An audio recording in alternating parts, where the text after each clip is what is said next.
Welcome into The Drive with Carrington Harrison on your home for Royals baseball. Fastball hit high in the air, deep left field, way gone into the bleachers. A two-run homer for Bobby Witt Jr. Watch The Drive by subscribing on our YouTube channel or listen on demand with the Odyssey app or wherever you get your podcasts. This show is always going to stand on principles. Dippin' Dots are incredible. Red Lobster is the best restaurant that America has to offer, and baked beans are trash. You're listening to Kansas City's FM sports station, 96.5 The Fan.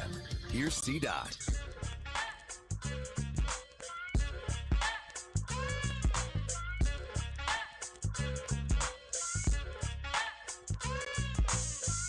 Let's do this. Another day, another dollar, another edition of The Drive. You were listening to The Drive on 96.5 The Fan, 96.5thefan.com, and also the Odyssey app. My name is Carrington Harrison. Excited to be here with you on this wonderful Wednesday. Coming up in about 15 minutes, Scott Pollard will be on the show. He played at Kansas, graduated from Kansas, went on and had a good NBA career. He is still very active in Jayhawk spaces. He is going to be on the show coming up in 15 minutes to continue to talk about what has been the top story in Kansas City and the top story right now around college basketball. What is the future of the Kansas basketball program? What are they going to do at head coach? I have another suggestion I would throw out there as a possible candidate for the KU job. We'll talk about that as the show progresses as well. We'll start to transition, start talking a lot more baseball. Opening day actually is today in Major League Baseball. We got the Yankees and the Giants. They play each other coming up later today on Netflix. We also have the first Royals game of this season. That is coming up on Friday. You can hear that right here on 96.5 The Fan as the Royals start their season in Atlanta to take on the Atlanta Braves. We will start with Kansas. We'll do that coming up in a bit. But first, I need you guys to do me a couple of favors. Number one, I need you listening to The Drive each day at 2 o'clock right here on 96.5 The Fan. I also need you to tell one friend to check out the show. I would greatly appreciate it. And I also need you to remember that the Open each day is brought to you by our friends over at The Other Place. Stop in every single weekday and get yourself a daily lunch special. That is 12 lunch items for just $8.99. You can get a specialty burger, you can get a salad, you can get a pasta, you can get a sandwich. They got a soup and salad, they got a pizza and salad combination, all of those things for under $10 Monday through Friday, 11 to 3 o'clock. If you are in the plan to go out and get some lunch, make sure you do that with our friends over at The Other Place. So we're going to split up the lead of the show today. We'll talk a little Kansas, we'll talk a little bit of Royals. I believe that the top stories right now are: what is the future for Kansas basketball in relation to Bill Self? And baseball season is right around the corner. Let's begin today's show playing what Jeff Goodman had to say, one of the top college basketball voices that is out there. There is a lot of rumor, a lot of innuendo that today was going to be the day that Bill Self was going to announce his retirement. Bill Self has come out and said that's not true. Well, here is Jeff Goodman confirming it. Bill Self not retiring right now. I talked to Bill Self briefly this morning, and he said no truth to this speculation that he's retiring today. But he didn't say he's not retiring. He did not say that. He said, I got to think about this. And we've talked about this for a while. You know, he's in his 60s. He's had health problems. You know, I don't know what he's going to do, but it wouldn't surprise me at all if he walks away with the myriad of heart issues that Bill Self has had. Mm-hmm. You know, is it worth it? Is it worth it at the end of the day? I know he doesn't want to go out this way, you know, with this team, with Darren Peterson not being the Darren Peterson we thought we'd see. I know he might have, you know, Stokes coming in, Tyron Stokes, the number one player in the country. Looks like he's going to commit to Kansas if Bill sticks around. But ultimately, I think it's more about health.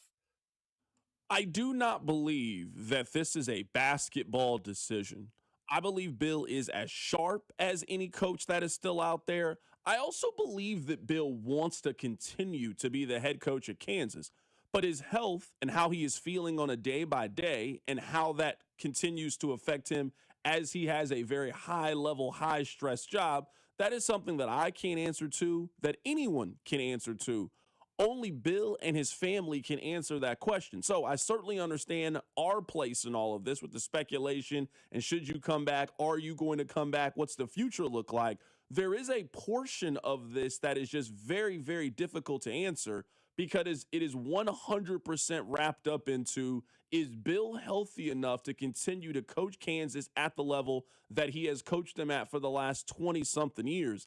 I can't answer that question. Only Bill can answer that question. I do believe that we are going to get the answer sooner rather than later. As we told you guys yesterday, the transfer portal opens up on April 7th. So you don't have 3-4 weeks to make your decision. No, you got to make a decision here in the next 10 days about what the future looks like with Kansas at head coach. One more cut that I want to play for you guys, and we are going to talk some Royals baseball here in the open. Here is Jeff Goodman talking about, if Bill Self makes the decision to step down, is the call going to come from inside the house or outside the house on who his replacement's going to be? Here's Jeff Goodman.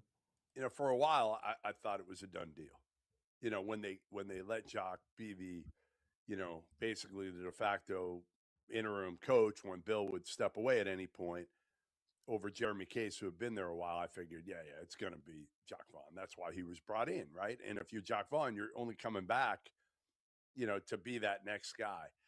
However, a bunch of sources have told me they don't think that's the case. They think they would go out and look for a national search. And it could end up being Jock Vaughn still. But I think they would swing for the fences like Carolina's doing right now. And I think it would be a different group of names to some degree, because I think Kansas is different than North Carolina. I think Kansas could get away with hiring a Nate Oates. I think they could get away with hiring a Todd Golden.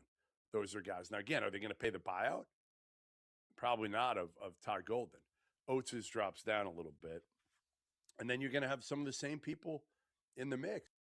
That is Jeff Goodman for Field of 68 about who could potentially replace Bill Self. Kansas, in my opinion, you could argue is the second best job in college basketball. I think Duke is number one. I don't really think that's much of an argument. But right after them, you've got Kansas, you got Kentucky, you got North Carolina. You have that next tier of jobs that is out there. Kansas is not going to play second fiddle to anybody. I am a little bit skeptical if you would leave Michigan to take that job or leave Arizona to take that job. But there's certainly a lot of great coaches that would be very, very interested in being the next head men's basketball coach at Kansas. If they're going to place a wide search on finding who that guy is, they will certainly find 3 or 4 very deserving candidates to take over one of the marquee premium jobs, not just in college basketball, in all of American sports. When you think about the continuity, when you think about the history, the tradition, the winning, the resources that you have at Kansas, there are not many better jobs that you can have as a coach than I think being the head men's basketball coach at the University of Kansas. We're going to talk more with Scott Pollard about this coming up in just a bit. I want us to take just a small step back and acknowledge the growth that we have seen from the Royals. It was not that long ago with the Royals that they were an absolutely awful baseball team. And we have seen the Royals in a very, very quick amount of time turn this thing around and be a lot of fun.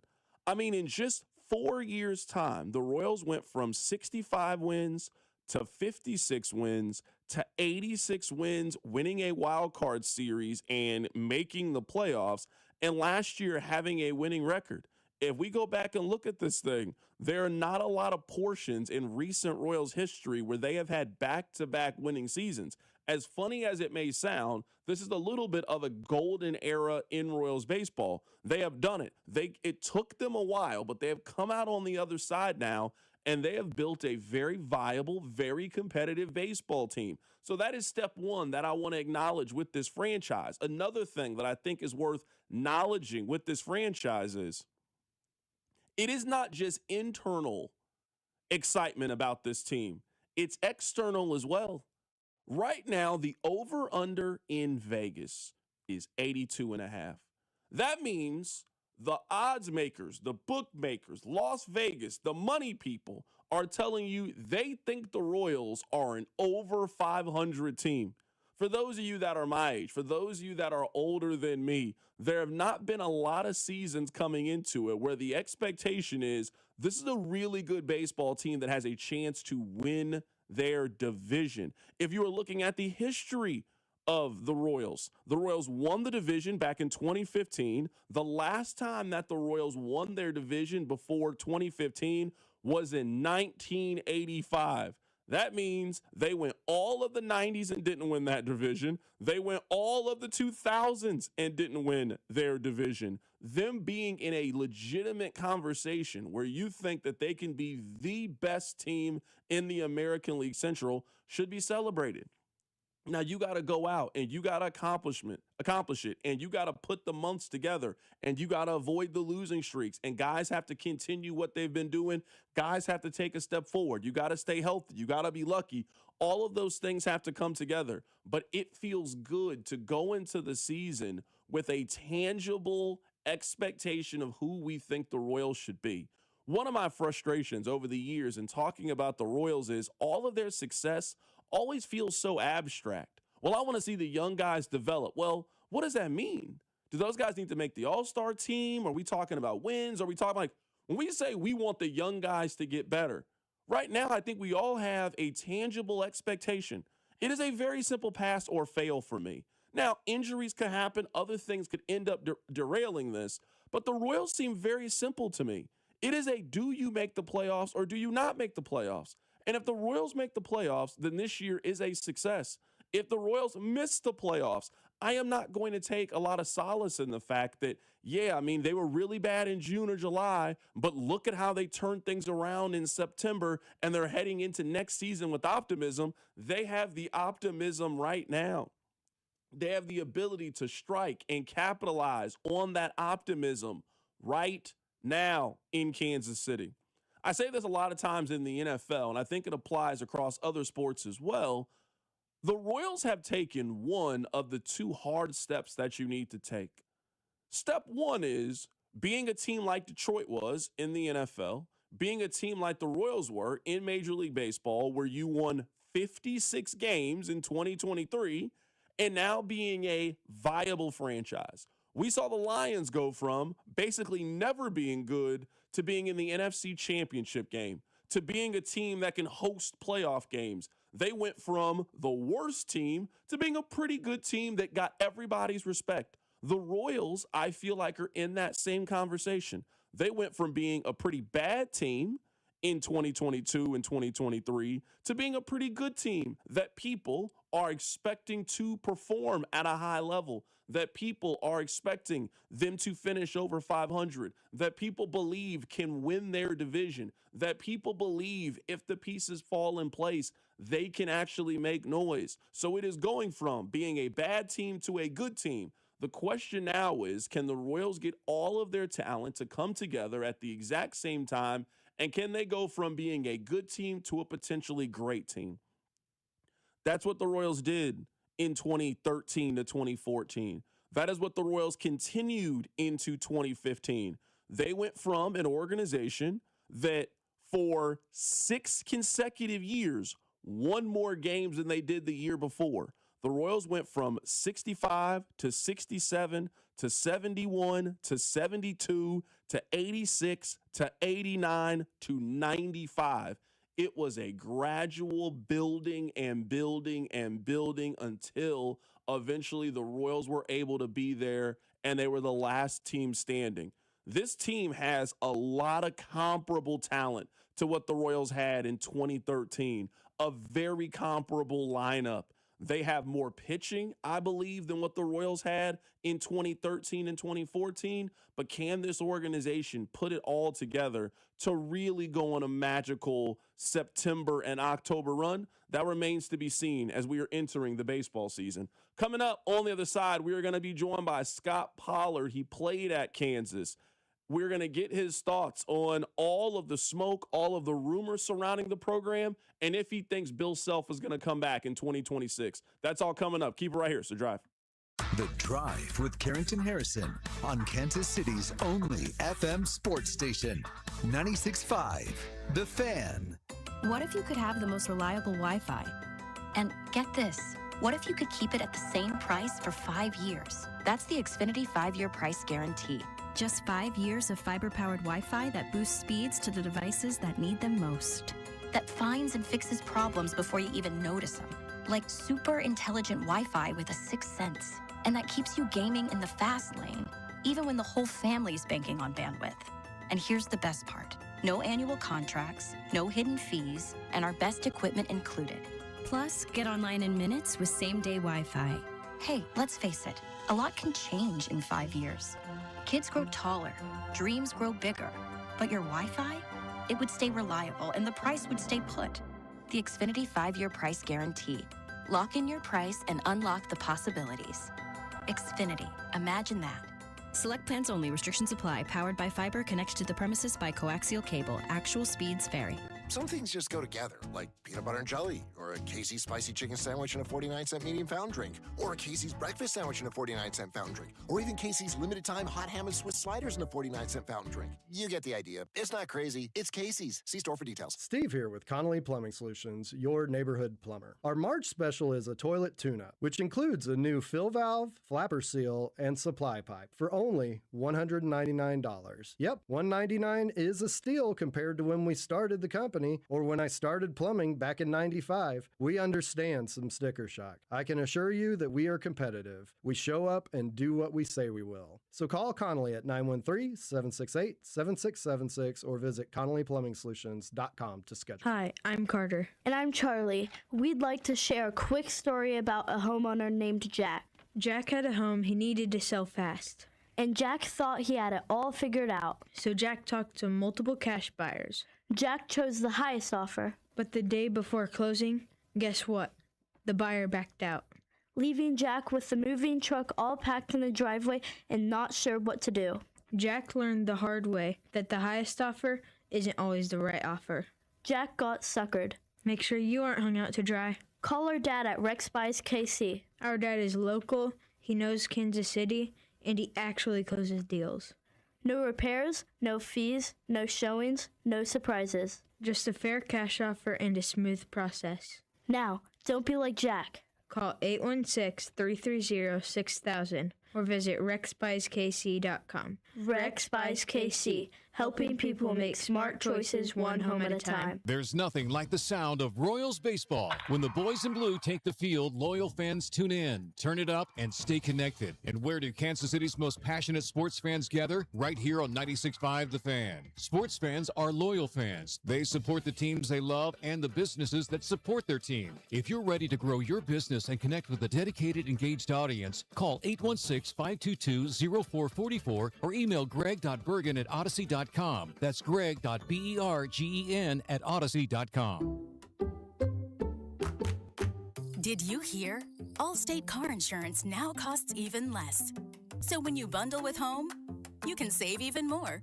Check Allstate first to bundle and save with a new lower auto rate. You're in good hands with Allstate. Not available in every state. Only applicable for new auto insurance business. Rates will vary by several factors, including how you purchase the policy. Potential savings may vary. Allstate North American Insurance Company and Affiliates, Northbrook, Illinois.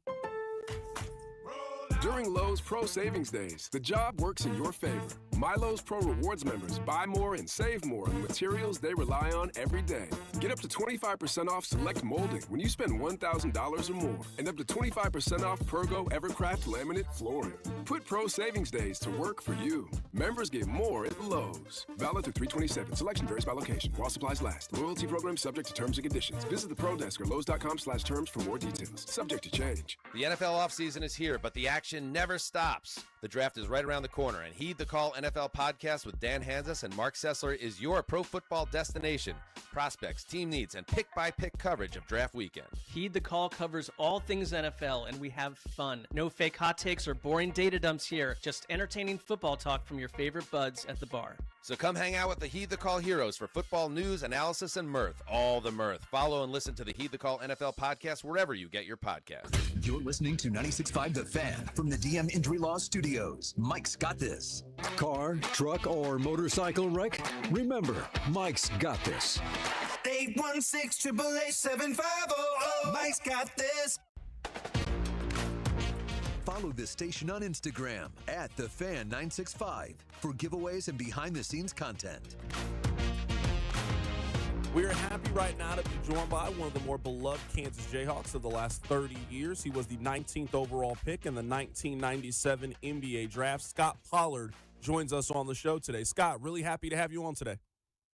Thanks for having me on. Absolutely. Let's start with this. What do you make of the last 24, 48 hours, as there have been a lot of rumors about the future of the head coach of Kansas? I think it's just getting more and more, and from what I've seen of the rumor mill, it's some of the bitter fans that have a very, very short-term memory, and they're thinking, oh, we can do better. And so I think that's fueling it. But yeah, who knows? Maybe he is going to announce something. And if he does, then Kansas will make the right choice and figure out who's next. Scott, when you look at the landscape right now, what does your gut tell you Coach Self is going to do? What does your gut say? Let me preface this entire interview, everything we talk about from here forward. I don't know anything, okay? I'm not in Lawrence. I don't talk to Coach Self very often. I see him once in a while. But when I do, I ask him how Cindy's doing. I talk to Cindy. I talk to Tyler because him and my nephew are actually in business together. So we have a very different relationship. I don't ask him about work. So that and all of the other stuff, even though my college roommate is the associate head coach, Jock Vaughn, I don't ask Jock about work either. Same thing. I ask him about Laura and the kid and the boys. So I don't know any inside information.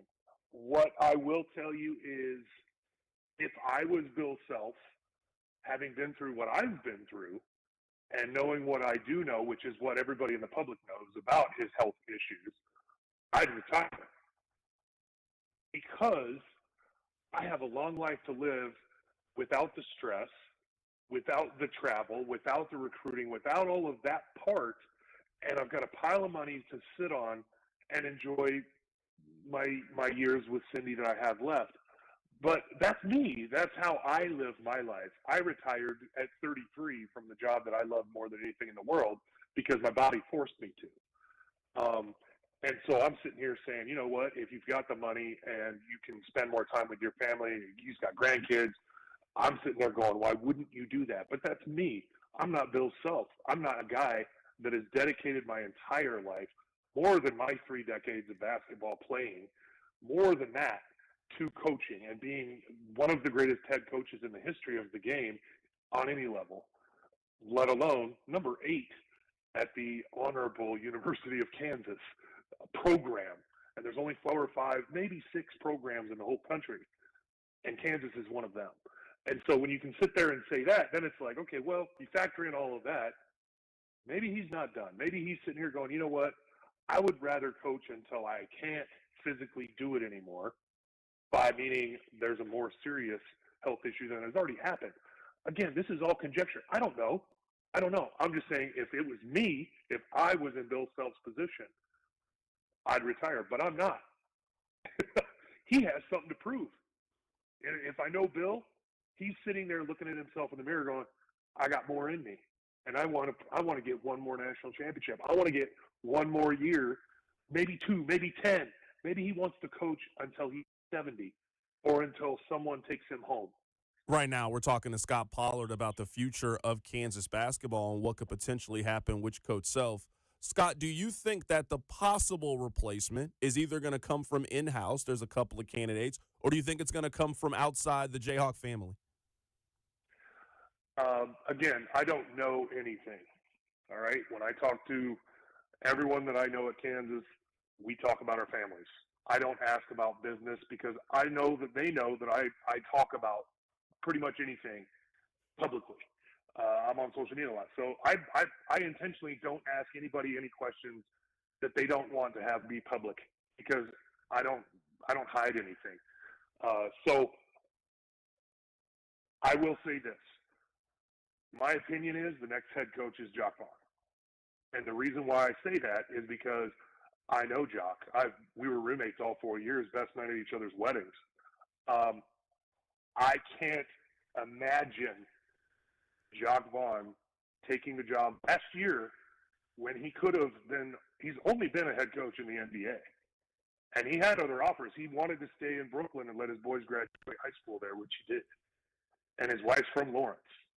And so I personally believe, again, with no insider knowledge, I believe that the only reason Jock took the job last year was to have a leg up on the competition and become number 9. Again, that's pure conjecture. That is my opinion because I know Jock Vaughn really well. But I've never asked him, and nor would I. Nor I wouldn't. If I had and I did know that, I wouldn't admit that publicly either. So, but yeah, I think it's Jock. I think he's the obvious fit. He's got the recruiting ability. He needs a staff. He needs his assistant coaches. I don't know if he's going to keep certain guys that are on the current staff, if he's the guy, or if he brings in all new guys. But yeah, he's going to need a staff. And I think Kansas needs a GM in general. I don't think Kansas has a GM, or if they do, I just don't know about it. And, you know, to keep with the times. But I think that he brings the NBA recruiting angle because he's only been an NBA coach. He knows all about that. He's got those connections. So there's that solid recruiting pipeline to go, hey, look, I've got NBA experience. You want to come here? I know what it takes to get in the NBA. I played in the NBA forever. I coached in the NBA for a while. Come on. Like, who else can brag about that? There's not very many that would be a candidate to be the head coach at Kansas. So he's got all that. On top of that, like I said, his wife's from Lawrence. He loves Lawrence. He's got a house there now. And he's a Jayhawk. I can't imagine another coach out there. And again, I don't know. I don't know who's available. All I know is that Hubert Davis just got fired in North Carolina. That's really literally all I've heard about college coaching right now. And so both that job and potentially Kansas, if the rumors are correct, which we don't know if they are potentially up in the open. 2 blue bloods? Are you kidding me? And who wants the job? Who wants to be number 9? Those are big shoes to fill. That's not North Carolina. Yeah, it's a big job, and there's a lot of pressure at North Carolina. I'm not saying that is not, but that's been way more of a coaching carousel than Kansas. And so when you're sitting there going, I got to follow up the best head coach in the history of Kansas basketball, 128 years, if that job is available, who's going in there confidently knowing I can do this besides Jock Vaughn? Scott, a major reason of why I wanted to have you on here was your tweets and the idea of the expectations at Kansas. Kansas is obviously one of the marquee jobs.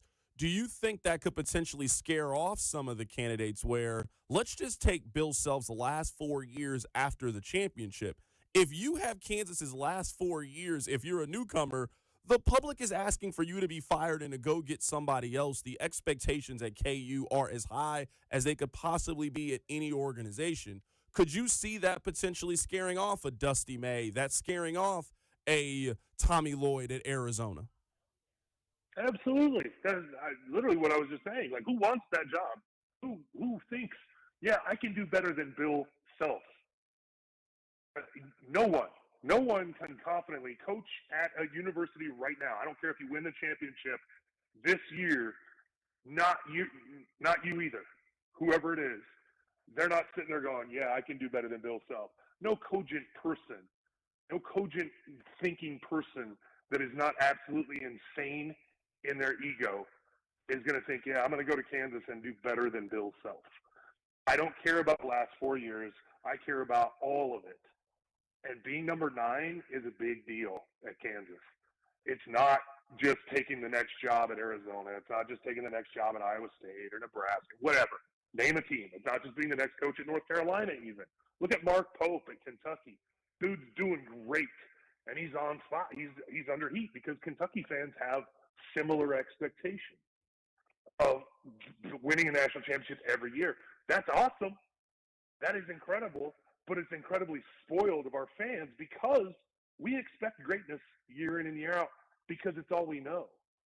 We've never gone 2-20 and not made the tournament in the history of most people that are Jayhawk fans that are alive right now. Not 20-year-olds, not 15-year-olds, 80-year-olds. Like, most people that are alive that are Jayhawk fans have not seen Kansas have a losing season and not even have a sniff at a national ranking or be in the top in the tournament. So when you factor that in, yeah, who wants that job? What not insane person wants to follow up Bill Self and be like, oh yeah, I'll manage those fans. I'll keep them.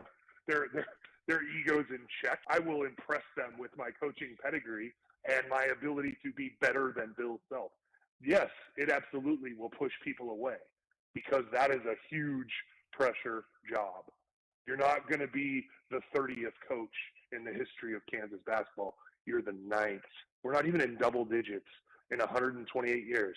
And I dare the fans to come at me on Twitter because when you do that, or X or whatever you want to call it, when you do that, I laugh. I really do. I laugh. And that's why you invited me to come on the show, was to talk about the social media stuff, because I laugh at the ignorance of how spoiled our fan base is. And I'm one of us. I'm a spoiled fan also. I expect us to win a championship every year. But let me tell you the difference between me and those fans. At least I remember that other colleges exist. Other teams exist. There's only 5 or 6 programs. Kansas is one of those. And if you don't have a program, stop it. Stop it. Oh, yay, I'm happy for Houston. I got recruited by Kelvin Sampson. I love Kelvin Sampson. I think he's a hell of a coach. But can he be the next coach at Kansas? Absolutely not. Look at his history. Look where he's been. He wins everywhere he goes, but he got fired at Indiana. Indiana. And they think they're the blue blood. I live in Indiana, trust me. Indiana basketball fans think they're a blue blood still. Haven't won a championship since Bob Knight.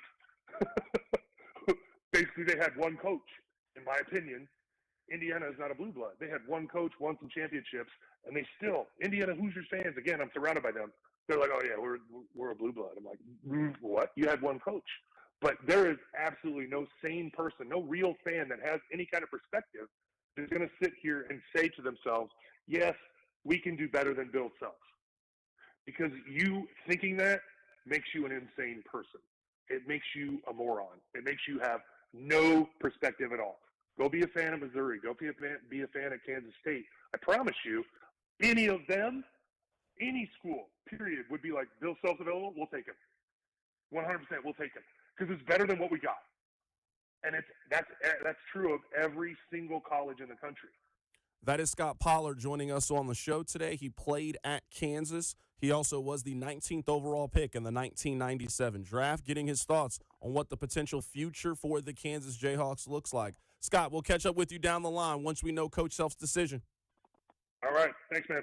Absolutely. That is Scott Pollard joining us on the show. We'll get back to Kansas here coming up in the 3 o'clock hour. I want to update you guys on some of the breaking news in the National Football League. We now have the official word. The NFL season is going to start on Wednesday, September 9th. The Seattle Seahawks are going to kick off the season because they are the defending Super Bowl champions. We don't know who they're going to play yet.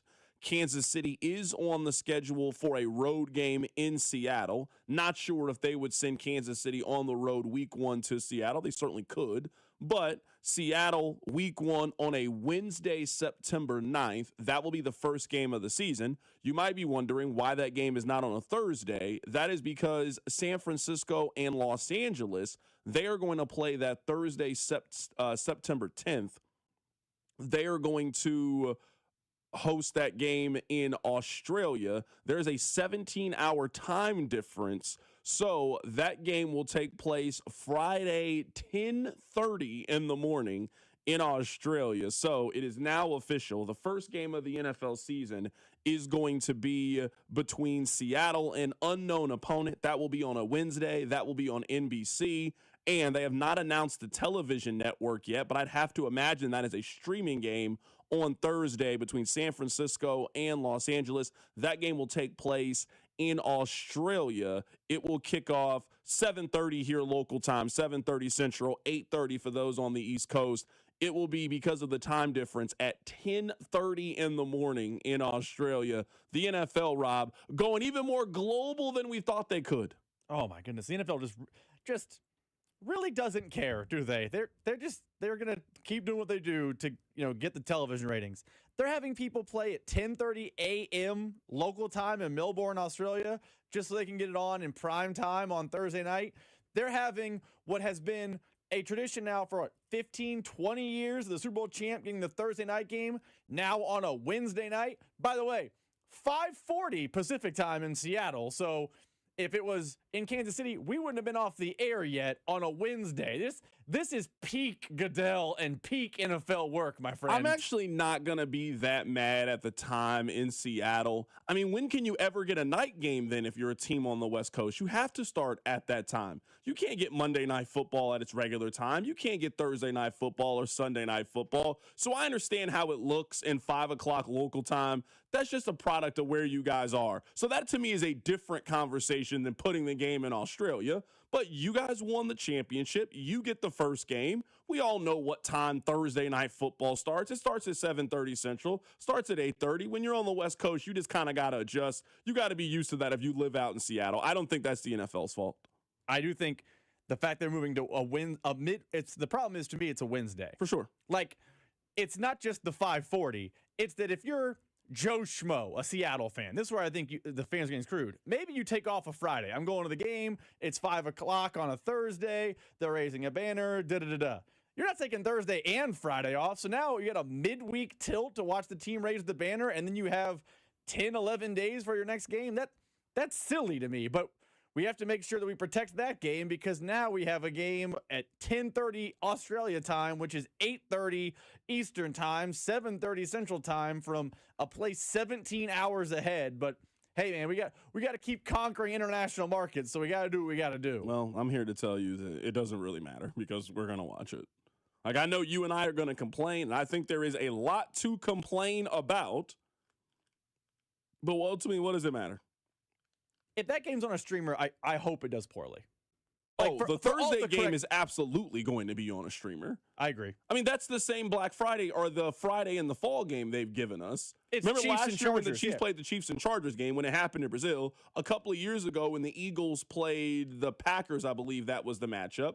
Yeah, they just moved the Friday game to the Thursday game. But yes, that game will 100% be on Netflix, Amazon, or YouTube. 100%. That is what it will be. I do want to make this point very quickly. I'm sure by now you've seen the announcement. The NBA, they are planning on expanding. So they had a vote with the NBA Board of Governors. They have approved 2 cities. They have approved Las Vegas for a team. They have also approved Seattle for a team. For those of you that have been to Las Vegas, they're going to build them a separate arena. They're not going to play in the T-Mobile arena. They have a T-Mobile arena. Yes, I know there's a T-Mobile Center, but if you ever watch UFC, for example, then that's where it is in Las Vegas. They're going to build the basketball arena close to Resorts World. If you've ever been out to Vegas, you know, on that part of the strip, they're going to build their own specific basketball arena on the north side of the strip that would house this basketball team.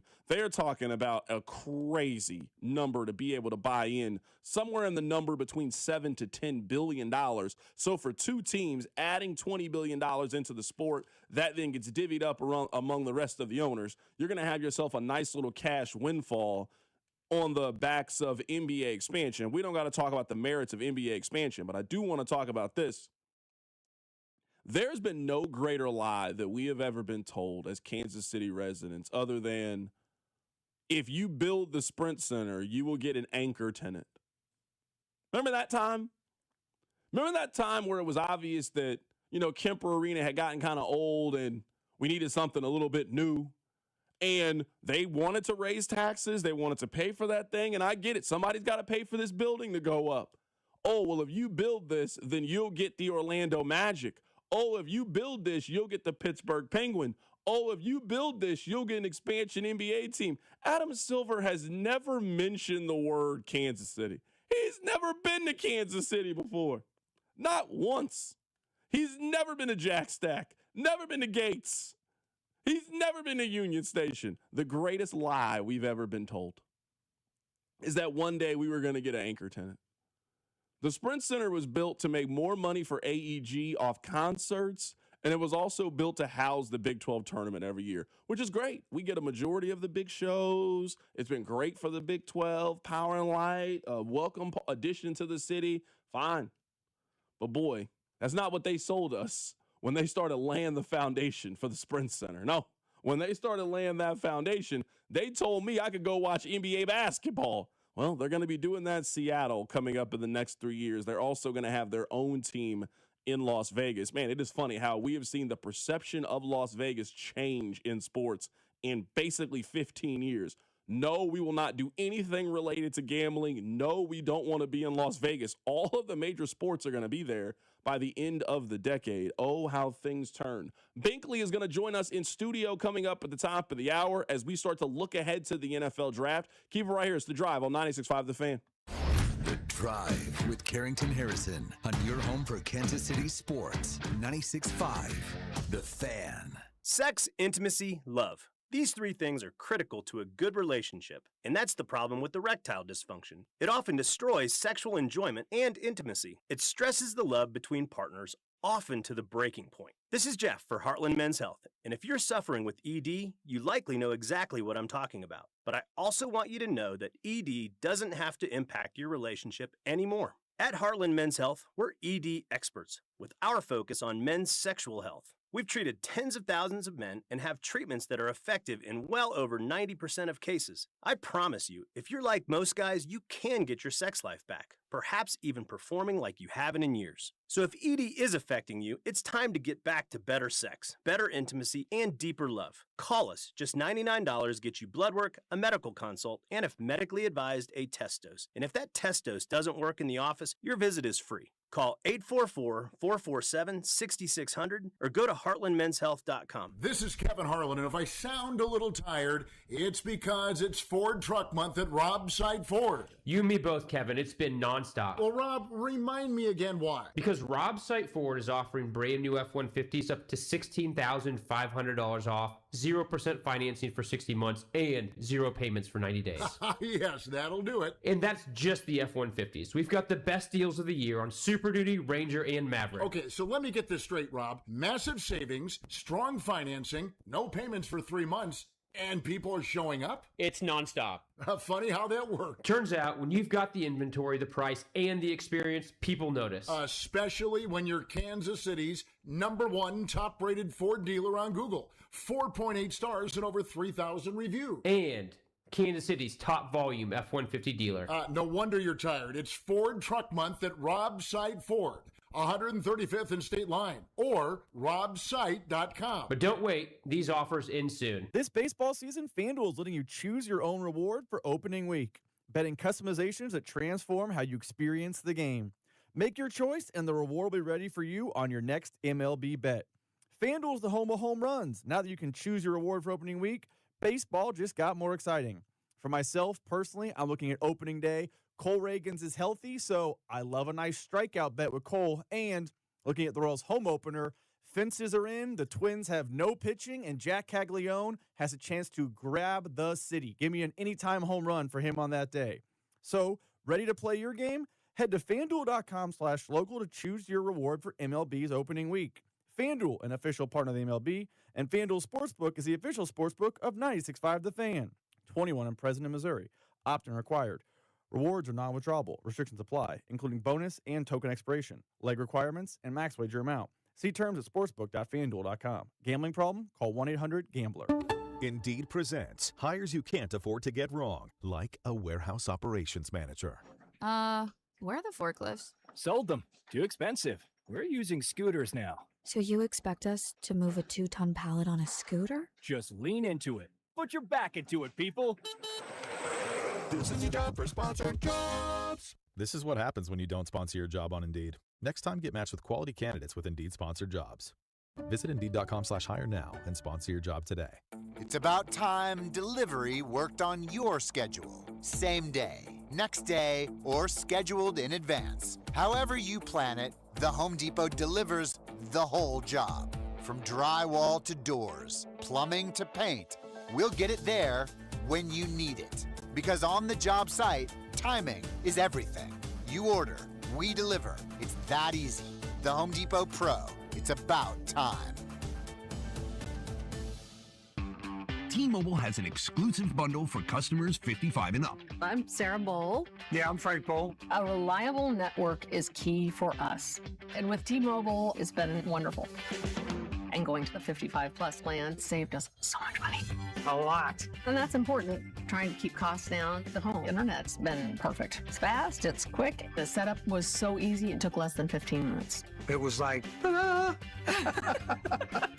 If you want simplicity, coverage, reliability, you want the whole package, T-Mobile has it.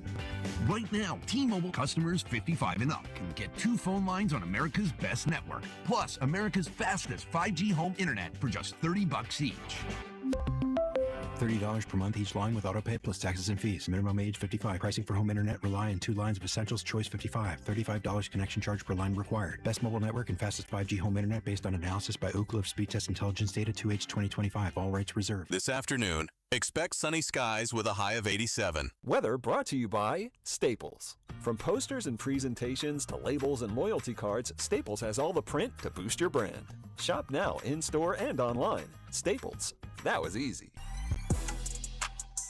Subscribe to 96.5 The Fan on YouTube to watch the show from wherever you are. Let's get back to talking a little bit of Royals baseball. Our guy, Jay Binkley, is going to join us in studio for the 3 o'clock hour. There's a lot of draft stuff to talk to him. We're about a month away from the start of the NFL draft. I believe we're going to have a draft watch party. I don't know if all of the details are confirmed yet. I'm certainly not going to go out here and make any announcement, but I do feel very confident that we are going to be somewhere to watch the draft. I look forward to watching the draft with a lot of you. We do that each year, and now with the Chiefs having 2 first-round picks, 1 in the top 10 and 1 on the back half of the first round, should be a very exciting NFL draft. So really excited whenever we can officially announce that. We'll get to that coming up in just a bit. But, Rob, let's talk about this. Do you think there's a lot of pressure on Jack Kagleon heading into this season? Because this time a year ago, I think you could argue that he was the most talked about player in the Royals organization. That includes Bobby Witt Jr., that includes Vinny Pasquantino. Jack Kagleon was a thing last year. We got a chance to see him. We don't have to go into detail about what happened last year, but he is on the opening day roster. You would like to believe that he is going to start on opening day. He is certainly looked at and viewed as one of the X factors for this organization heading into the season. Is there pressure on him? Is there buzz? Is there optimism? What are you thinking about Jack Kagleon as we are heading into opening day? Can it be multiple things? Because I think there is both pressure and hope around Kags. Now, I think last year Kags at this time had the backup quarterback effect. No one had ever seen him fail, so he was perfect. He was the greatest player in the history of ever. It was just, once you bring him up, bing, bang, boom. We had people texting in saying they should let him pitch and hit last year at this time because he was just tearing it up in spring training. Backup quarterback syndrome. Now he has played, and to an extent, he has failed. I'm not saying it's a mega failure, but it was not what fans anticipated. But there have been some, advanced metrics that show he had some bad luck last year. You're having some national publications talk about how he could be a guy that you expect big things from. I have heard people on this station and around town talk about, he can still reach those ceilings. And the fact that he performed well at the World Baseball Classic is the presumptive starting right fielder. The fences are now in. I think there is hope that he can be closer to the player they anticipated. And with that hope comes obvious pressure that you have to live up to those expectations. I don't believe the pressure is as bad starting this year as it was when he came up in June of last year, because it was save the offense. But there is definitely hope. And with that hope, the other side of the coin comes pressure that they need him to be more than just what he was last season. I'll ask you a follow-up here. Do you think there is any skepticism about Jack Kagleon?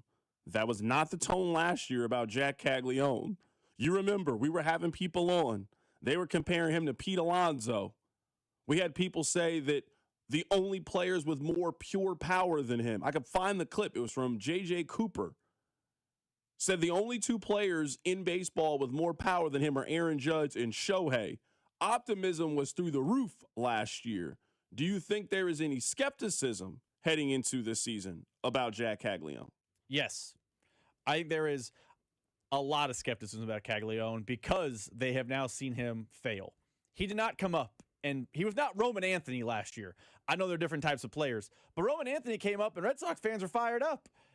Jack Kagleon came up, and I think Royals fans went, that's not what we had been sold. It's not what we had been, taught to believe was coming. And I also think, fair or foul, when he came up in June, the thought was they have him, the offense is fixed. Well, the offense wasn't fixed. He was actually now part of the problem. So I think there is a skepticism about Kagleon, but that's what happens when you're once a top prospect. I also don't know, and maybe this is semantics, I think there's skepticism, but I don't think anyone's quit on Jack Kagleon. I don't think fans have said, I know he can't hit. The same way, after years 3, 4, 5, 6, 7, with Mondesi, everyone said it's not going to happen. I don't think they've reached that point, but there is some skepticism that he'll be the pure, raw Pete Alonso type that a lot of people thought he could be when he came up. We haven't really talked a whole lot about this, so no better time than the present. One thing that I think really helps Jack Kagleon is I think there is another person there to share some of those expectations with. I think the fact that Carter Jensen is there and he is actually younger than Jack Kagleon and they are in this together, I think is a really, really good thing.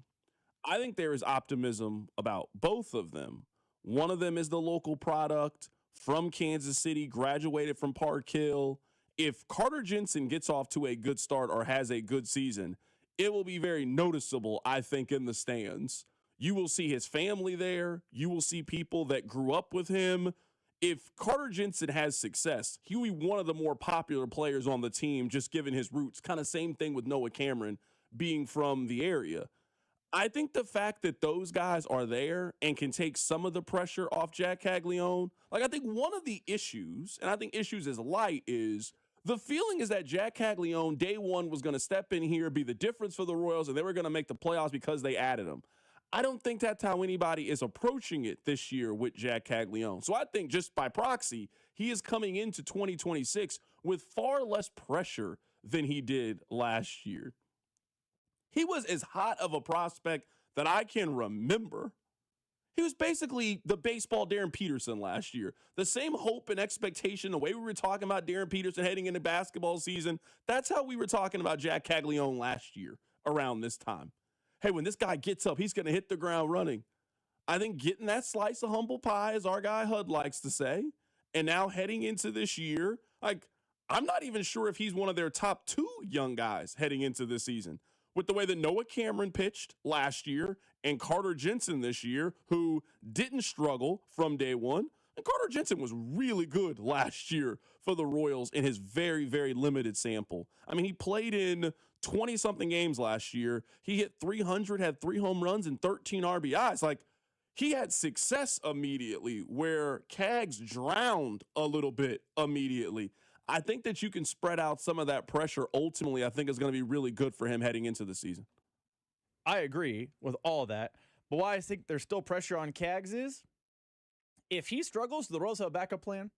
At least on the roster right now. No. I'm not talking about, hey, it's July, Cag doesn't live up to expectations, we're going to go trade for an outfielder. I'm talking it's Memorial Day weekend. The Royals are, they're playing okay ball, but they're getting poor production from Cags. They don't have any sort of backup plan. They don't have, an emergency break glass in case of emergency type of prospect or something else. They are maybe internally more than externally relying on him to be an everyday right fielder and be a productive everyday right fielder. And that's no disrespect to Starling Marte or Lane Thomas, who are veterans and are hoping both for bounce back seasons. But they're putting a lot of pressure, I think, internally on Cags because the thought is you kind of have to do it. You're the guy. Here's the job. Coming up on the other side, we are going to be joined by Jay Binkley. He is going to join us in studio. We're about a month away from round 1 of the NFL draft. As you guys know, the Chiefs have the 9th pick in the NFL draft. They also have the 29th pick in the NFL draft from the Los Angeles Rams. A lot has happened, a lot of moves, a lot of smoke around the Chiefs. We'll talk to Binkley about it. We'll get his thoughts as we are heading into the month of April in the National Football League. Keep it right here. It's The Drive on 96.5 The Fan and the Odyssey app. The Drive with Carrington Harrison on your home for Chiefs football. 96.5 The Fan. When severe weather hits, tune in to 98.1 KMBZ for Operation Stormwatch. Brought to you by Century Roofing. Proudly voted the #1 roofing company in all of Kansas City. CenturyRoofingKC.com. It's March, and that means there's no better time to start betting with Circa Sports. It doesn't matter how you're planning on betting the mayhem. Picking individual games, futures to make it through the bracket, props on your favorite players, or more. Circa Sports has you covered. Circa Sports isn't just sports betting, it's sports betting the way it should be. High betting limits, player-friendly pricing, and exceptional customer service. Download the Circa Sports app or visit circasports.com today. Must be 21 or older. Gambling problem? Call 1-800-GAMBLER. Whether you're commuting to work or heading out for a fast coffee break, getting an auto insurance quote is just a tap away. With AAA, you're always connected, so you can focus on the road ahead. Rest easy knowing AAA's got you covered, no matter where life takes you. AAA, we're always with you. To start your quote, visit AAA.com/insurance. Insurance provided to qualified AAA members by Automobile Club Inter-Insurance Exchange and AAA affiliate insurers. Membership requires a separate payment. Yo, Harvey, Zoe, group selfie. Ooh, nice new iPhone 17, Drewski. Let's do a triangle formation. I'm in front. With a center stage front camera, everyone fits in the shot. He got it at T-Mobile. But switching takes forever. Not anymore. Now you can switch to T-Mobile in just 15 minutes. Focus, people. Nail your pose. And you get a new iPhone 17 on them. No way. Yes way. No way. Yes way, guys. Switch to T-Mobile and get iPhone 17 on us. And right now, we'll pay off your old phone up to $800. I'm grabbing my phone and switching to T-Mobile right now. Get back, Harvey. We're taking a... Let's go again, y'all. With 24 monthly bill credits, finance agreement, 256 gigabytes, $830, eligible trade-in, example iPhone 13 and new qualifying line, $60 plus per month plan with auto pay plus taxes and fees. For well-qualified customers, plus tax and $35 device connection charge. Credits end and balance due if you pay off early or cancel. Contact us. $800 via virtual prepaid card. Card typically takes 15 days after rebate submission, no cash access, and card expires in 6 months. Check out in 15 minutes per line. Visit T-Mobile.com. Your reputation matters. That's why so many landscape professionals choose Gravely. You can save up to 20% on Gravely commercial mowers during the Gravely Mow the Distance sales event going on now through the 29th. Visit your local Gravely dealer today. The long goodbye begins. A very special evening with Journey. Final Frontier Tour. March 26th, T-Mobile Center. The lights go down one final time. Tickets are on sale now at JourneyMusic.com. Journey. Final Frontier Tour.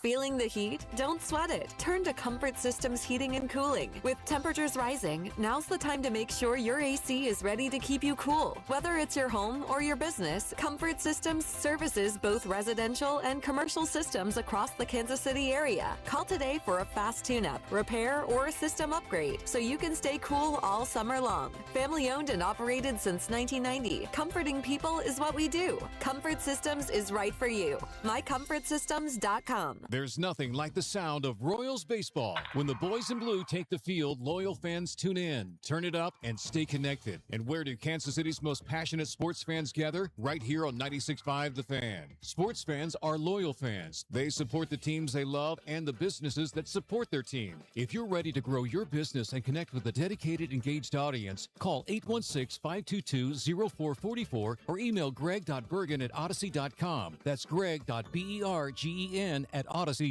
It all comes down to this, folks. Yep, the entire season is on the line. But my throat has officially thrown in the towel. Sounds like you need Vicks VapoCool drops. They're max strength and vaporize sore throat pain. Whoa! These VapoCool drops hit fast. Speaking of fast, did you just see that play? Yeah, he vaporized that ball. That pun should have come with a penalty. Vaporize sore throat pain with Vicks VapoCool drops. Use as directed.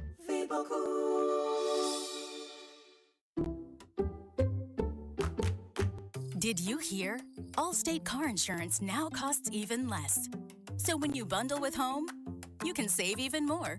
Check Allstate first to bundle and save with a new lower auto rate. You're in good hands with Allstate. Not available in every state. Only applicable for new auto insurance business. Rates will vary by several factors, including how you purchase the policy. Potential savings may vary. Allstate North American Insurance Company and Affiliates, Northbrook, Illinois. Royals coverage is brought to you by Blue Cross and Blue Shield of Kansas City. Brought to you by Blue KC is the Coaches with Character program. Do you know a rock star high school coach in your district? Nominate them for the Blue KC Coaches with Character program at bluekc.com/nominate coaches with character. Let's make our coaches feel special and make our community a better place to live, work, and play. Listen to the Royals opener in Atlanta against the Braves, Friday, March 27th, with Vern's On Deck show starting at 5. First pitch just after 6. All right here on your home for Royals baseball. 96.5 The Fan, KFNC FM and AM, HD1 and HD2 Kansas City, in Odyssey Sports Station.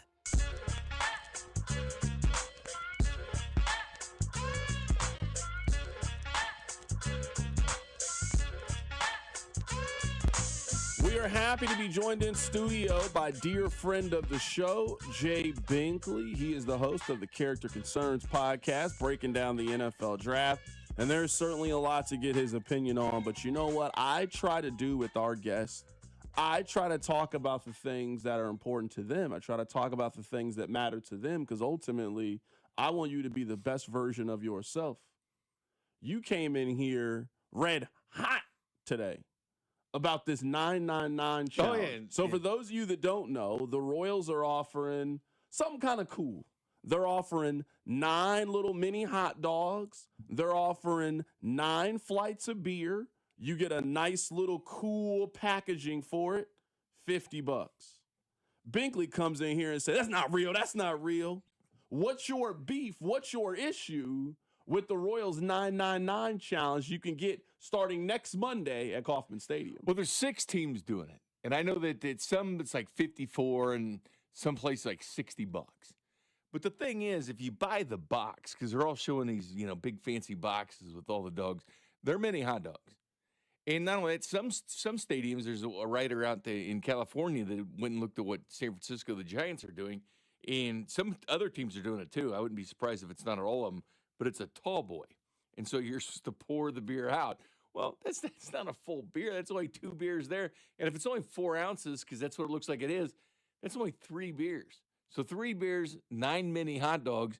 Not only that, but if it's only 4 ounces, you're only drinking 3 beers in 9 innings and not a full 9 beers. And the other thing is, too, if it's 1 per inning and you already have the beer and you've got the dogs, what's the temperature like at baseball, Carrington? It gets hot eventually. Yeah, 70. Even if you're in a dome, it's still going to be over 70 degrees, right? So it could be 90, 95 degrees. You're sitting out there. You're saying by the time you get to that 7th, 8th inning, it's gonna be warm temp, room temp beer. Yeah, it's gonna be beer that tastes like hot chocolate without the taste when it gets to about the 7th, 8th, or 9th inning. So it'd be great if bars had this, honestly, so you can get like fresh beers. Get the fresh beers and whatnot. Are you saying this is not an accomplishment? So you're saying is, let's say that Rob goes out there, and let's say that Rob does this challenge. Is he allowed to come on here next Tuesday and say, I completed the 999 challenge? Because technically he did complete it. But you're saying this is like an asterisk. You're saying this is like Bam Adebayo's 83. You might have the record, that's true. but it ain't really the record. Well, the home game is so much better. I mean, you get the beer in the fridge or the cooler, whatever you want to do. Okay. You play the home game. But people have been doing this for years. It's 999 challenge. Now teams are saying, we can make money on this.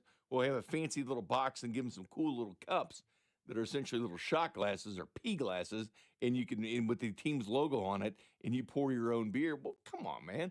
Beer's going to be hot by the late innings. Just full-size hot dog, full-size beer.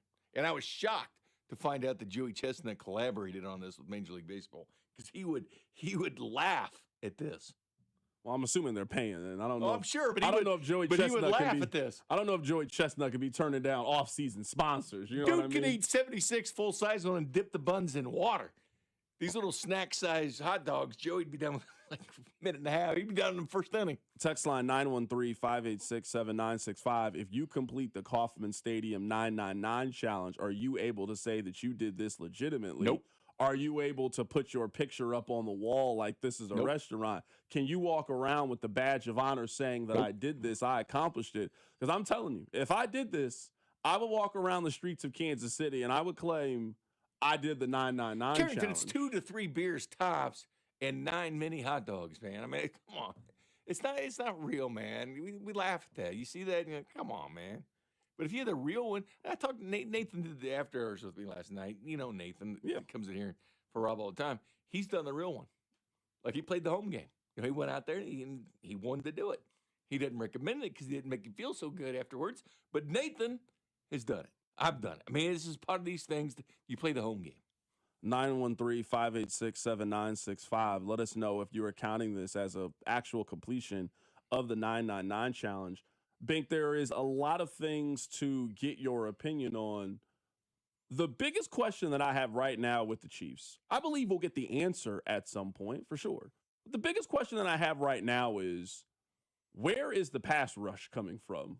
Because we have gone through the bulk of free agency. Sure, there's a couple of one-year deals that are out there, but the 25-year-old impact pass rusher, that conversation is over around the National Football League.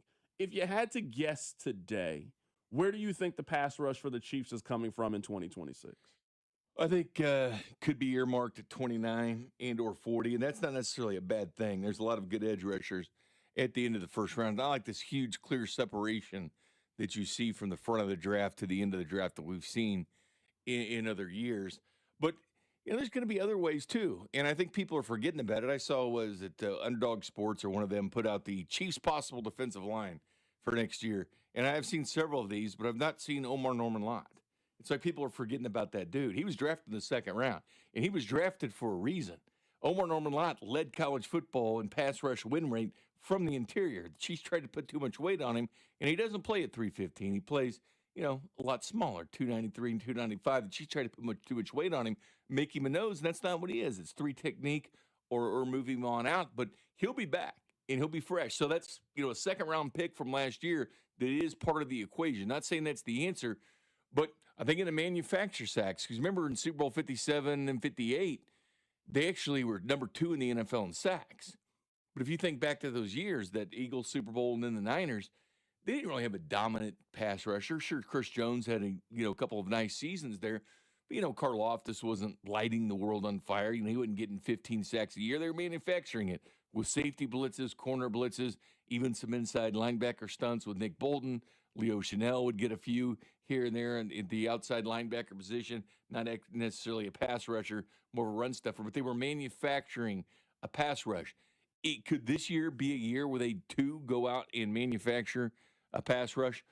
Could be, because I just don't see that in the draft. And I know a lot of people like Reuben Bain, and that's been a popular pick for the Chiefs, but Reuben Bain had 9.5 sacks last year at Miami. Do we expect that to go up to 15 in the National Football League in year one? A guy that didn't run at the combine and didn't run at his pro day. Are we expecting 15 sacks from – if you are expecting that, great pickup for the Kansas City Chiefs. But, what are you going to get from a rookie? And it's going to be a manufactured pass rush. Now, clearly, if you bring in like a Jordan Cameron, somebody like that, somebody, at least 10 sacks last year in the National Football League, that could be a difference. Bradley Chubb, obviously, now with the Bills, that could have helped out with the Chiefs. Would have been nice to see a veteran come in here as an edge rusher, but that's not the direction they went to. But I expect it to be a big by committee type thing from Spagnuolo. I don't want to be worried about something before the full plan is revealed.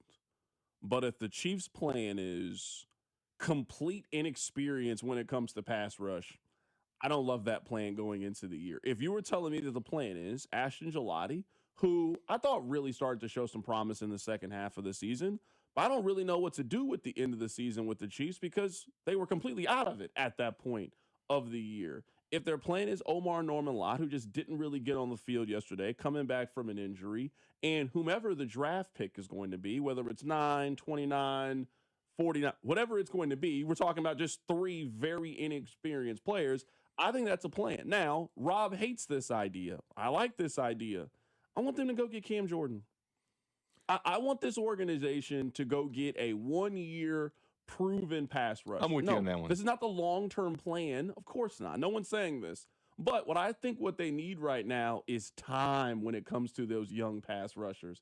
And a guy like Cam Jordan, to throw him in the mix, and he has one role, which is you're on third downs, you're in obvious passing downs, just go get after the other team's quarterback. We're going to keep your body fresh. We're going to rotate you in with these young guys. We want you to come in and be a mentor to these young guys. I like the idea of Cam Jordan coming in on a one-year deal. And you think about some of the guys and the potential. I understand why they got a lot of the picks they did even last year with Omar Norman Lott leading college football in, win pressure rate, getting to the quarterback. Ashton Gelati was actually on the freak list of Bruce Feldman back in 2023. It was the guy that, showed a lot of problems. He had a lot of pressures on the quarterback as well. And, yeah, there's a certifiable difference. Some people say, well, pressures matter more. And I'm like, well, it depends because Mahomes sees a lot of pressure, but he steps out of that pressure and delivers the football 15 yards down the field. The Patriots were putting pressure on Sam Darnold, but yet he was backing up and delivering the football. I will say this, only 4 of the top 10 teams in the National Football League in sacks last year actually made the postseason. So it's not the end-all, be-all. Myles Garrett's the greatest pass rusher, at least in this generation. He hasn't sniffed the playoffs. Well, he's been there, but as far as, I making a journey. He's one of the greatest Aiden Hutchinson's one of the best pass rushers. He has nothing to prove for. Max Crosby's one of the best pass rushers, has nothing to prove for. And again, one guy can't make a huge difference, and I get that. But last year the theme was let's find some guys to have pressure. And certainly Karlaftis is a big pressure guy. As far as bringing in a quarterback, that's where he struggles sometimes. Yeah, you got to bring him down at some point. And I guess when I hear you say manufacture, and I think of the top defenses in the National Football League, they don't have to manufacture pass rush. That's not what Denver does. No. Our front four is going to win pretty routinely, and we're going to beat you. That's what I think Houston does. That's what Seattle did last year. So I'm with you. I don't think it's necessarily about going out and finding the guy that can get you 20 sacks and being that kind of pass rusher, but can you have 4 or 5 guys that can get you 7 or more? That's what Houston had last year. That's what Denver had. That's what Seattle had last year. And just knowing that with your front four, you can be disruptive. The Chiefs, they were not disruptive in that way last season. At least be disruptive and get there and pressure the quarterback, make some falls. Again, none of these teams, the Patriots were, I think, 22nd in sacks in the NFL with only 35. That's the same number the Chiefs had last year in sacks was 35. I think the Seattle Seahawks were like 8th in sacks in the National Football League. They weren't tearing up. The Denver Broncos were a team that led the NFL the last 2 years in sacks, but they don't have any Super Bowl rings to go with that accomplishment. So, yeah, I think they're going to have to manufacture coming from all different directions with Steve Spagnuolo. And you look at some of the guys they have with the high pressure rates. I'm as equally concerned or maybe even more concerned with the wide receiver position. I think wide receiver and pass rush are just 2 major deficiencies they have. And that's not including the cornerback situation that they're sitting without Jalen Watson and Trey McDuffie. All right, so let's do this. Let's take a little bit of a break here. I do want to get your thoughts on there is a corner from LSU that is getting a lot of conversation. Is he somebody the Chiefs would draft with the number 9 overall pick? I have a hypothetical trade I'd like to throw out there for you and Rob. Would you make this move if you were the Kansas City Chiefs? We'll let the audience also ask some questions, 913-586-7965. We're talking NFL draft. We got Binkley in studio. Keep it right here. It's The Drive. The Drive with Carrington Harrison and Rob Brenton. You losers is what you are. On your home for Kansas City sports, 96.5 The Fan. The weather is changing, so that means spring is here and baseball season is right around the corner. FanDuel is letting you choose your own reward for opening week. Betting customizations that transform how you experience baseball. I can't remember the last time that optimism was this high heading into the baseball season, and you're not going to want to miss the action with America's #1 sportsbook app, FanDuel. Make your choice, and the reward will be ready on your next MLB bet. FanDuel is the home for home runs, exciting plays, and now that you can choose your own reward for opening week, baseball just got more exciting. The Royals are making the playoffs this year. You saw how they performed in the World Baseball Classic, so get in on the action early. Are you ready to play your game? Head to FanDuel.com/local to choose your reward for MLB's opening week. FanDuel is an official partner of MLB and also 96.5 The Fan. 21 and present in Missouri. Opt-in required. Rewards are non-withdrawable. Restrictions apply, including bonus and total expiration, leg requirements, and max wager amounts. See terms at sportsbook.fanduel.com. Gambling problem? Call 1-800-GAMBLER. Xfinity Tech Support. Matthew speaking. Hi, I live in a pretty remote place, like Jurassic Park remote. No! Wow. Will Xfinity Mobile work out here? Yep, the combination of reliable Wi-Fi and 5G makes it so that you can stay connected in all kinds of places. Plus, you get access to ultra-fast speeds and coverage, whether you're poolside or out live streaming with a T-Rex. Hold still, you're about to go viral.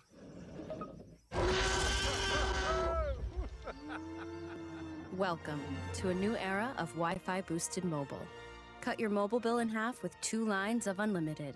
Learn more at xfinitymobile.com. Xfinity. Imagine that. Watch Jurassic Park with Xfinity. Restrictions apply. Xfinity internet required. Savings comparison based on promotional rate for 2 lines of Xfinity Mobile Unlimited versus 2 lines of T-Mobile Experience More, Verizon Unlimited Plus, and AT&T Starter as of February 10th, 2026. Taxes, fees, extra. Well, we finally made it. It's spring, and I have spring fever. I love getting outside and cooking on the flat top or the grill, and Hy-Vee has the best meat department in KC. They've got the freshest, top-quality cuts of corn-fed beef from the Midwest and the best prices in town. They also have bacon-wrapped chicken breast and stuffed pork chops, plus the fresh seafood we love at home. Make it a meal with a twice-baked potato. It's the best meat department in town. They've got the steaks, they've got the chicken, they've got the seafood, and you can get it only at Hy-Vee. 3, 2, 1. It's mid-March, and Kansas City is crazy about college hoops. Pick your bracket, call your friends, and count on Hy-Vee for all your game day snacks. Hy-Vee makes your watch party easy with a huge selection of ready-to-serve party trays, boneless wings, barbecue, sushi, pizza, and fresh bakery goods. Order ahead through the Hy-Vee app, online, or at your favorite store. Even if your bracket is a bust, your watch party will be a winner only at Hy-Vee. Join Cody and Gold live this Friday, 10 to 2 at Rally House Independence for the Rally With Us MLB Opening Day event. Shop Royals gear. First 100 fans get up to 40% off. Plus, chances to win gift cards and home opener tickets courtesy of The Fan. Details at 965thefan.com. Pump up the volume. Business moves fast. Orders roll in, deadlines close in. When you ship with USPS Ground Advantage, you can keep up with confidence. Every package stays in our secure network from dock to door. And with nationwide reach, dependable tracking, and upfront affordable pricing, you get built-in peace of mind. You run the business. We run the routes. Visit USPS.com/Ground Advantage to learn more.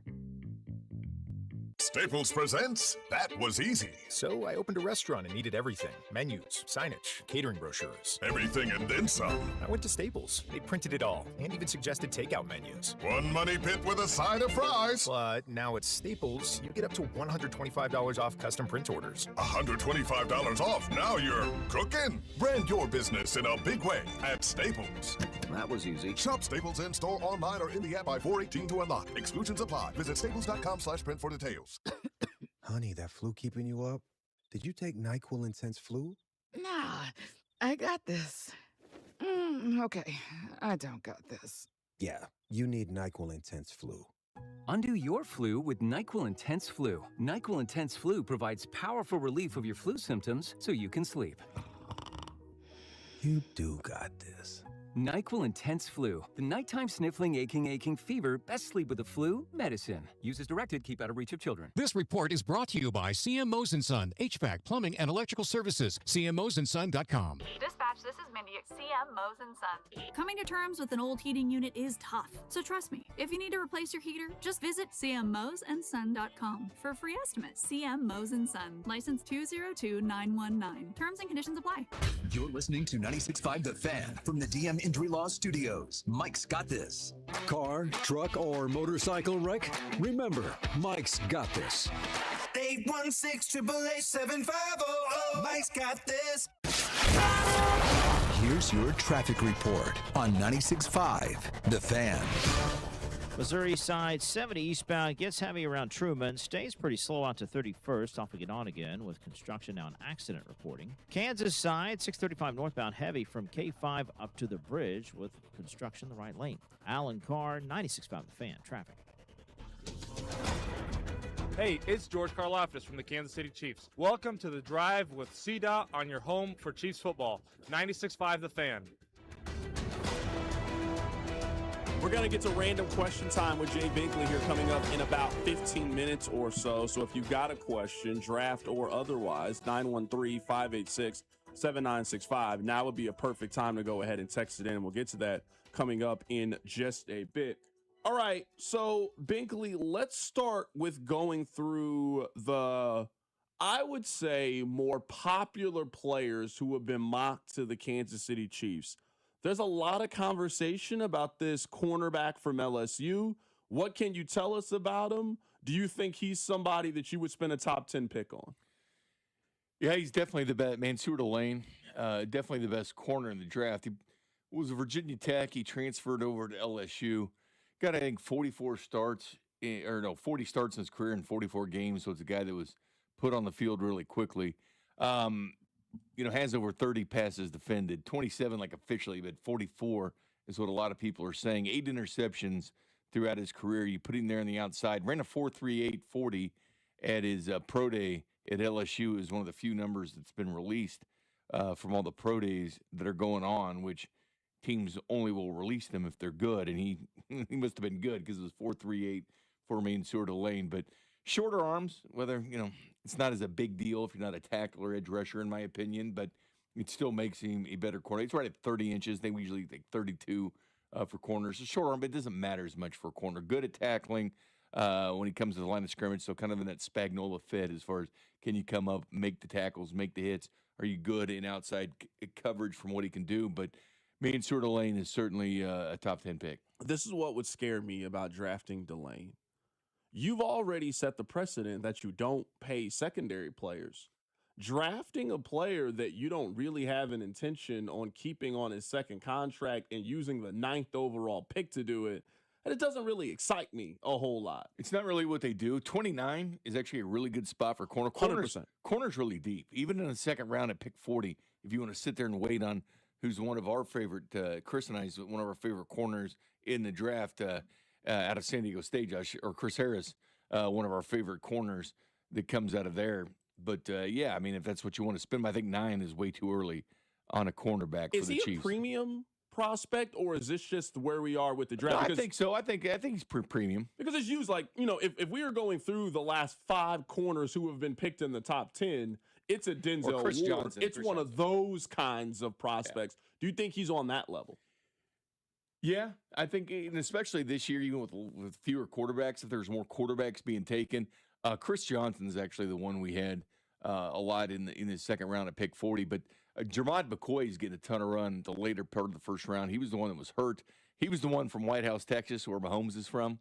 He's the one where you see those pictures from Mahomes when he was in high school. They had a football camp, and there was young Jermod McCoy right there with Mahomes. So there is a connection, with Patrick in the same high school. You see him mocked a lot to the Chiefs in 29. Matter of fact, I looked at 25 of them earlier today, and see in corner was 10 of the 25 picks were corner at 9, but 11 were cornerbacks that were picked 29th for the Chiefs, whether that be Colton Hood was a popular one, from Tennessee. He was a popular one at 29, but I do feel 29 or 40. And the Chiefs are really good at the mid-round defensive backs. The one where they didn't, but they had a lot of success, was Trent McDuffie, because they actually had a first-round grade on Trent McDuffie, and they saw him starting to slide in the draft, is why they moved up and got him. Let's talk about wide receiver. That's another position of emphasis that you've mentioned. They have Carnell Tate coming in for a visit. Mekhi Lemon is also coming in for a visit, which certainly makes sense. You got to do your due diligence. You got to sit down with these guys, talk film, talk football, learn more about these prospects. How do you feel about Tate? How do you feel about Mekhi Lemon? I like them both. Ohio State had their pro day today. They listed all the GMs and stuff over there. The Chiefs weren't there. But there is a problem with that because Alabama had their pro day today, Nebraska had their pro day today, Texas A&M had their pro day. Brett, you can only go to one. You can only go to one. You can only spread your staff so thin. That's why I think a lot of pro days on the same day are kind of silly. It's why a lot of people go back and watch the film on what these guys did. But yeah, Carnell Tate, you got to do your homework, and you got to set that out there. This could be a guy that you're taking. I think it's great that people that continue to put Jeremiah Love with the Chiefs, which there are some that do, which is hilarious, which is great because it's exactly what the Chiefs want. They want that people. They want that smoke screen going up. That could be a direction that they're going. But certainly Mekhi Lemon or Carnell Tate, I think they're the two of the best. Well, obviously, I think they're the consensus best receivers in the draft. But I think going towards it or through it, they were the best out there. But the one thing, too, with Carnell Tate, and we really like Carnell Tate, but you're on the same, offense as a Jeremiah Smith on the other side. You have a tight end in Max Clare, it's going to be a top 3-round draft pick at tight end. So there's other talent on that offense with Ohio State. And Carnell Tate didn't exactly blow away in speed, but that's fine. I mean, Devontae Adams didn't either, and other receivers in the NFL didn't exactly blow it away at the combine. But he's got great hands. He runs great routes. He's a deep threat, but he just does not drop the ball and willing to block, willing to do a lot of the things that the Chiefs fit. I think Mekhi Lemon actually fits kind of what Andy Reid does more, and it's a guy that doesn't drop the ball. Out of 175 targets, he's dropped 3. Matt Miller even put it out last night that he's had only 1 drop in each of his 3 years at USC. One each year. So in 23-1, 24-1, 25-1. That's incredible, and that's exactly what the Chiefs need. He's like an Amon-Ra St. Brown player. I mean, literally the same dude. They went to the same, school at USC, so you like that comparison. That's a good comp, I think, for Mekhi Lemon. Obviously, everybody's different, but the Chiefs need a dependable receiver that can actually catch the football. Because, again, it's the cheapest wide receiver room in the NFL, but really under contract. You had Xavier Worthy still under contract, and then you got Tyquan Thornton, which they can't back away from that. It's a 2-year deal, but he's not being paid a whole lot. But technically, you have those 2 guys coming back. But Rashee Rice is on the last year of his contract, and if they don't do anything going forward or want to keep him, I think he would come at a cheaper price, to be quite honest with you, at this point. But if they don't do anything with Rice, then basically you got 2 with an elite quarterback, and that's not a situation you want. The Chiefs have let the wide receiver room falter, and that gets faltered when you take 1 dart and throw it at Sky Moore, 1 at Rashee Rice. Then last year, when you really needed wide receiver help, and you knew that Rashee Rice was going to be suspended, and the Chiefs didn't bring in that free agent pay. Keenan Allen was just floating out there all summer, signed with the Chargers on the first day of training camp. They didn't go any of those routes. What they did is they threw a dart at Jalen Royals in the 4th round, and you saw him barely get on the field there at the end, but you didn't see any production. Like, they got nothing from Jalen Royals, and this was in a year where they needed wide receiver help, but I think they've really let wide receivers kind of go by the wayside, and all of a sudden you have a tight end that's led this team in receiving for the last decade, either him or Tyreek Hill, but the last couple of years, their leading receiver has been under 900 yards. Their leading rusher this year was under 700 yards. I mean, the Chiefs just aren't putting up big splits from their talent positions. They're running their offense through an aging tight end, and they've got to start doing it a different way. Right now, we're joined in studio by Jay Binkley. We'll get to your questions here coming up in just a bit. I want to throw a proposed trade out there for you and Rob. Rob, we'll actually start with you on this one is, if it cost the Chiefs the 74th overall pick to move up and it would ensure that they would get David Bailey or Ruben Bain, would you make that trade? Yes. I would prefer Bailey of the 2 if you're telling me I have to give up. But if it's an either-or situation and I have to move up 3, 4, 5 picks, whatever the number, but I have to give up 74. Would you do it for Bain? So I think we all agree on David Bailey as a prospect. Let's say that Bailey is off the board. Let's say he goes 4th overall to Tennessee. Mm-hmm. But Ruben Bain is there at 7. You want to ensure that you get Ruben Bain. It's obviously going to cost your 9th pick, but it will also cost you the 74th pick. So your 3rd round selection to move up to go get him. You'd make that trade to go get Ruben Bain. I would do that trade for Reese, Bain, or Bailey. That's how much I view as pass rushers in need. I would not do it for Bain, and I'll tell you this much. It is concerning, and it should be people's concern. He didn't run at the combine. Okay, not a lot of people do. There's only 6 players that out of the 319 that actually did only 6 actually did all the drills. He didn't run at the combine. Well, he chose not to run at his pro day yesterday either. That's kind of a red flag when you don't run at the combine and then you don't run at your pro day either. Did he get his arms measured yesterday? Because that's what we really need to know. He didn't do that either, which you get the home cooking when you made your pro day. What did he do yesterday at the pro day? Which is funny because he didn't run, he didn't get measured. What was he did some on-the-field drills, and there was, oh, man, did you see that bend? Did you see the way he's moving? I was like, the dude is wearing shorts going against blocking sleds and dummies. I mean, yeah, everybody looks good in that situation. So I understand that, but if you're not running at the combine and you're not running your pro day, I start to wonder, what are you hiding? Because usually, okay, I get it, you skip the combine, but then you run at your pro day. In pro days, even though it's supposed to be by NFL people that are doing your arms, miraculously out of 46, according to Dane Brugler, out of 46 linemen were at the combine last year, offensive linemen, 43 of the 46 had longer arms at their pro day. They measured them at the combine, and then they magically, 43 of 46 had longer arms by the time it got to their pro day. That would just be a concern. And then the other thing, too, is just the production.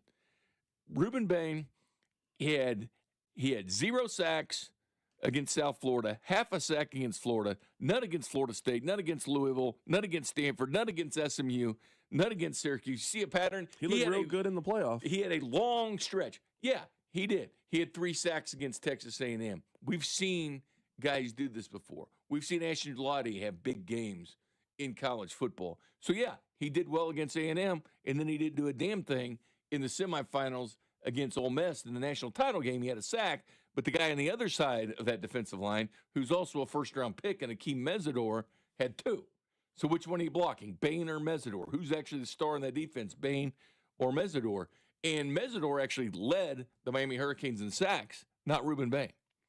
And he kind of gets left out of the equation, I know, because he's kind of an older guy. But, yeah, he'd be fine, I guess, if that's a pick that you desperately needed to make. But would I trade that for him?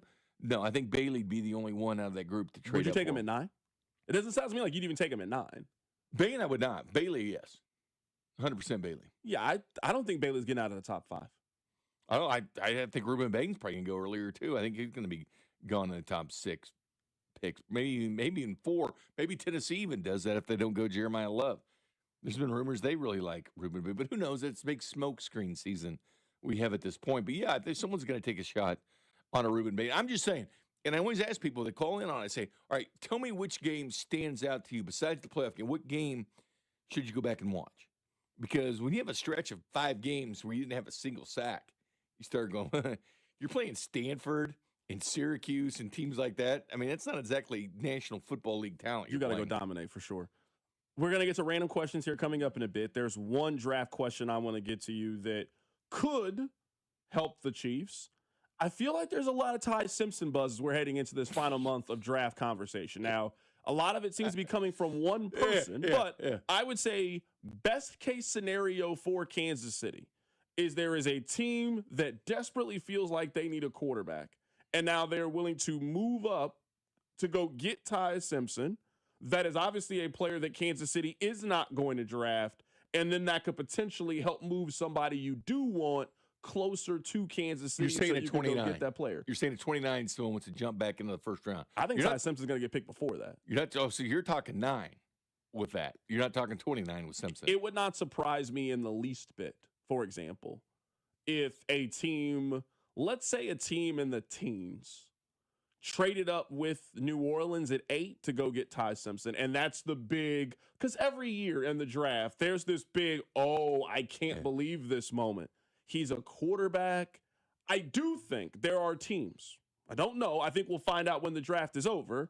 I don't think it is a consensus. All 32 teams think that Fernando Mendoza is the best quarterback in this draft class. I think there are somewhere between 8 to 12 that think that Ty Simpson is is the better quarterback in this draft class. So you were telling me I could get him at 8. I think there's going to be a team that'd be very interested if the momentum continues the way that it is towards Ty Simpson. Yeah, because the free agent quarterbacks were not great. I mean, everybody's quarterback starved today. I will say this, Ty Simpson, I'm looking it up. Ty Simpson did throw today. He was throwing this afternoon. So I think he's a good player. So a lot of people will go back. Yeah, I mean, you watch Ty Simpson and what he did at Alabama. Clearly that team was all about Ty Simpson. I heard you talking about it a little bit yesterday. In Alabama, it's true. Believe it or not, they were one of the worst rushing teams in the SEC. I think they're like 15 of the 16 teams. They couldn't run the ball last year, and their number 1 wide receiver took a major step back last year. It came down to Ty Simpson. It really did. It was the Ty Simpson show. He had to do everything for Alabama this year. But, you know, the Orlovsky thing, when he was on there, Pat McAfee talking about what big games has Mendoza played. And, dude, he played the national title game. He played in the playoffs.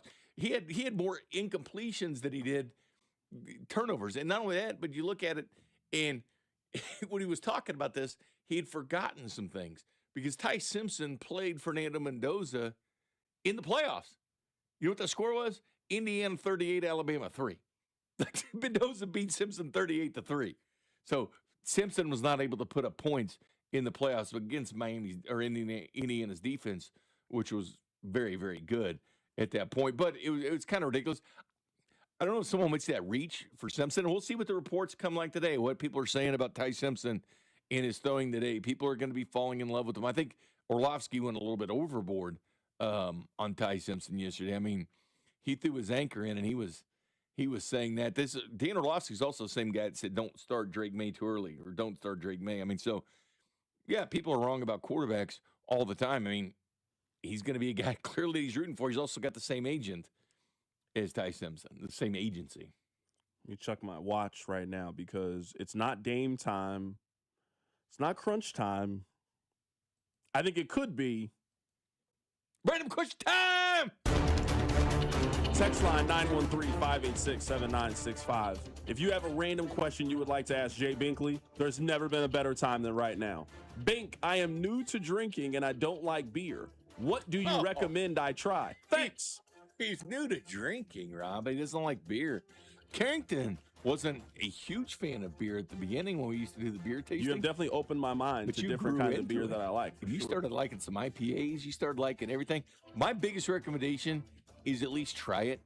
Find that type of beer you like. You like stout, you like lagers. Is the IPAs maybe, what you prefer? Carrington, what is it, Miller Lite that you found? That you I have been enjoying a nice ice cold Miller Lite. Can I tell you a beer that I had during the NCAA tournament that I was over a friend's house? He handed me a beer. I was like, this is delicious. Land Shark Lager. Used to be Jimmy Buffett's company. Yeah, I had one of those. I was sitting there thinking, hey, where's this been? This is a very tasty brew. Had that while watching a little college bucket. So, yeah, that gets a Carrington seal of approval. A little Land Shark Lager. You got to find that beer you like, that go-to, because people are really loyal to the beers they like. I would just consider trying it as many times as you want. I would say seltzers. That's more in Drew Nixon's category. If you want a good seltzer, ask the midday producer. Drew will tell you exactly what seltzers to go drink. Because all I know is that stuff you had in here was absolute garbage. When you had that seltzer, that's coming back. That's coming back. Like Hawaiian tropic suntan lotion. That's absolutely coming back. This is a great question. Bink, is it Pet Smart or Pet Smart? Oh boy, I don't know. Which one do you think that it is? It's a great question. I've never thought about it. Is it Pet Smart or Pet Smart? I've just been, Pet Smart? I just call it Pet Smart. Which one do you think it is, Rob? I think it's Pet Smart. It's probably what it actually is. Like, is it really Walmart or Walmart's? All right. Someone on the text line says, Bink, I'm new to the area. If I only go to one Missouri high school football game this upcoming season, what game should it be? I think high school football is all about the environment and the kind of the stadium you're sitting in. I think Platte County is actually a really fun stadium. I haven't been there in the last couple of years, but they had those old Royals orange seats because their school colors are black and orange. So they had those orange seats they bought from the stadium when they replaced them, and that was really cool the way it looked. I think Ray Peck has a great stadium and scoreboard for their teams, but that's a lot of fun if you want the town. It's always more fun, I think, to go to a town rather than going to where one stadium hosts like 5 different teams or 4 different teams.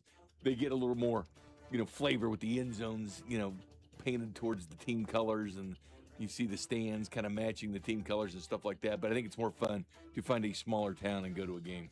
Binkley, there is a beautiful woman on my Instagram. What would you recommend as something I say to her in her direct messages? We don't have a previous relationship. I don't already know this woman. Is it real or AI? Because there's a whole bunch of fake stuff out there right now with women or reports on Bill Self or free agents signing different places. So if she's real and she's on it, is this like an Instagram hottie? We talking Instagram model? Or are we just talking like, Betty Sue from down the street? I'm here to just ask the questions that the text line has. Just ask her my go-to question. How long have you been hot? Bink, what's your McDonald's order? Wait, that's your go-to? I brought on a supermodel when Henry and I did the day shift, Abigail Ratchford. I just answered a simple question. How long have you been hot? And here's the thing, Rob. When you go back to your 5-year reunion, all of a sudden these girls are hot. And you're like, where the hell was this? We're having our 20-year reunion this year. Yeah, you're like, where was this? Yeah. You'll see it at the 20 years. You're like, whoa, man, she looks much different than the brace face at 18. I mean, what happened to her? She lost some weight. She got a diet. She's on a treadmill. She looks like a new woman. So that's a good question. How long have you been hot? Shout out to my dear friend Shannon. What is your go-to McDonald's order? It was always the Big Mac forever, but I haven't tried that arch yet. The big arch thing. Mm-hmm. The one the CEO was trying to nibble on, whatever he was doing with it. I haven't tried it yet, though, but I want to. But Big Mac was always the go-to, but this arch looks a lot better. Text line 913-586-7965. I'll ask one more random question here. Bink, I am about to separate with my second wife. Is there anything I can do to save my marriage? Start your Bumble account or Hinge account because you're going to need it rolling here very, very soon. But they're always going to ask you, how long have you been divorced? So just slide in. It's been a couple years. It's been 2 or 3 years. Don't tell her like it's since last Tuesday. Don't say that. Just start off with lies. Yeah, I just go ahead and get that Bumble account fired up and Hinge account fired up because you'll probably need it. That is Jay Binkley joining us in studio, changing lives. Thank you, Binkley. Thank you. Coming up on the other side, I cannot believe after months and months of complaining about something, the NFL is going to do absolutely nothing about it. I'll tell you what it is. Keep it right here, it's The Drive. The Drive with Carrington Harrison on your home for Royals baseball. 96.5, The Fan. This baseball season, FanDuel is letting you choose your own reward for opening week. Betting customizations that transform how you experience the game. Make your choice, and the reward will be ready for you on your next MLB bet. FanDuel is the home of home runs. Now that you can choose your reward for opening week, baseball just got more exciting. For myself, personally, I'm looking at opening day. Cole Reagans is healthy, so I love a nice strikeout bet with Cole. And looking at the Royals' home opener, fences are in, the Twins have no pitching, and Jack Kagleon has a chance to grab the city. Give me an anytime home run for him on that day. So, ready to play your game? Head to FanDuel.com/local to choose your reward for MLB's opening week. FanDuel, an official partner of the MLB, and FanDuel Sportsbook is the official sportsbook of 96.5 The Fan. 21 and present in Missouri. Opt-in required. Rewards are non-withdrawable. Restrictions apply, including bonus and token expiration, leg requirements, and max wager amount. See terms at sportsbook.fanduel.com. Gambling problem? Call 1-800-GAMBLER. I think one of the things that patients don't realize is that when they get a joint replacement, that's not a lifetime treatment option. And they're probably, if they are a younger patient, signing up for multiple surgeries down the road. As a physician and medical director for QC Kinetics, Dr. Caravelli's seen a pattern of trending joint pain. Prolonged medication, steroids, then surgery, possibly another surgery. So a lot of our patients are trying to avoid or put off surgery, and this is the treatment that can help them do that. QC Kinetics extracts your body's healing substances, concentrates them back into your aching joints to help heal and restore those areas, providing lasting relief. Oh, I love being able to tell my patients, before we do this surgery, let's try another option. Let's see if this is right for you, because now they might not have to have surgery at all. Call today for your free consultation. Call QC Kinetics, 816-412-6299. That's 816-412-6299. 816-412-6299. Call Hamilton today for our $79 mainline drain cleaning special. The pros at Hamilton will inspect your drains with video camera technology to pinpoint exactly what is needed to clear those clogs and help prevent expensive drain repairs. The expert technicians at Hamilton are ready 7 days a week to solve your problem the right way, the first time. Over 40 years experience and more than 8,000 five-star reviews are great reasons to trust Hamilton. Visit callhamilton.com/radio for details, terms, and conditions. License number 2025-11120. The Royals and the See You in the Major Leagues Foundation are teaming up with Blue Cross and Blue Shield of Kansas City to recognize outstanding high school sports coaches through the Blue KC Coaches with Character program. From April to September, we'll recognize 6 coaches as a Blue KC Coach with Character. Each honoree will receive a VIP package that includes tickets to a Royals game and more. Be part of honoring our high school coaches whose service is making Kansas City a better place to live, work, and play. Just go to bluekc.com/nominate coaches with character to nominate today. Did you know about 1 in 3 people with plaque psoriasis may also develop psoriatic arthritis, which causes joint pain, stiffness, and swelling? Does this sound like you? Listen to what it sounds like to be a million miles away. Tremfya guselkumab, taken by injection, is a prescription medicine for adults with moderate to severe plaque psoriasis who may benefit from taking injections or pills or phototherapy, and for adults with active psoriatic arthritis. Serious allergic reactions and increased risk of infections and liver problems may occur. Before treatment, your doctor should check you for infections and tuberculosis. Tell your doctor if you have an infection, flu-like symptoms, or if you need a vaccine. Imagine being a million miles away.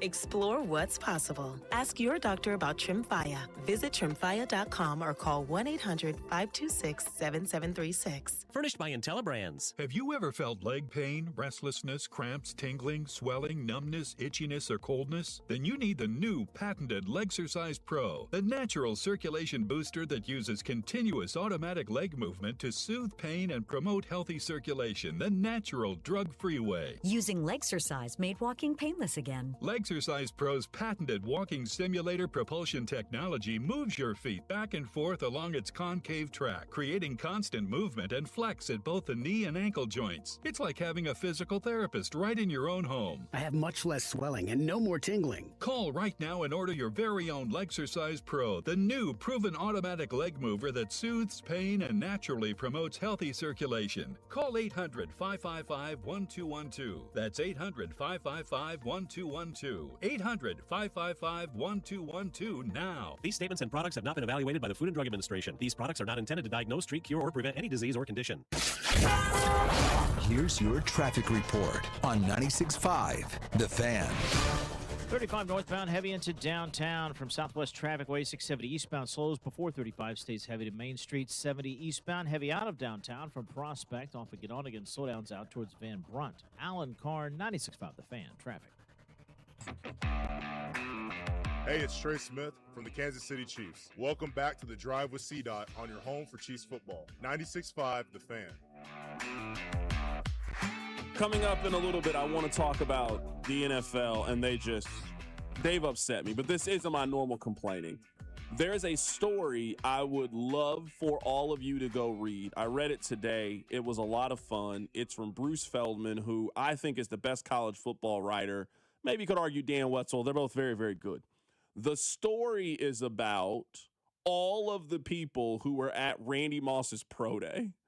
And as you would imagine, Randy Moss's pro day, at his pro day, he ran a 4.25. He also did a vertical jump of 47 inches at his pro day in Huntington, West Virginia. So it was like if you were there, you saw it, and you were blown away by it. Listen to this story about Randy Moss. This was one of the people that were there. I heard a story from our track coach. Randy's laying down on the infield with his headphones on. The first call is for the 55-meter dash. Randy didn't budge. Second call, he also didn't budge. Last call, he takes off his headphones, walks over, shakes his leg 2 times, gets into the blocks, and then qualifies for nationals. That's just the kind of athlete that he was. I'm always here for Randy Moss stories. Randy Moss is kind of, and I understand they're very, very different because they didn't play, or Randy didn't play 2 sports. Randy might be my generation's Bo Jackson. Like, there are so many athletic stories that you could tell me about Randy Moss that I believe. This is the story I believe. Randy just didn't work out, didn't really care about any of this stuff. I'm faster than you. I'm more athletic than you are. Just shows up, competes for track nationals. I absolutely believe that story happened. Let me tell you guys this. Do you guys remember how much we complained about the Tush push this year? You guys remember that? Remember week 4, week 5, week 6? We did all the complaining in the world about the Tush push. I was tired of it. You were tired of it. And we were convinced that we were getting that play out of the NFL. Oh, just wait until the offseason. Wait till your father gets here. You'll see. Well, it's the offseason. Now's the time to get rid of the Tush push. They're not even going to vote on it. The Tush push is back for the 2026 season. Now, I know they haven't made a whole big announcement about it, but there is no big announcement. There is not a single team that is going to bring it to the competition committee to vote if they want it outlawed or not. We are keeping the Tush push. I don't want to hear anybody in the National Football League complain about the Tush push in 2026. I'm serious. I don't want to hear anybody complain about it. Oh, how can we officiate this play? Oh, it's too confusing. I don't want to hear anybody complain about it. This was your chance to get rid of it. It's a disaster. It's a disaster. You had your chance to get rid of it. You were 2 votes short last year. This seems obvious to me. They have been having internal conversations. They don't think if they bring it to the group, they're going to vote it out. They can't think they have the votes if they're not even going to bring it to a vote. They don't want to lose again when it comes to the Tush push. They know that it would pass to keep it around, that enough teams use it, and that they're going to keep it. So, okay, Rob, that's all they did. That's all they did was complain about the Tush push. And now they're going to keep it. They're going to keep the Tush push. It's that simple. They're going to keep it. Here's my question. And it's not a question you can really answer, but I'm just I'm confused by this following question. How could they not find the votes to get rid of this play? Like, last year, they were close. Remember, Jason Kelsey had a flat. Jason Kelsey flew down the owners' meeting, and he advocated for it. They were clearly about to get rid of it last year. It was on the brink of dead, and 2 votes. And then this year, all I heard was more and more complaining. Impossible to officiate. So-and-so lines up off sides. I mean, the Chiefs game specifically, it was a national talking point. Nick Wright's show, Danny Parkin's show. Every show was talking about it, and yet I imagine the owners, who are extremely brand conscious, all heard this and then didn't even bring it up for a vote this year. You couldn't find 2 votes? You couldn't find two teams that lost? I'm betting the Jags, I don't know where they voted last year, who had Josh Allen tush pushed for 7 yards in the playoffs, may have had an opinion on the play. But instead, it's back. Just not going anywhere. I'm just here to relay the news. That's what I am. I'm here to relay the news, and the tush push is coming back for the 2026 season. Coming up at the top of the hour, we'll talk a little bit of baseball. Today is actually opening day. There's a baseball game coming up later today, the Yankees and the Giants. They're going to kick things off. That game will be available on Netflix if you want to tune in. Let's talk a little bit of college basketball before then. Here's Jeff Goodman. Here he is talking about who the possible candidates can be at North Carolina. North Carolina made the decision to fire their head coach. We know Brad Stevens is not interested. He's happy with the Celtics. There were some names floated, and I've gotten a bunch. Like Stephen A. Smith said Kenny Smith. He's got no shot, 0. The other one that I've gotten a bunch of people hit me up on is Jerry Stackhouse. No shot with Stack. No shot. He was terrible at Vanderbilt. It's not going to happen. It's not going to happen. Plus, Roy Williams had several chances to bring him back to the family and never did. So Stack's not going to have a shot there. So let's go through, to me, what the top of the list after talking to some sources this morning tell me it's going to look like here.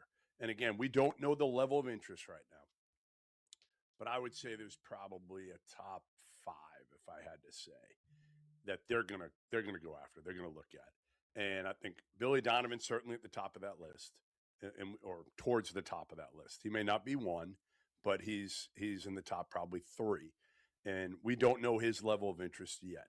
I've been told by people close to him. Again, a lot of people close to him are trying to implore him to get the hell out of the NBA and the Bulls and take this job because it's probably the best job for him. I do believe that Billy Donovan is going to be the next coach at North Carolina. He has not been a successful NBA coach for a bunch of different reasons. I don't really think the Bulls are a great organization. I don't think they're a great organization. They haven't been a great organization since Derrick Rose's knees started giving out. They're not good. They have been the most average team in the NBA for the last 6 or 7 years. It is now running in college basketball a lot closer to the NBA. If you get yourself a general manager and have him bring in the talent, you work together, and you can kind of stay away from some of the day-to-day grind stuff and just coach the basketball team, I do think that you can make that situation work at North Carolina. He would be number 1 on my list. I could also see them going in a couple of different directions. Rob, let's bring you in for this before we get to baseball.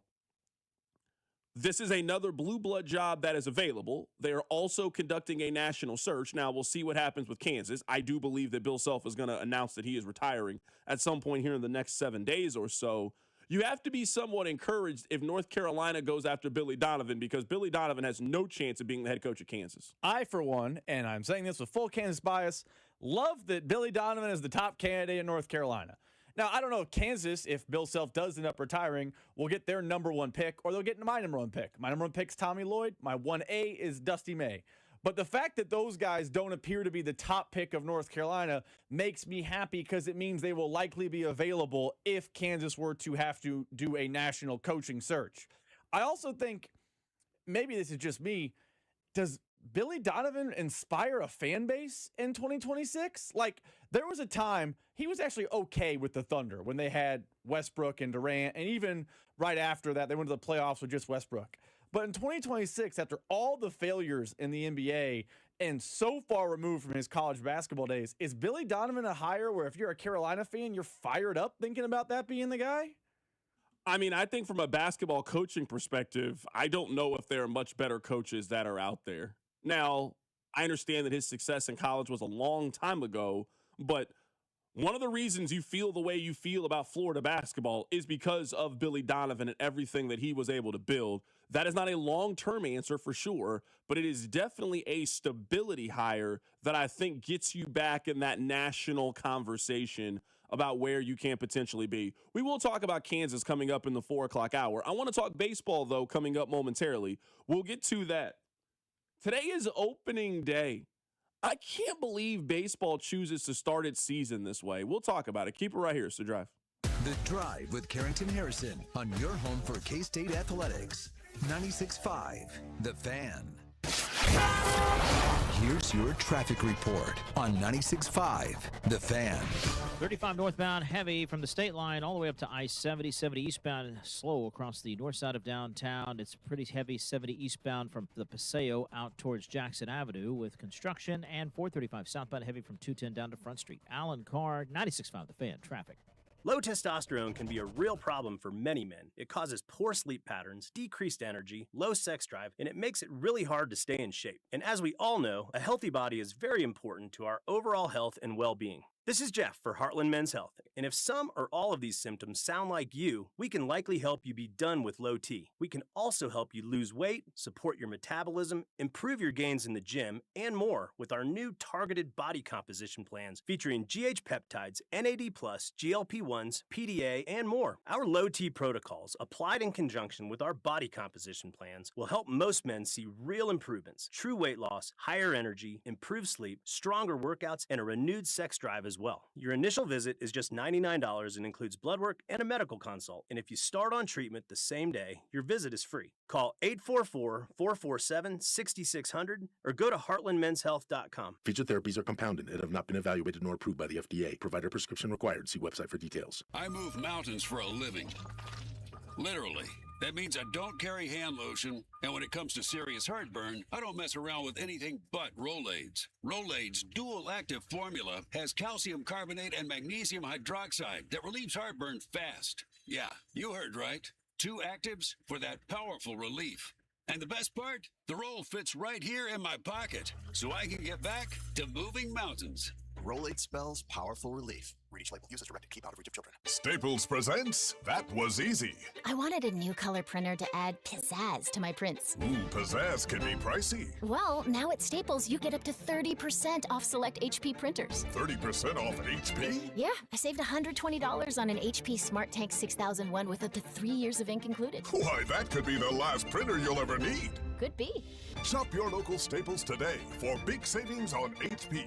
That was easy. Available in-store, online, or on the app. It's 4-4 exclusions apply. Feeling the heat? Don't sweat it. Turn to Comfort Systems Heating and Cooling. With temperatures rising, now's the time to make sure your AC is ready to keep you cool. Whether it's your home or your business, Comfort Systems services both residential and commercial systems across the Kansas City area. Call today for a fast tune-up, repair, or a system upgrade so you can stay cool all summer long. Family owned and operated since 1990. Comforting people is what we do. Comfort Systems is right for you. MyComfortSystems.com.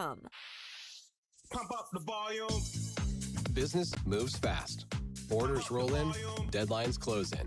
When you ship with USPS Ground Advantage, you can keep up with confidence. Every package stays in our secure network from dock to door. And with nationwide reach, dependable tracking, and upfront affordable pricing, you get built-in peace of mind. You run the business. We run the routes. Visit USPS.com/Ground Advantage to learn more. The long goodbye begins. A very special evening with Journey. Final Frontier Tour. March 26th, T-Mobile Center. The lights go down one final time. Tickets are on sale now at JourneyMusic.com. Journey. Final Frontier Tour. It's tournament time.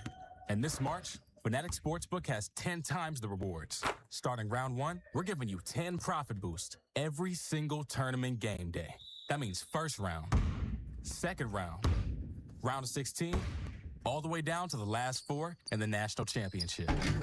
10 chances every game day to level up your winnings. But that's not all. You'll earn up to 10% fan cash back on all your bets, which you can use on anything at Fanatics.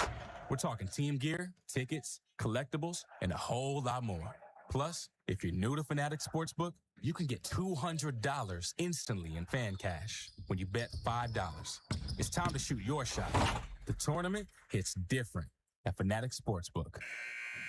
Must be 21 plus. Gambling problem? Call 1-800-GAMBLER or 1-800-MY-RESET. CT call 888-789-7777. MA call 800-327-5050. NY call 877-8-HOPE-NY. MD visit mdgamblinghelp.org. Offer not available in all states. Terms apply. See Fanatics Sportsbook app. Hey Kansas City, this is Cole Reagans. On your way home from the K, tune into Vern's postgame show right here on your home for Royals baseball. 96.5 The Fan. KFNC FM and AM, HD1 and HD2 Kansas City, an Odyssey sports station.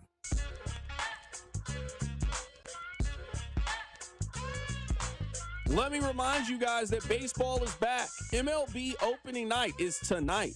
Aaron Judge and the New York Yankees travel to face Rafael Devers and the San Francisco Giants. Yankees, Giants, live on Netflix tonight at 7 o'clock.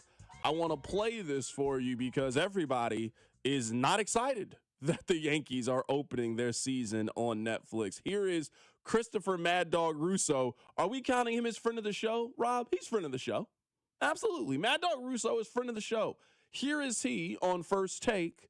He is not happy that the Yankees are kicking off their season on Netflix. Major League Baseball, in their ever-ending search to get the almighty dollar, they move the games around. So tonight, yes, has done the Yankees for 25 years. They do basically every opening day. Where is the game tonight? It's on Netflix at 8 o'clock. The home opener, or the season opener, Yankees-Giants. I mean, gee whiz, it's bad enough you got to find Netflix, but if you're Yes, that does 162 games, you know, Yankees and the freaking Tampa Rays in August, and they carry the ball game, this is a big game for them. And they can't do it because baseball realizes it's a marquee game, takes it off Yes's plate, and gives it somewhere else. That's not the right thing to do.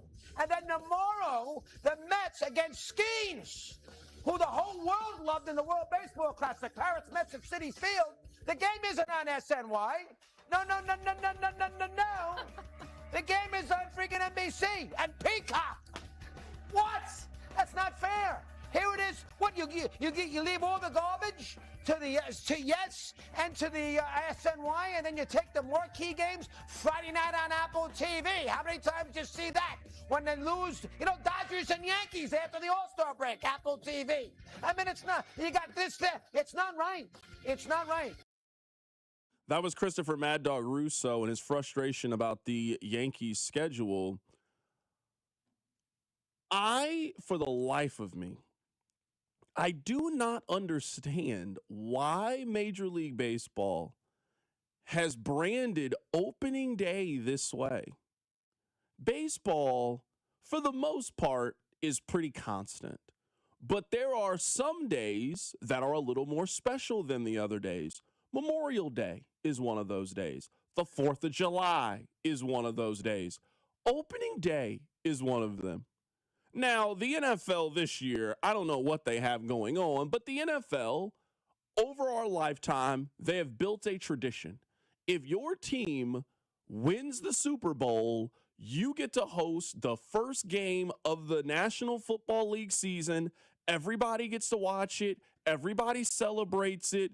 You are the champion. We will bend the knee at your greatness. If I was the commissioner of baseball, this is how I would handle opening day.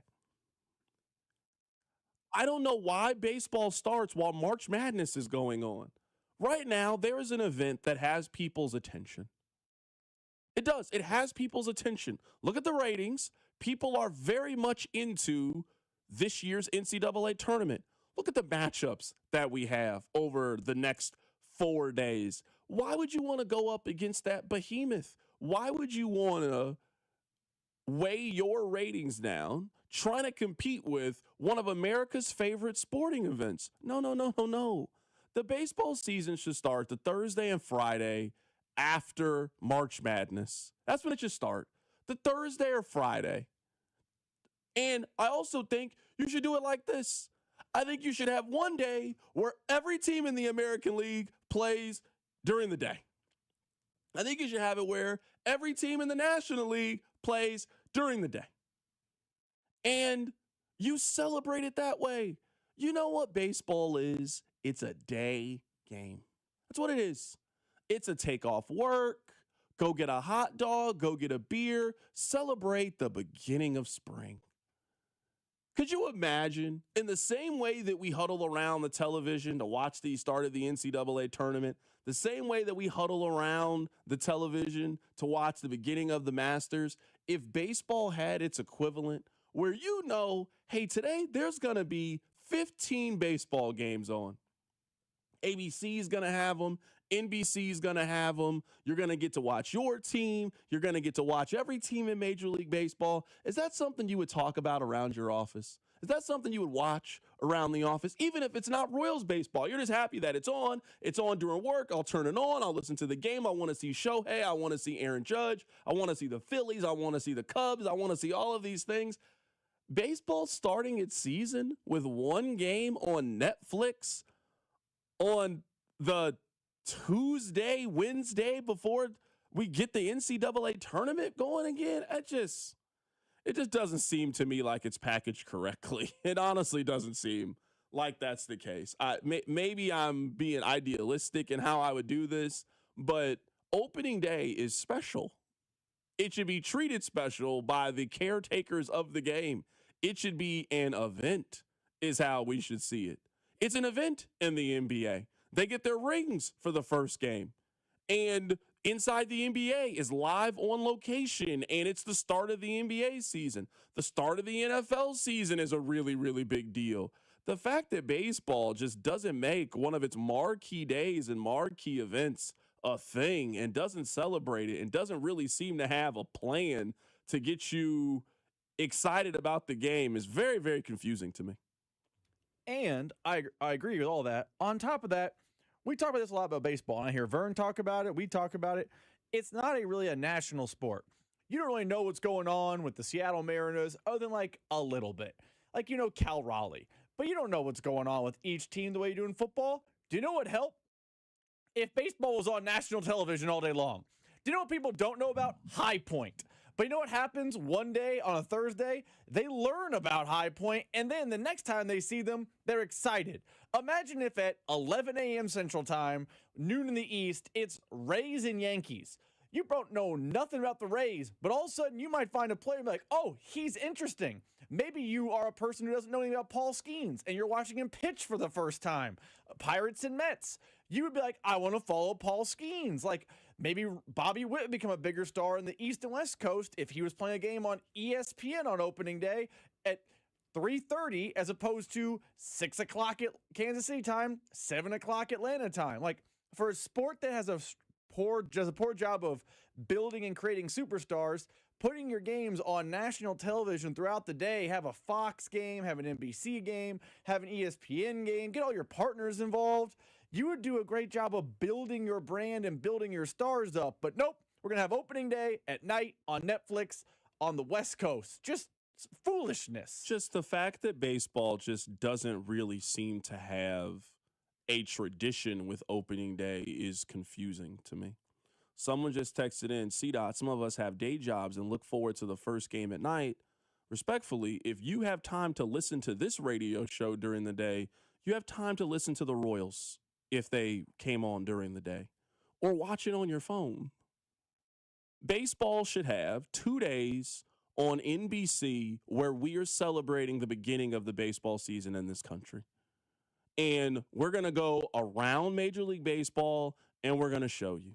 We're going to go to Yankee Stadium. We're going to go to Fenway. We're going to go to Wrigley. We're going to highlight the teams that are good this year, the players that you need to keep up with. And for 2 days, all of us should have baseball on in our offices. The fact that that is not a tradition that we have as a country is crazy to me.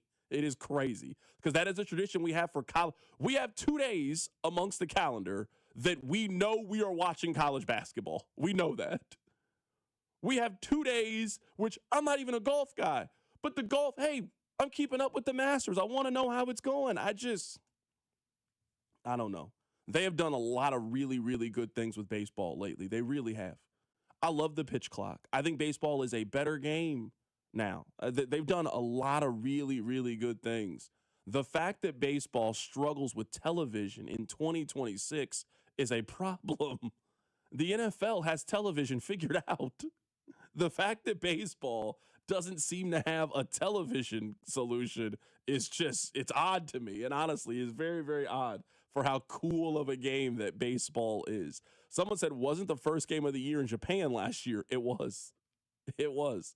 The first game of the baseball season should not be on Netflix on a Wednesday night. That's not how baseball should start, but here's where we are. All right, coming up on the other side, let's talk a little bit of Kansas basketball. We had Scott Pollard on the show earlier today. I want to play you some of his comments and what he had to say. I have another suggestion of somebody I think would make a lot of sense to be Kansas's head coach. We are all sitting around and waiting to see what Bill Self's decision is going to be. Keep it right here, it's The Drive. You're listening to The Drive with Carrington Harrison. I mean, come on, guys. What are we doing here? On your home for Chiefs football, 96.5, The Fan. This baseball season, FanDuel is letting you choose your own reward for opening week. Betting customizations that transform how you experience the game. Make your choice, and the reward will be ready for you on your next MLB bet.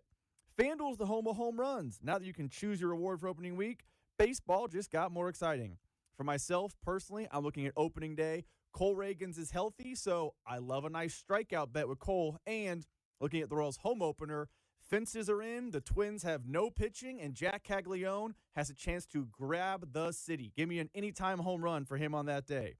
So, ready to play your game? Head to FanDuel.com/local to choose your reward for MLB's opening week. FanDuel, an official partner of the MLB, and FanDuel Sportsbook is the official sportsbook of 96.5 The Fan. 21 and present in Missouri. Opt-in required. Rewards are non-withdrawable. Restrictions apply, including bonus and token expiration, leg requirements, and max wager amount. See terms at sportsbook.fanduel.com. Gambling problem? Call 1-800-GAMBLER. There's nothing like the sound of Royals baseball. When the boys in blue take the field, loyal fans tune in, turn it up, and stay connected. And where do Kansas City's most passionate sports fans gather? Right here on 96.5 The Fan. Sports fans are loyal fans. They support the teams they love and the businesses that support their team. If you're ready to grow your business and connect with a dedicated, engaged audience, call 816-522-0444 or email greg.bergen@odyssey.com. That's greg.bergen at odyssey.com. You're always better with a roof from JR. Here they come. A baseball-sized hailstorm means every roofer for 500 miles is on his way here to ring your doorbell. Before that happens, go online to jrstormcheck.com and relax. JR & Company is locally owned, veteran-owned, and family-owned. JR & Company offers a lifetime warranty on workmanship. But best of all, JR & Company offers a free Class 4 shingle upgrade. What does that mean? Most insurance companies offer premium discounts on Class 4 shingles. Remember, no roofer can legally offer to pay your deductible, but a free shingle upgrade can reduce premiums for years to come. Why do we do this? Because we can. A lifetime workmanship warranty and free shingle upgrade. It's why we say, You're always better with a roof from JR. Just visit jrstormcheck.com. This is Kevin Harlan, and if I sound a little tired, it's because it's Ford Truck Month at Rob's Side Ford. You and me both, Kevin. It's been nonstop. Well, Rob, remind me again why. Because Rob's Site Ford is offering brand new F-150s up to $16,500 off, 0% financing for 60 months, and 0 payments for 90 days. Yes, that'll do it. And that's just the F-150s. We've got the best deals of the year on Super Duty, Ranger, and Maverick. Okay, so let me get this straight, Rob. Massive savings, strong financing, no payments for 3 months, and people are showing up? It's nonstop. Funny how that works. Turns out, when you've got the inventory, the price, and the experience, people notice. Especially when you're Kansas City's #1 top-rated Ford dealer on Google. 4.8 stars and over 3,000 reviews. And Kansas City's top volume F-150 dealer. No wonder you're tired. It's Ford Truck Month at Rob's Side Ford. 135th and State Line, or robsite.com. But don't wait, these offers end soon. Baseball is back. Opening night is one exclusive game, and it's live on Netflix. Tonight, the New York Yankees, led by 7-time All-Star Aaron Judge, are in the Bay Area to face Rafael Devers and the San Francisco Giants. A brand new way to watch Major League Baseball, and it all starts here. MLB opening night, Yankees vs. Giants, live on Netflix. Tonight at 8 p.m. Eastern, 5 p.m. Pacific. It all comes down to this, folks. Yep, the entire season is on the line. But my throat has officially thrown in the towel. Sounds like you need Vicks VapoCool drops. They're max strength and vaporize sore throat pain. Whoa! These VapoCool drops hit fast. Speaking of fast, did you just see that play? Yeah, he vaporized that ball. That pun should have come with a penalty. Vaporize sore throat pain with Vicks VapoCool drops. Use as directed. Vicky Stevens writes, "We weren't happy with the way things turned out last season, so I made the call. Weedman's been a total game changer. Fertilization, weed control, the whole 9 yards.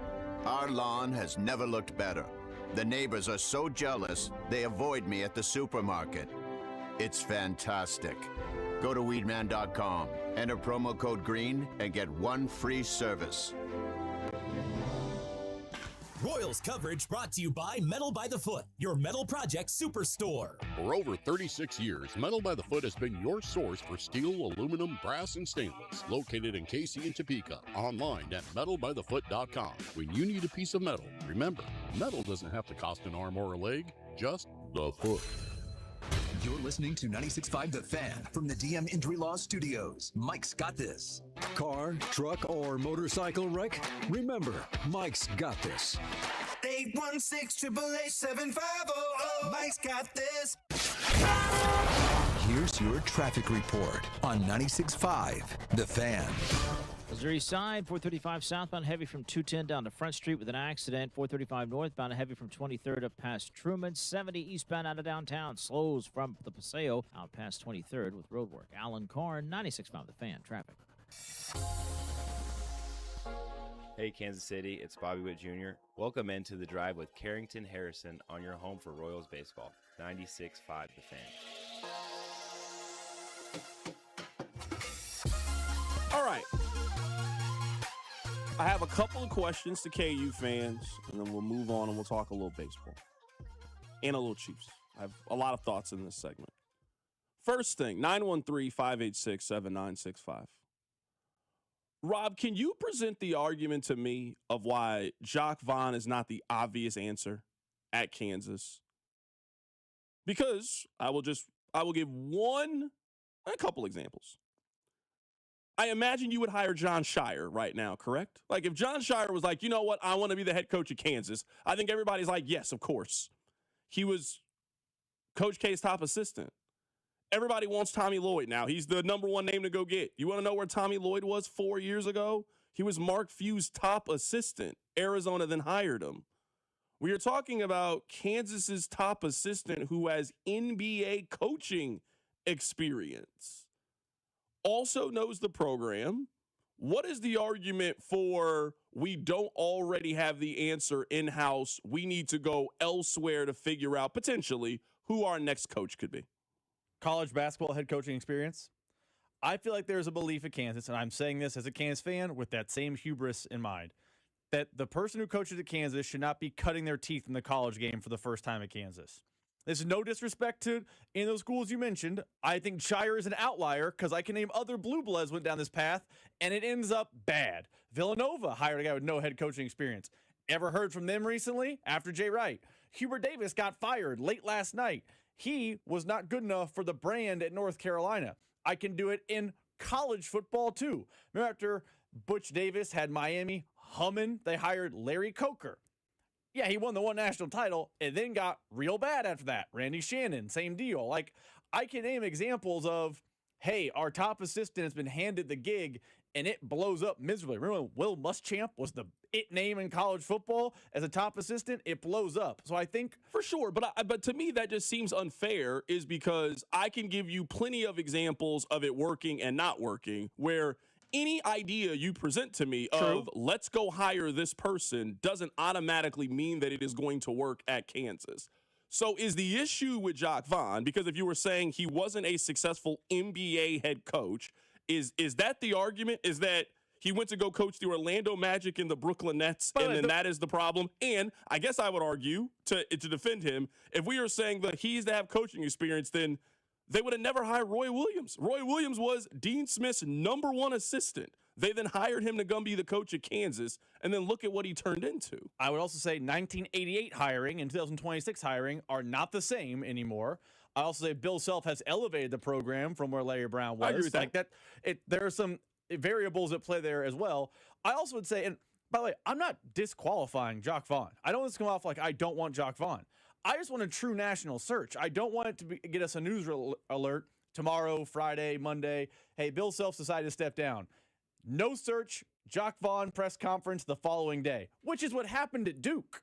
It was Coach K is done. They're walking off the floor in New Orleans. They lose to Armando Bacot in North Carolina. The ensuing Tuesday after the national title game, John Shire's having a press conference. There was no search. It was, that's our guy, go get him. Like, I just want a true national search. And it's possible Jacques Vaughn is the best candidate. I just want to suss out all the candidates. I would also tell you, yes, he was an unsuccessful NBA head coach, and it wasn't just because he was on the Magic and the Nets. That's a major reason why. That's a significant reason why. He had 3 superstars in their prime in Brooklyn, and they lost in the first round.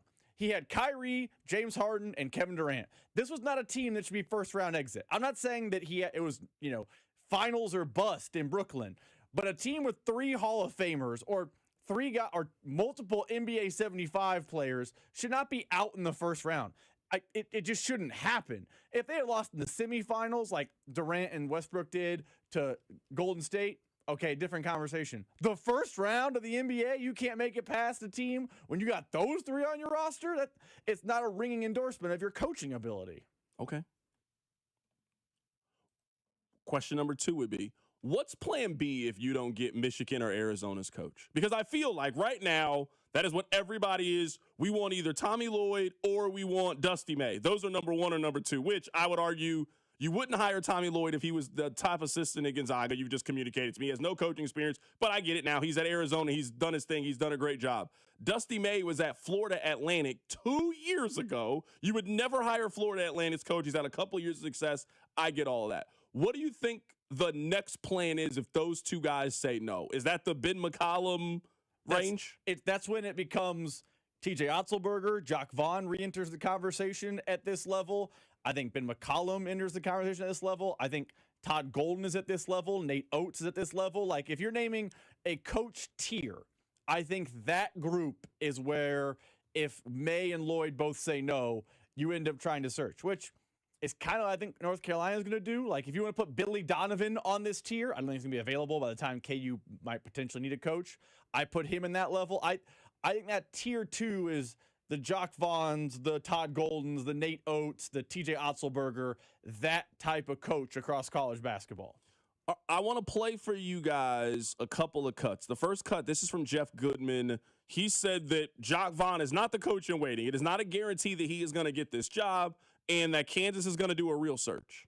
For a while, I thought it was a done deal. When they let Jacques be the, basically the de facto interim coach when Bill would step away at any point over Jeremy Case, who had been there a while, I figured, yeah, it's going to be Jacques Vaughn. That's why he was brought in, right? And if you're Jacques Vaughn, you're only coming back, to be that next guy. However, a bunch of sources have told me they don't think that's the case. They think they would go out and look for a national search. And it could end up being Jacques Vaughn still. But I think they would swing for the fences like Carolina's doing right now. And I think it would be a different group of names to some degree, because I think Kansas is different than North Carolina. I think Kansas could get away with hiring a Nate Oates. I think they could get away with hiring a Todd Golden. Those are guys. Now, again, are they going to pay the buyout? Probably not of Todd Golden. Oates drops down a little bit. And then you're going to have some of the same people in the mix. I will throw a name out there now. I'm assuming this name will not be good enough at Kansas, but just me throwing a name out there. What about the head coach right now at Vanderbilt?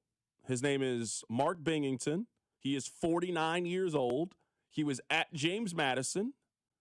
He improved in each of his 4 years there, 13, 15, 22, 32 wins. Also won a game in the NCAA tournament at James Madison. Then went to Vanderbilt. They have never been a great basketball program. They have won 20 games in each of their last 2 seasons. They have made the NCAA tournament. They won a game this past year in the NCAA tournament and clearly had a chance to advance in a very tightly contested game against Nebraska. I would be a little bit surprised if the head coach at Kansas next year, if it's not Bill Self, is over the age of 50. Something tells me that Kansas wants to make a forever hire. Like we were talking about Billy Donovan, for example. I'd be stunned if Kansas hired Billy Donovan. He is 60 years old. They've only had 8 coaches in the history of their program. This is going to be number 9. I don't think they are looking forward to then making number 10 in 5 years. I think they're going to hire somebody who's like 47, 48, and then the expectation is that that guy has the job for 15, 20 years or so because that's just how business is done at the University of Kansas. I don't think they are going to hire him. I think they're going to try to shoot a lot higher than that. What this guy has done over the last 6 years, I think has actually been pretty impressive. And if you gave him a school that has the resources that Kansas has, what could he potentially do? So I want to phrase this correctly. Mark Bingington is similar to me to Ben McCollum. He is a really good basketball coach who I think will be very successful in college basketball, for a long time. I don't know that Kansas is going to go from Bill Self to him. I don't know that a guy who has 2 years of Power 4 basketball experience is the answer. And I don't mean as a disrespect to him or Ben McCollum. It's just I feel like the resume needs to be stronger or have a local tie. That's why Jock Vaughn and Jeremy Case are candidates, the local ties. But I think both of those guys, McCollum and Bingington, fall into the same category for me. Good coach. I just don't know there's enough resume for me to say you can be the coach at Kansas right now. But I don't discredit him as a good basketball coach. I think one day he will get one of these big-time jobs. Maybe Mick Cronin will keep whining and complaining, get fired at UCLA. He's not staying at Vanderbilt for the rest of his career. I just think it's maybe too early to know yet because his resume isn't long enough. I want to play this cut for you guys from Scott Pollard because I would say one of the criticisms that people had towards me yesterday is, oh, you're looking at this as a Missouri fan. I don't think I'm looking at it this way. I think the expectations at Kansas are going to scare off some candidates. If you do exactly what Bill Self has done the last 4 years, you are very unpopular in Lawrence, and the fan base overwhelmingly thinks that you should be fired. Kansas has won the Big 12 in the last 4 years. They have made the tournament in the last 4 seasons and have made it out of the first round in 3 of the last 4 tournaments. That is not close to good enough at Kansas. I think the high expectations at Kansas are going to keep some people at their job because they got it in a much cushier situation than they have it at Kansas. I asked Scott Pollard this question. Here's what he said. Spoiled of our fans because we expect greatness year in and year out because it's all we know. We've never gone 2-20 and not made the tournament in the history of most people that are Jayhawk fans that are alive right now. Not 20-year-olds, not 15-year-olds, 80-year-olds. Like most people that are alive that are Jayhawk fans have not seen Kansas have a losing season and not even have a sniff at a national ranking or be in the top in the tournament. So when you factor that in, yeah, who wants that job? What not insane person wants to follow up Bill Self and be like, oh yeah, I'll manage those fans. I'll keep them their egos in check. I will impress them with my coaching pedigree and my ability to be better than Bill Self. Yes, it absolutely will push people away. This is my argument. I just saw this tweet from Dan Wetzel. Now, I think there are some nuances here, but listen to this. For the 4th consecutive year, Kansas, Kentucky, North Carolina, all 3 of those programs have not made the Final Four. for the third time in 6 years, all three of those schools in the same NCAA tournament have not made it to the second weekend. The headline of his story is, when everybody can pay green, does blue blood still hold the same matter? I think that blue blood absolutely matters in terms of prestige. I absolutely think it matters for legacy and clout and all of those things that make sports so cool. But I think in 2026, when everybody can, with the right booster, get the same resources, I wonder if I can get the same NIL money at a school that doesn't hold me to the same standard at a place like Kansas, am I moving heaven and earth to go there? So KU fans might hear that as crazy, but I will throw this example out there for you. Lance Leipold could have very easily been the head coach at Nebraska. Can you imagine a world in which Kansas's football coach is being called by the University of Nebraska and says, "No, I'm good. I'll stay here"? That is abnormal. I don't think that happens really at any other time in college athletics than right now. I'm not saying that going to Kansas or going to Duke or going to Carolina, I'm not saying that those are not incredible jobs and those are the best jobs. But I think we are seeing in college basketball and college football, I can stay where I am. I've got good boosters. I've got good donors. My fans don't hold me to those blue blood expectations. And I can build something that's very, very comparable to the blue bloods. Now, somebody is going to take the Kansas job. I mean, they have the current highest paid coach in college basketball. It is a basketball crazy place. Someone is going to end up taking the job. But I do wonder in 2026, if I've got a good thing going with my administration, if I've got a good thing going with the boosters and NIL, do I need to make the jump to North Carolina? Do I need to make the jump to Kansas and Kentucky? And if I'm just good in my first 4 years of being there, I'm hated amongst the fan base, and ultimately I get fired. So I understand your point, and I don't think it's lost on me that the landscape of college sports has changed. Kurt Signetti is another example, if you want to move away from local, that literally told jobs, "No thanks, I'm good at Indiana." Indiana football was a laughingstock 3 years ago, and now they won a national title and their coach is there forever. College sports landscape has 1,000% changed. But I think when it comes to those upper echelon jobs, there is an ego attached to having that job that the top flight guys, the most competitive guys, they want. You mentioned Dan Wetzel. Dan Wolken, who is at Yahoo, tweeted this out last night. For coaches in their 40s and 50s, jobs like Carolina and Kansas may never be open again. We have a situation soon, potentially, where both could be open at the same time. Point being, it's crazy to think who will or won't make a once-in-a-career type of move. That's where I think it's still different in college athletics. If you end up going to Kansas and you meet the expectations, no matter how crazy they are, or you are nearing the expectations, no matter how crazy they are, if you go to Carolina and you do what they expect you to do at Carolina, you are never, ever, ever, ever leaving that job. You're set for life. You're a made man, for a Goodfellas analogy. I'll cherry pick Mark Binghamton. He could be the best coach in the history of Vanderbilt. He will always have his name in the coaching search mill every single season. If you do what Tommy Lloyd's doing at Arizona at Kansas, your name never comes up again. You're the highest paid coach. You are clear forever. It's a once-in-a-career type of move. And I think in college football and college basketball, those jobs still exist. And where I kind of reject your analogy with Lance Leipold in Nebraska is when Nebraska came open, it was not the quality of job Kansas is now.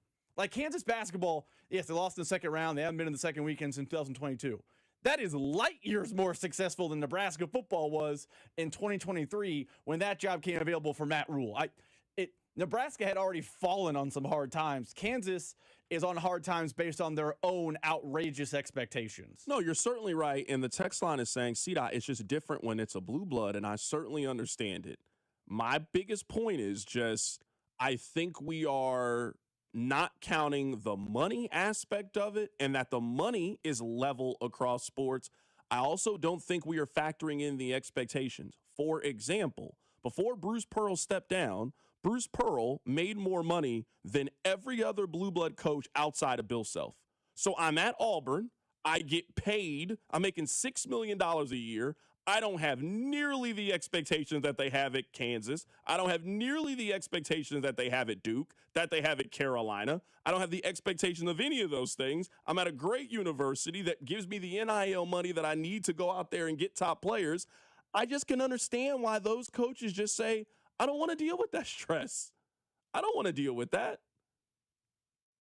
My biggest point is if KU's next basketball coach does what Bill Self has done, you guys hate that guy. It is miserable to be Kansas coach if that's it. Man, Kansas's next head basketball, what Bill Self has done over the last 4 years is still top 10 in accomplishments in the sport. That's not even close to being good enough at KU and gets you mocked. Yeah, it seems stressful to me. I don't disagree with you there. There is 1,000% a stretch attached to Kansas. I think there are just some guys in sports, coaching, player, whatever, that they sign up, they want that pressure. They want the ball in the biggest moments. They want to coach at the highest levels. They are not cool with just, I'm set for life.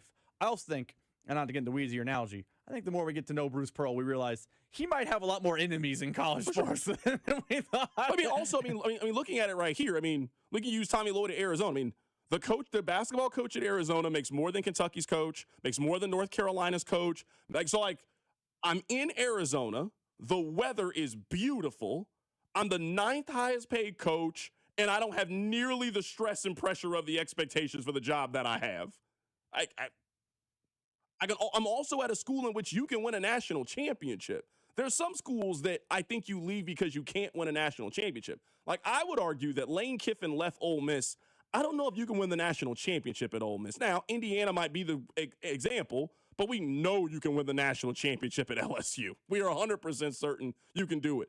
If you're Tommy Lloyd, if you're the head coach at Michigan, you can win the national championship at Michigan. You can win it at Arizona. That's happened in our lifetime.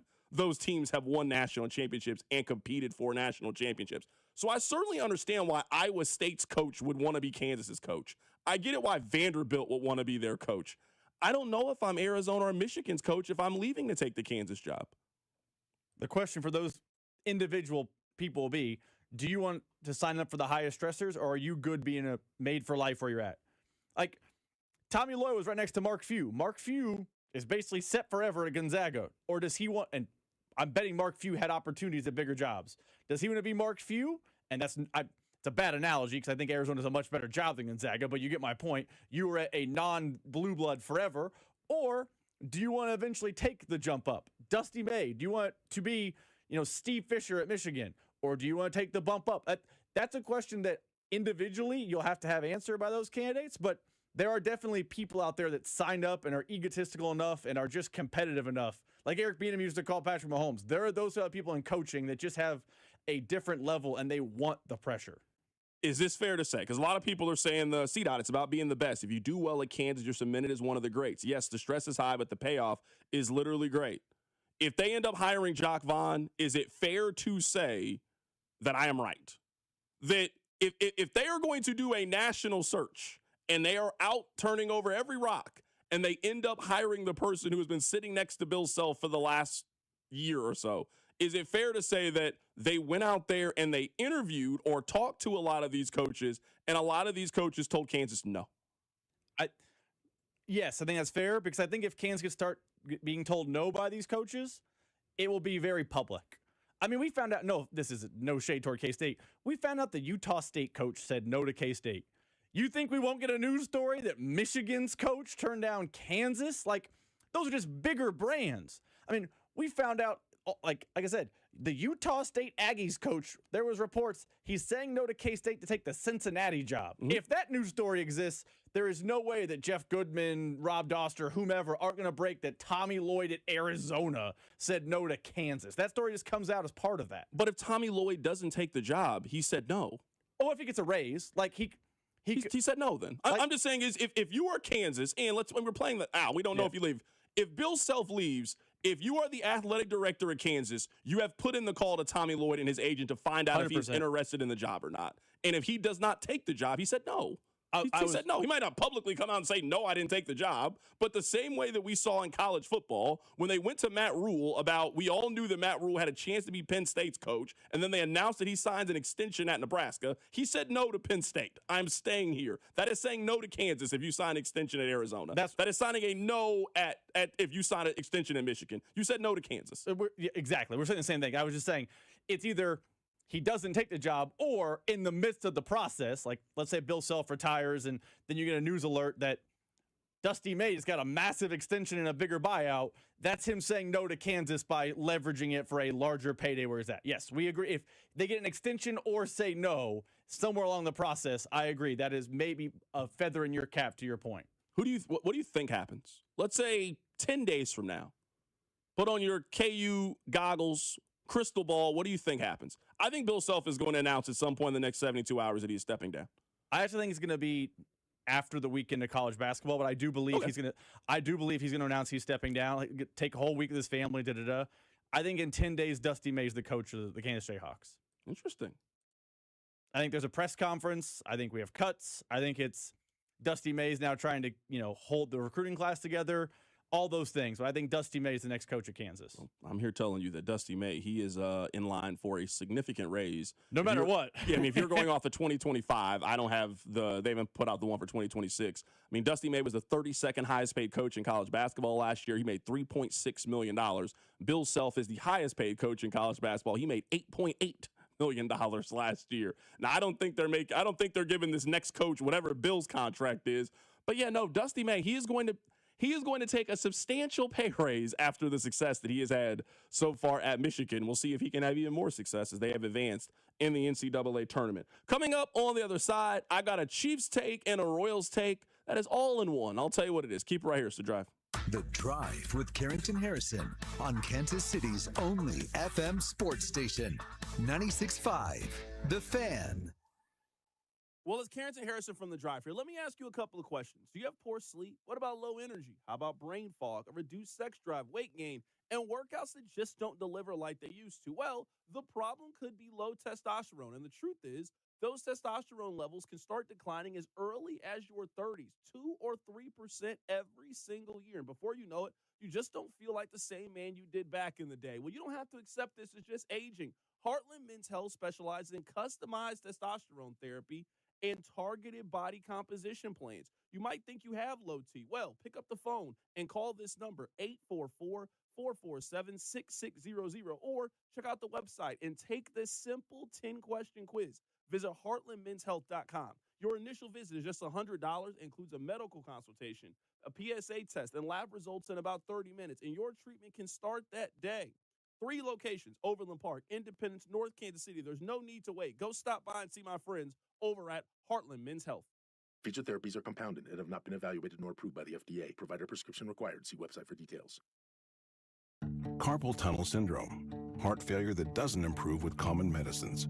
These are some signs and symptoms associated with ATTR-CM, or the cardiomyopathy of ATTR amyloidosis, a serious heart condition with symptoms that get worse over time. Amvuttra, vutrisiran, is a prescription medicine given by a healthcare provider that treats ATTR-CM in adults to reduce heart-related death, hospital stays, and urgent visits. In a clinical study, Amvuttra was proven to help people live longer and have fewer heart-related hospital stays and urgent visits over 3 years compared to placebo.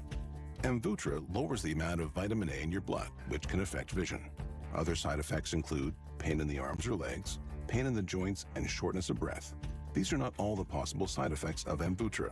For prescribing information, call 1-833-256-2748 or learn more at amvuttra.com. Ask your doctor about Amvuttra for ATTR-CM. Need to sell your house in Kansas City but not sure where to start? Selling a home can feel overwhelming, especially if you're facing foreclosure, a divorce, an inherited property you don't want, or just need to move quickly. But you don't have to figure it out alone. Rex Buys KC is here to help. As a local home buyer, I understand the Kansas City market inside and out. My family and I live right here, so I know the neighborhoods, the trends, and the challenges homeowners face. That's why I take a consultative approach, helping you explore your options and find the best path forward. We buy houses in any condition, no need for repairs, no agent commissions, and no hidden fees. You'll receive a fair cash offer with a closing timeline that works for you. Whether that's in as little as 7 days or at your own pace, just a simple, hassle-free process designed around your needs. If you're ready to talk through your options, call me today at 816-330-6000 or visit rexbuyskc.com.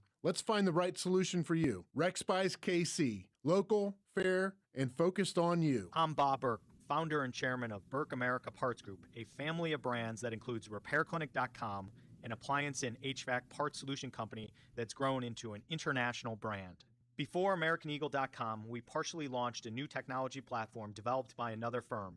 American Eagle helped take our technology to a whole new level with digital marketing, software development, and business insights into our key markets, appliances, HVAC, and outdoor power equipment, and did so both on time and on budget. AmericanEagle.com has the resources, experience, and talent needed to produce solutions. Our new technology platform, developed by AmericanEagle.com, has produced tremendous results with higher traffic, conversion, engagement, and online revenue. If you have any home repairs you need to take care of, check us out at RepairClinic.com. If you need a world-class website or technology project, then I would highly recommend AmericanEagle.com. Call AmericanEagle.com at 773-NETWORK. That's AmericanEagle.com, 773-NETWORK. Furnished by IntelliBrands. Have you ever felt leg pain, restlessness, cramps, tingling, swelling, numbness, itchiness, or coldness? Then you need the new patented Legsercise Pro, the natural circulation booster that uses continuous automatic leg movement to soothe pain and promote healthy circulation the natural, drug-free way. Using Legsercise made walking painless again. Legsercise Pro's patented walking simulator propulsion technology moves your feet back and forth along its concave track, creating constant movement and flex at both the knee and ankle joints. It's like having a physical therapist right in your own home. I have much less swelling and no more tingling. Call right now and order your very own Legsercise Pro, the new proven automatic leg mover that soothes pain and naturally promotes healthy circulation. Call 800-555-1212. That's 800-555-1212. 800-555-1212 now. These statements and products have not been evaluated by the Food and Drug Administration. These products are not intended to diagnose, treat, cure, or prevent any disease or condition. Here's your traffic report on 96.5 The Fan. Northland, 35 northbound with an accident past Pleasant Valley Road. Delays from 435 and building. 435 northbound also affected. 435 southbound, heavy from 210 to Front Street with an accident. 435 northbound on the east side gets heavy at I-70. Stays pretty slow past 23rd with a wreck. Alan Carn, 96.5 The Fan. Traffic. Hey, it's Jack Kagleon from the Kansas City Royals. Welcome back to The Drive with C-Dot on 96.5 The Fan. Bob, you know what? I have a Chiefs take and a Royals take that is all wrapped up into one. I'd like to share it with you. You know what the Chiefs really need to find this year in the NFL draft? They need to find their version of Carter Jensen.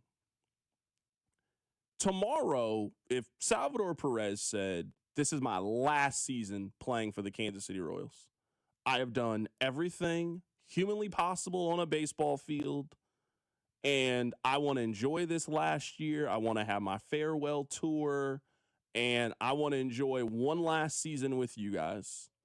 I don't think there would be a lot of worry or fear in Kansas City. They have their catcher for the future. Carter Jensen's 22 years old. He's from the area. If he turns out to be a really productive player, he'll be their second most popular player on the team behind Bobby Witt Jr. Like, from the area, KC kid, you will see a lot of Jensen jerseys around town. Then it will be a, "Hey, Salvi, we understand it. We appreciate you. But we've got this young kid who now is going to take over and take the torch from you and be the catcher for the next 10 years. They need to find their version of that at tight end this offseason. I don't think it needs to be at number 9. But if you were telling me at 29, at 40, maybe at 74, one of those draft picks, if the Chiefs pick a tight end, the expectation is going to be this year you're going to sit behind and learn from Travis, soak up as much information, soak up as much game as you can, and then next year, "Hey, Travis, we're good. Go off congratulations on your marriage. Salute to you and whatever the next steps of your career are. You know we love you. You're always welcome back. But we've got this young guy that's waiting in the wings that now we want to give him 80% of the snaps. We want to give him 105 targets next year. We think that he's next up. I think it would really, really be in the Chiefs' benefit this season to find their version of Carter Jensen, to find their guy that is waiting in the wings, that in a season or so can very easily step in, replace a legend. Everybody likes him. Everybody approves the move, and you don't feel like they're going to miss that big of a beat when it comes to production at that position. I mean, you got to be really excited about Carter Jensen coming into the year. He is 22 years old. Last year, albeit very limited, he played in only 20 games, had less than 75 ABs, hit 3 home runs, 13 RBIs, had 6 doubles, hit 300 with a 400 on base percentage last year. Now, maybe he won't do that over the course of the season, but if you're telling me this season you get at 22 years old, Carter Jensen hits 17 home runs with 61 RBIs and hits 275 as a 22-year-old catcher, you got to be really optimistic about the player that you have in your organization. Let me ask you this about your comparison here, because I don't think it's bad, but I'm going to ask you this. Does that mean the Chiefs have to spend an early draft pick on tight end? Because you can make the argument they've tried the Carter Jensen plan twice. Noah Gray, albeit a 5th-round pick, was drafted while Travis Kelce was on the roster. And there was a thought at one point he could be next. It's clear he's not next. Jared Wiley, he was, I believe, a 4th-round draft pick. There was a belief for exactly one training camp that he could be next. It's pretty clear he's not next because he has one more catch than me and you do in the NFL. Do the Chiefs need to spend a day 1 or 2 pick for this idea to come to fruition? Because I think they've tried twice to have a succession plan at tight end, and they don't seem to have a succession plan at tight end. I don't know if this is disagreeing with you, and I'm not disagreeing for the sake of disagreeing, but I would say that Noah Gray has been exactly what you expect the 162nd overall pick in the NFL draft to be. I don't think he's failed at the kind of player that he is. I don't think that you, in all realistic, I don't know if you are spending the 160th overall pick and you are expecting that guy to turn into be tight end number 1. Maybe he does, but for a guy who was a 5th-round pick, for him to be on his 2nd contract with the team and be, I think, a reliable 2nd or 3rd tight end, and a guy who you think is going to end up playing, 7-8 years in the National Football League, to get that from pick 161, I think is fair. Now, your point about Jared Wiley, I 100% hear you. You drafted Jared Wiley with now pick 131, so you didn't spend a significant resource. Yeah, he has 2 catches for 11 yards in the 2 years that he's been here. You can't go into it. So I like to see them spend a more premium position. I like that kid from Vanderbilt. Was it Eli Stowers? I like him as a prospect. I don't know exactly where he's positioned to go, but if you're telling me that their 2nd-round pick, that's who they ended up getting with the 40th overall pick, and he's going to sit behind Kelce for a year, and then in 2027, he's ready to take over and ready to be a number 1 tight end, I don't think that's a bad plan for Kansas City. I don't think it's a bad plan there. I guess my point is just the way the Royals found Carter Jensen to be the heir apparent. I think the Chiefs have tried to find the heir apparent for Travis Kelce, and it just hasn't worked. And you're right. I don't mean to run down Noah Gray, but he's not. If Travis Kelce had retired, I know it was earlier this month he said he's coming back. If he had announced he's retiring instead, would you have been confident in Noah Gray as a starter? No. Probably not. It's like they don't. Where next year, if Salvy retires, you feel pretty confident based on what you think Carter Jensen is going to be that he's the heir apparent. I think they're going to need I think they've tried the heir apparent plan. I agree they need to try it again, but maybe keep moving up the rounds where you try to find that heir apparent. I agree. I guess maybe the difference is, I would say when you draft Jared Wiley in the 4th round, you're counting on him to be a complement to what you already have. When you are drafting Noah Gray at pick 160, you're drafting him to be a complement to what you have. The Chiefs, I would say, have been given a gift. Kind of like, and now we can really bring this analogy full circle. If Bill Self decides to stay for another year, and let's say that Bill Self says, you know what? I don't want to go out this way. We got the number 1 high school recruit coming in here. I want to coach one more season. If you are Kansas and you are not preparing that's Bill Self's last year, you squandered the last 12 months. You got a gift. I would say the fact that Travis Kelce came back this year to buy you more time to find his heir apparent is a gift. I would make the most out of that gift. So I would bring somebody in who can start to learn the system now, who can start to learn the offense, can start to build that rapport with Travis Kelce, build that rapport with Patrick Mahomes, learn the offense. So we always hear how complicated Andy Reid's system is. So then when you are thrown into now you are our tight end one, this is not all new to you. You've been here. You're now ready to graduate. That was your redshirt year. Now you're ready to step in. Now you're ready to be tight end number one. Now you're ready to get 80, 90 targets or so. You now have a year to get ready and prepare for what we all know is happening. Nobody thinks that Bill Self has 4 more years at Kansas. Nobody thinks that Travis Kelce has 4 more years in Kansas City. You know now you got at least 1 more year with Travis Kelce. I would say at the most with Bill Self, you got 2.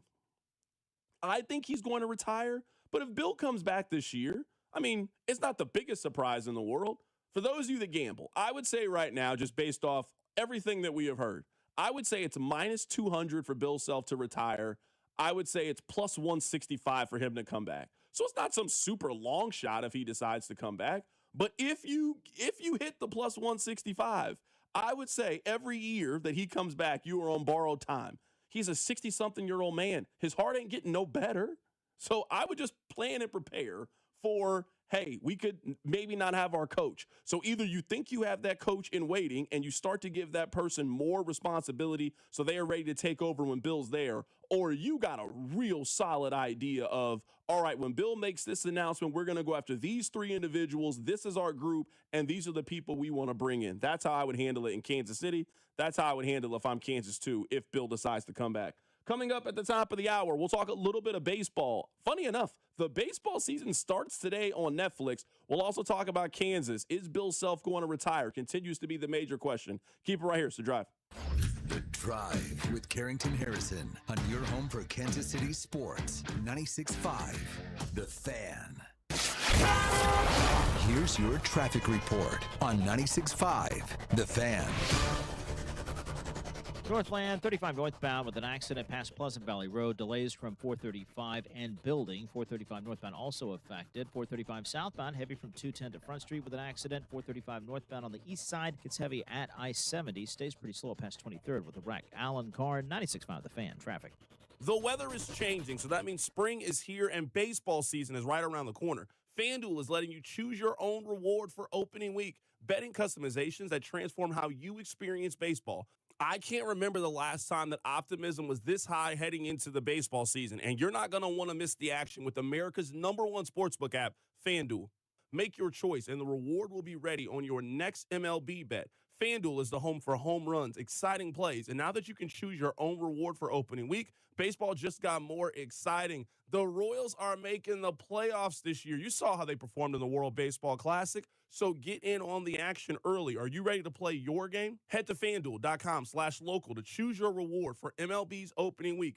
FanDuel is an official partner of MLB and also 96.5 The Fan. 21 and present in Missouri. Opt-in required. Rewards are non-withdrawable. Restrictions apply, including bonus and total expiration, leg requirements, and max wager amounts. See terms at sportsbook.fanduel.com. Gambling problem? Call 1-800-GAMBLER. The long goodbye begins. A very special evening with Journey.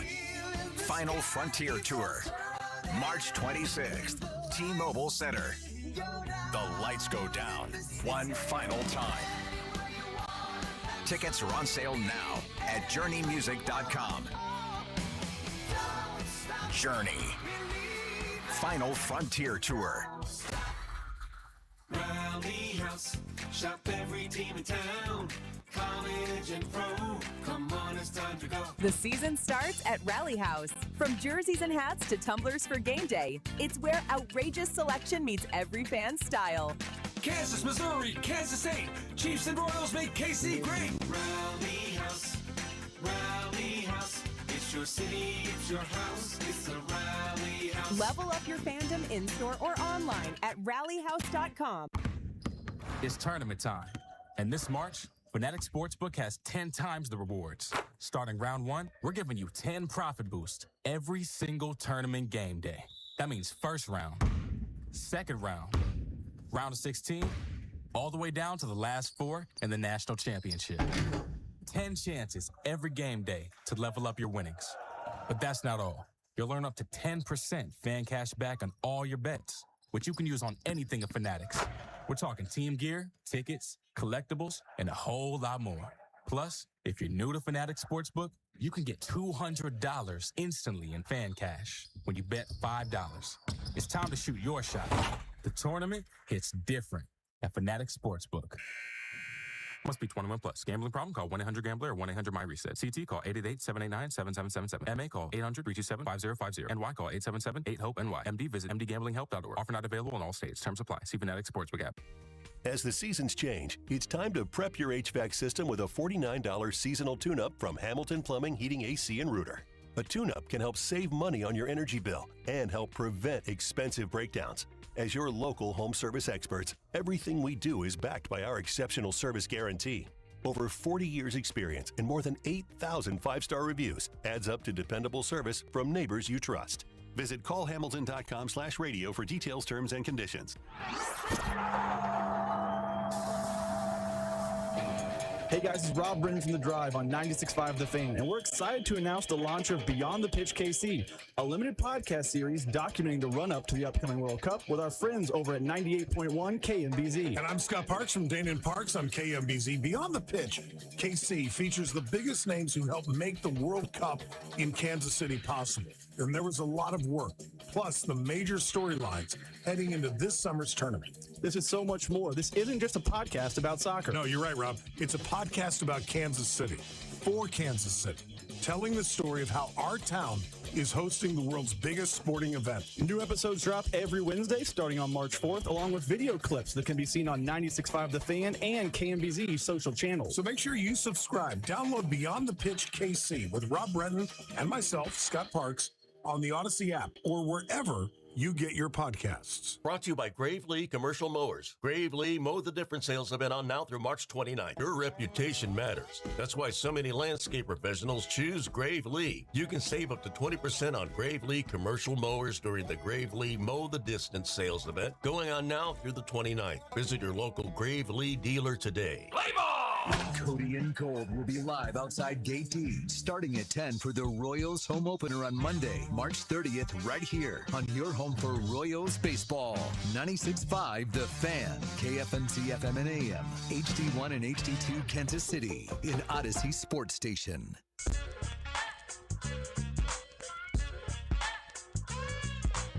Congratulations on getting through your 9 to 5. Thank you so much for listening. It is The Drive. My name is Carrington Harrison. Excited to be here with you. Rob is here as well.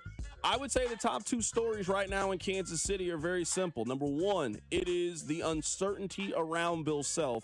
We'll get to Kansas here coming up in a bit, but today is the first day of the baseball season. So let me tell you guys that baseball is back.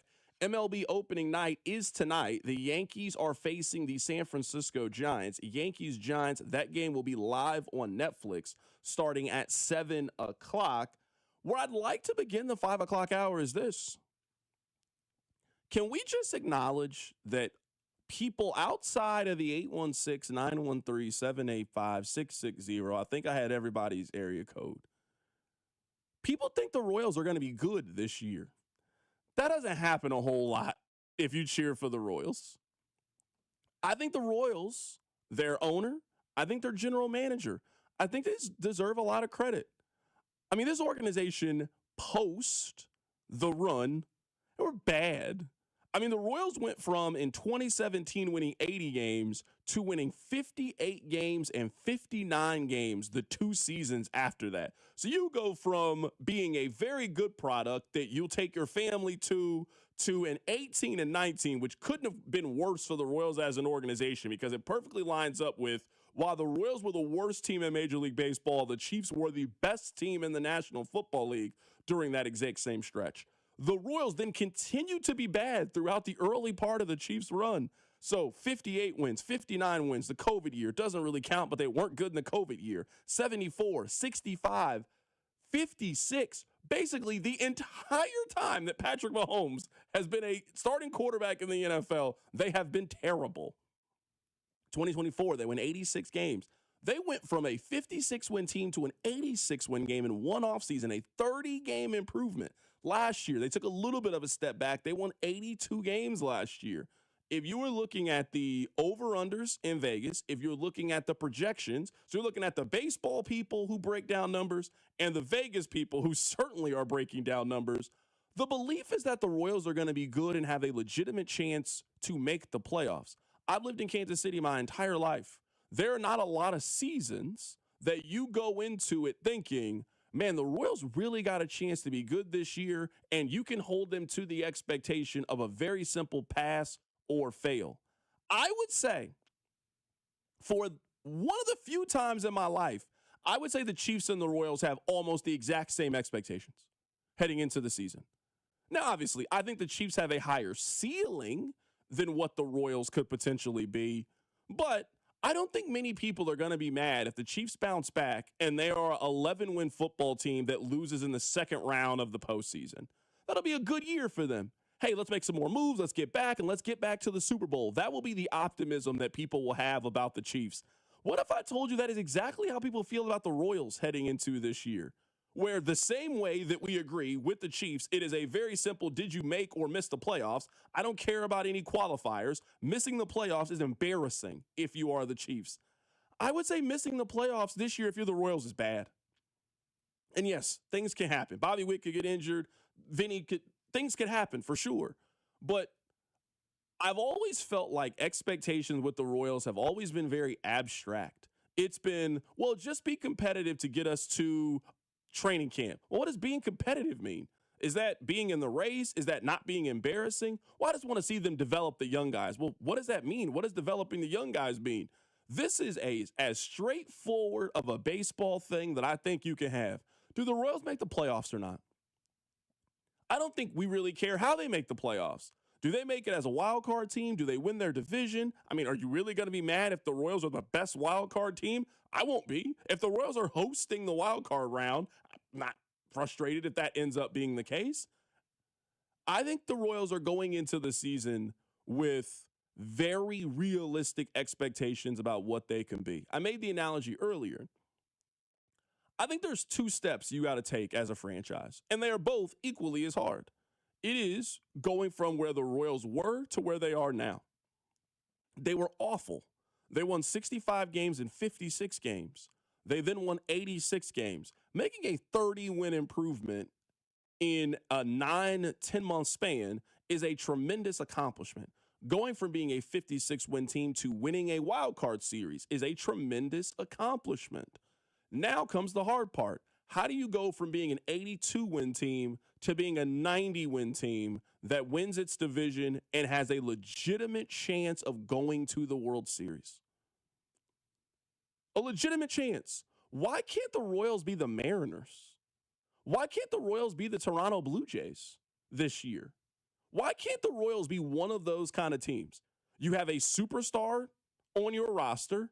You have some emerging stars in Garcia and Pasquantino. Who knows what you'll get from Carter Jensen this year? Let's see what Jack Kagleon turns out to be. You are going to be able to line up rotation-wise with anybody else in the American League. What's stopping the Royals from being the Mariners this year and having that kind of run?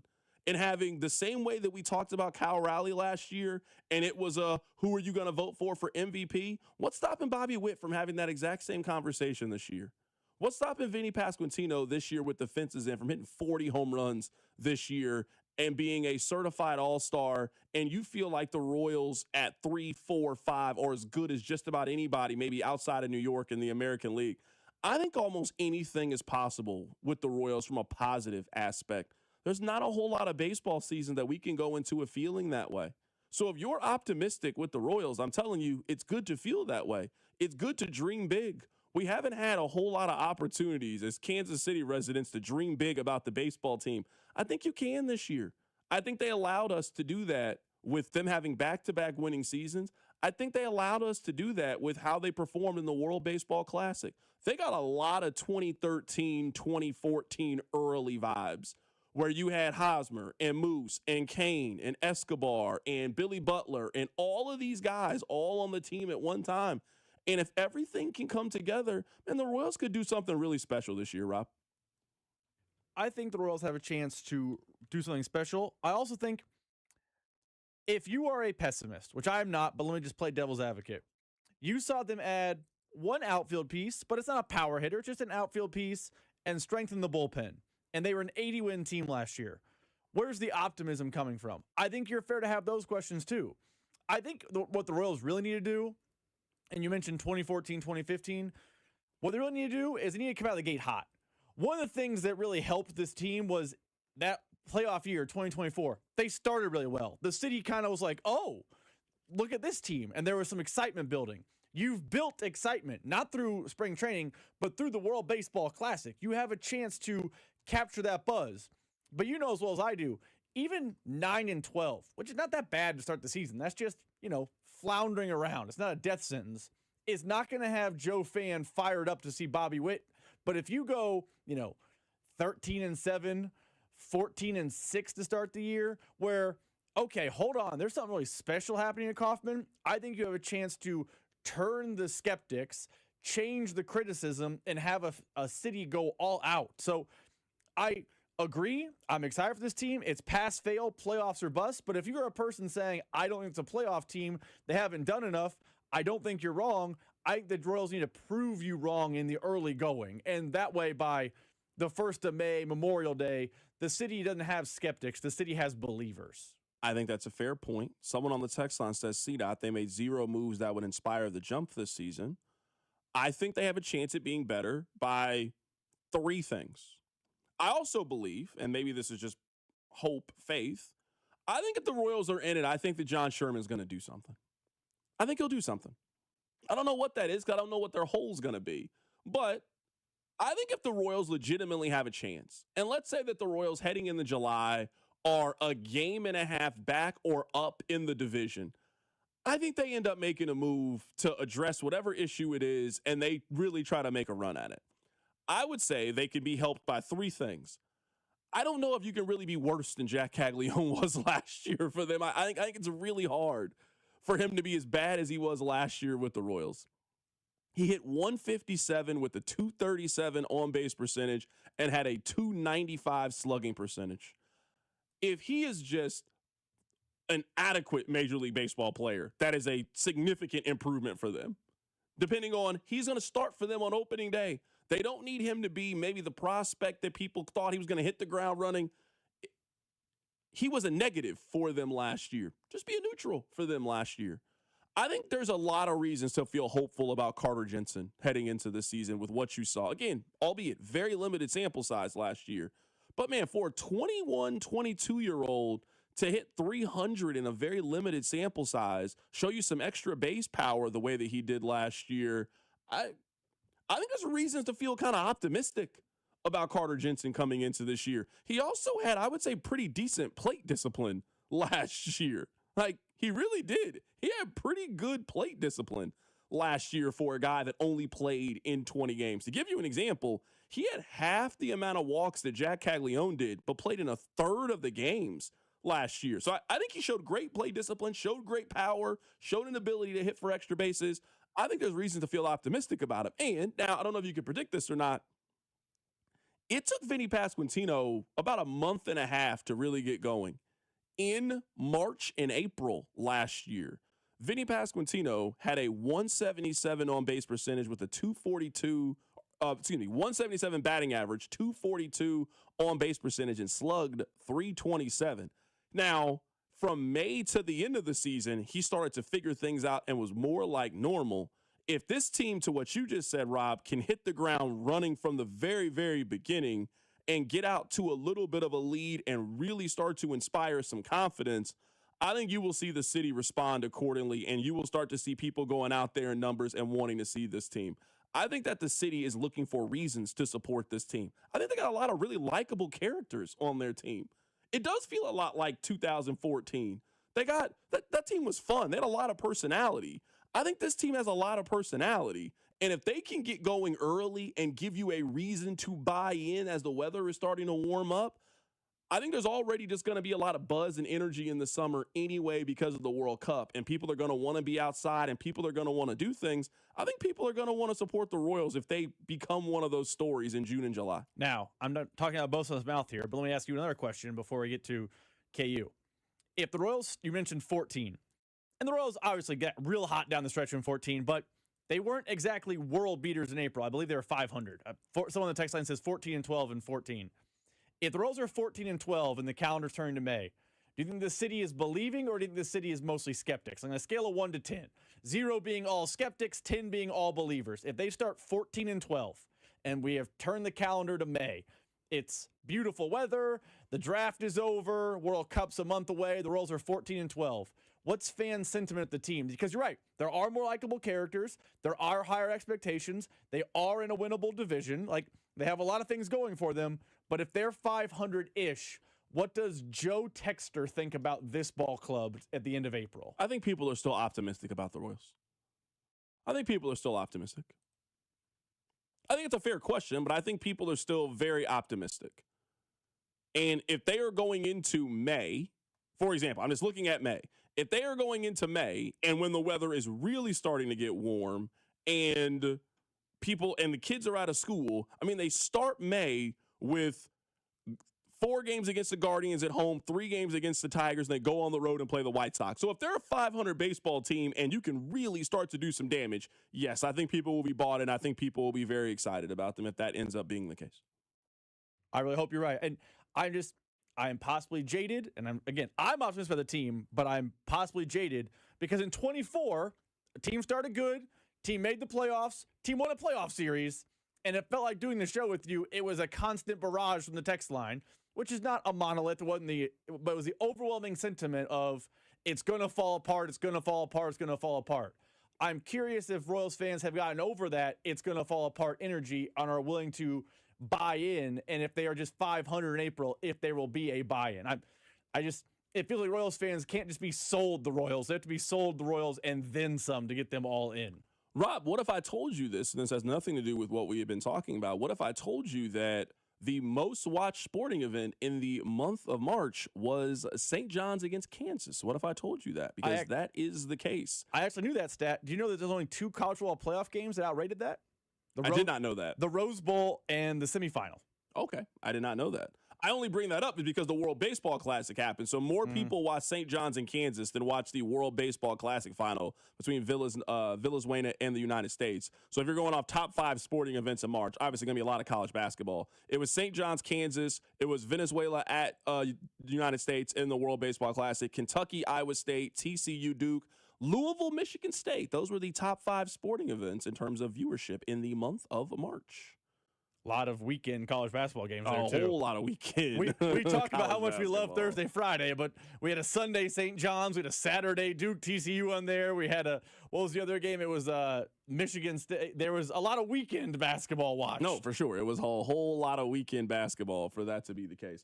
All right, Rob, let's get to the hits here really quickly, and let's talk about the possible coaching search at Kansas. Your workday is over. Oh, yeah. You're headed home, and now you're stuck in traffic. Time to get caught up on the biggest stories in Kansas City and around the country with CDOT and Rob. It's time for the hits. Number 1.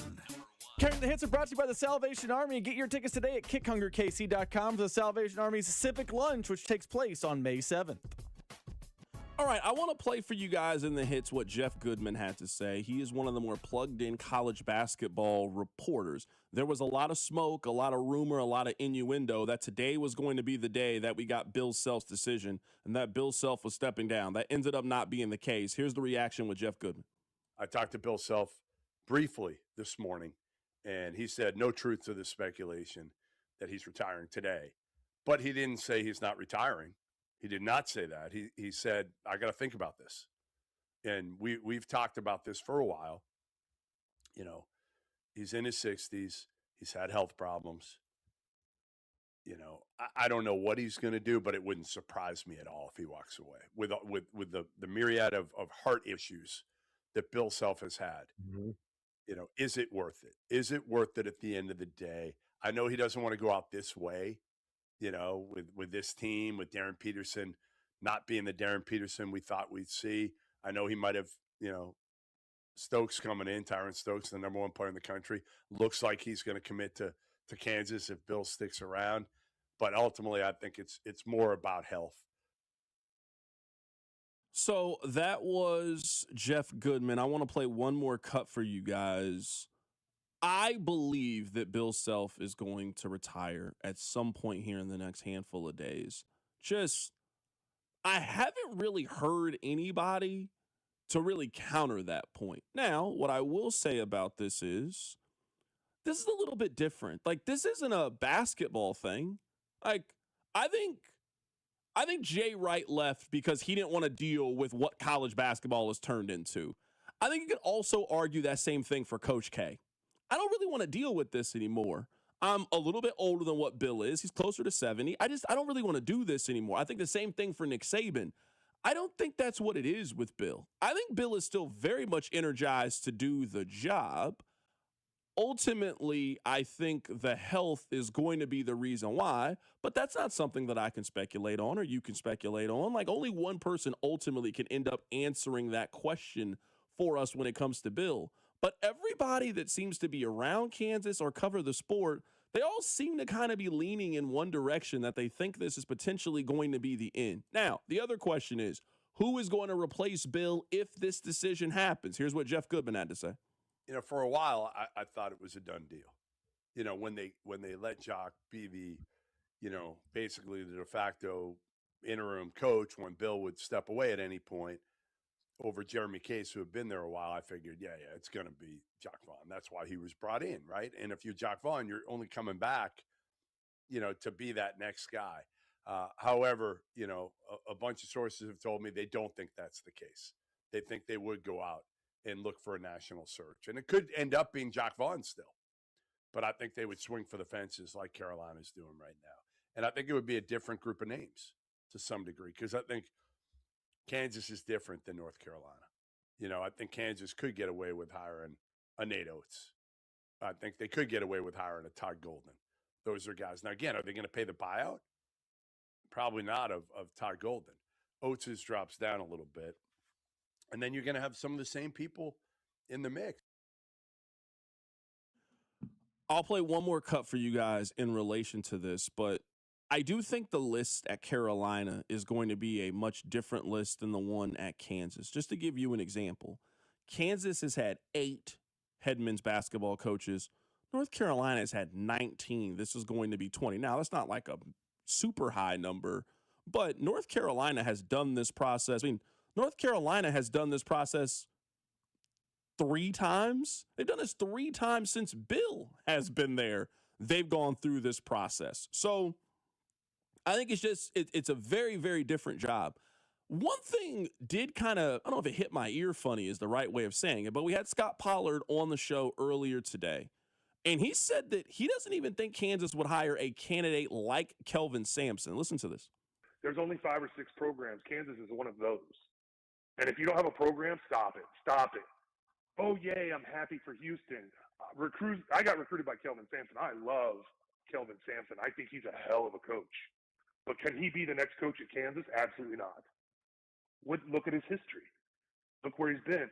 He wins everywhere he goes, but he got fired at Indiana.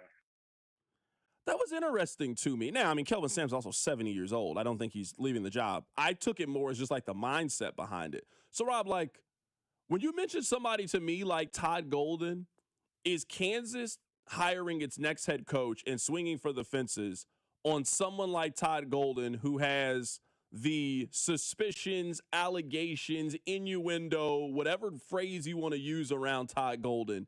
Is Kansas going to associate their brand with that person's brand? I heard that more as there is a very specific kind of person that we are looking for, given our history, to be the next head coach.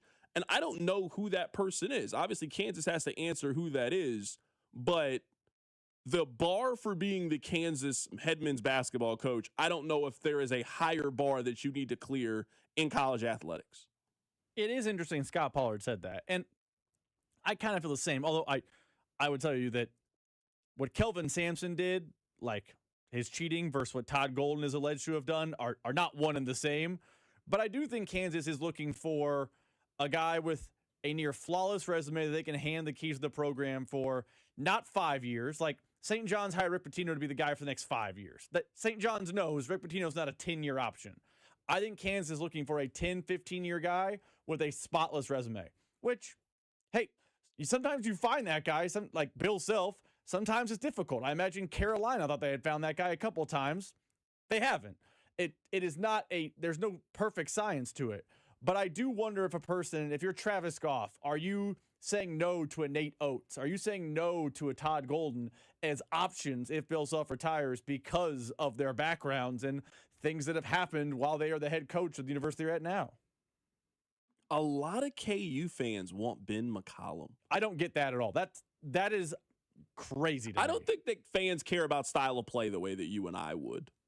Which I also just think with him, they see the overwhelming success that he had in Northwest Missouri State. I mean, you can't have much more success at a school than what he had at Northwest Missouri State. They also see the success in the NCAA tournament. I guess no one is really talking about the fact, and I get it. I mean, Iowa finished 9th in the Big Ten this year and was 10-10 in the Big Ten this year. I mean, I get it, right? And they had great success in the NCAA tournament. They could go to the Final Four this year. That remains to be seen. I think you and I are on the same page when it comes to style of play. But from just seeing the text line over the last couple of days, yes, I think that Dusty May would end up being a home run hire. I think that Tommy Lloyd from Arizona would end up being a home run hire. I think fans would be really excited about Ben McCollum. I think they'd be really excited about Iowa State's coach.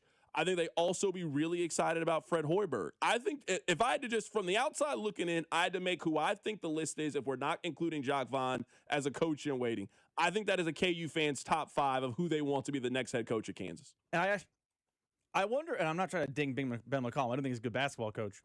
If Ben McCollum had that much D3 success, or D2, success, at a school that wasn't local, would anyone be talking about him? Like, Ben McCollum's greatness was at Northwest Missouri State. I'm aware of that. If you did the exact same thing at Oklahoma A&M or one of the Southeast Oklahoma, one of those schools, would we be talking about him as next up? I think one of the reasons people get excited about Ben McCollum is because he was successful locally. But maybe I'm jaded as a college basketball fan. That's fine. I don't look at D2 success as like a barometer of, oh, he'll never fail. I mean, Iowa was pretty middling this year by every metric, and they just beat Florida. They got hot at the right time. They got hot at the right time. And last year, I know Drake won an NCAA tournament game. You know what happened in the next one? They got humiliated by Texas Tech. It wasn't like, oh, JT Toppin buzzer beater. They smoked them boys. It was never close. I also don't know if Drake, with their resources, going up against Texas Tech and their resources. Drake is basically Iowa. It's the same team. Manwao and Bennett It is a lot of those same kids that are at Drake. It's a lot of those same kids that are there. I think Ben McCollum is an incredible head coach. It is not my team. I've watched a lot of Kansas basketball and the style of play that I think KU fans are used to. I think that style of play perfectly works at Iowa.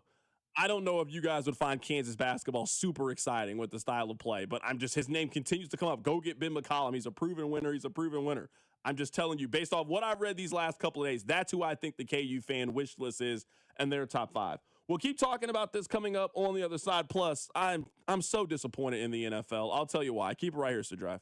The Drive with Carrington Harrison on your home for Chiefs football. 96.5 The Fan. Hey, let me tell you guys about our friends over at Gates Barbecue. Stop by any one of the Area 5 locations and get some of that classic Gates barbecue taste. And for Lent, Gates is offering fish on Fridays. They're doing that at the Paseo location, also on the one over at 12th and Brooklyn. They also got some incredible sides and desserts. You can get a cherry pie. They got the yammer pie, any of the locations. They also got the burnt E-Mac. If you haven't had it, absolutely delicious. You can also get the burnt-ins. You can get them to sprinkle that over some of the Gates fries, too. Get a little bit of that seasoning on there. I'm telling you, absolutely delicious. You guys know that baseball is right around the corner, so tailgate season is here. Make sure you stop by any area local grocery store. Go get some of the sauce. Go get some of the seasoning. Use that at your tailgate. Easter is right around the corner, so if you're having family over to eat, go get a small party tray. Go get a large party tray. Maybe you're like Rob, you're a big-time baller. You want to go get the presidential platter as well. You can do all that over at Gates Barbecue. No matter what your food needs are, you can stop by the website. Go stop by any one of the Area 5 locations. It's Carrington Harrison here telling you to stop by and get some of the best barbecue in the world, Gates Barbecue. 30 years ago, Wu-Tang Clan changed hip-hop forever. Last year, they sold out arenas worldwide, and now the final chamber comes back home. Wu-Tang Clan, an encore. If you saw it last year, you know what this means. If you didn't, this is the moment. Morton Amphitheater, September 2nd, with special guests, Bone Thugs and Harmony. Get tickets this Friday at 10 a.m. at thewutangclan.com. Wu-Tang Forever, Killer Bees, swarming on new locations, live in Kansas City. Wouldn't you like to take a vacation from your bills? Well, you can. With credit card balances at an all-time high and Golden Oak's 4.5% rate, you could be saving thousands of dollars after a simple phone call. Call today and get your cash in as little as 14 days and make no payments for 2 months. Call 913-890-GOLD. Golden Oak Landing, cured my blues.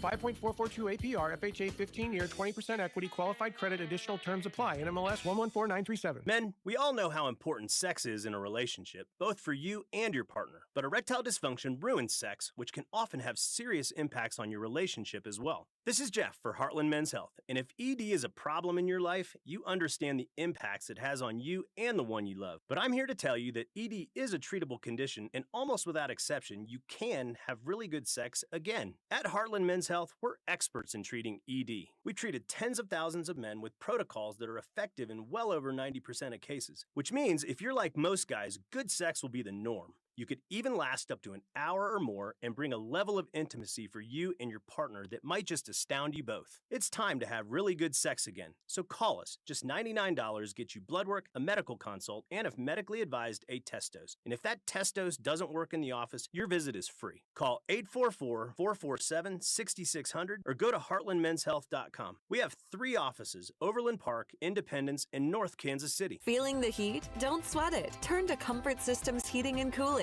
With temperatures rising, now's the time to make sure your AC is ready to keep you cool. Whether it's your home or your business, Comfort Systems services both residential and commercial systems across the Kansas City area. Call today for a fast tune-up, repair, or a system upgrade so you can stay cool all summer long. Family owned and operated since 1990, comforting people is what we do. Comfort Systems is right for you. MyComfortSystems.com. At Uline, the prevailing opinion is, if you don't live it, you don't believe it.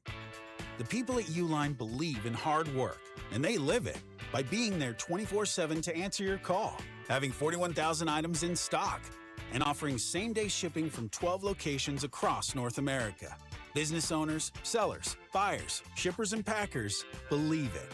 Uline is the hard-working, dependable source for your shipping and industrial supplies. Visit uline.com. No!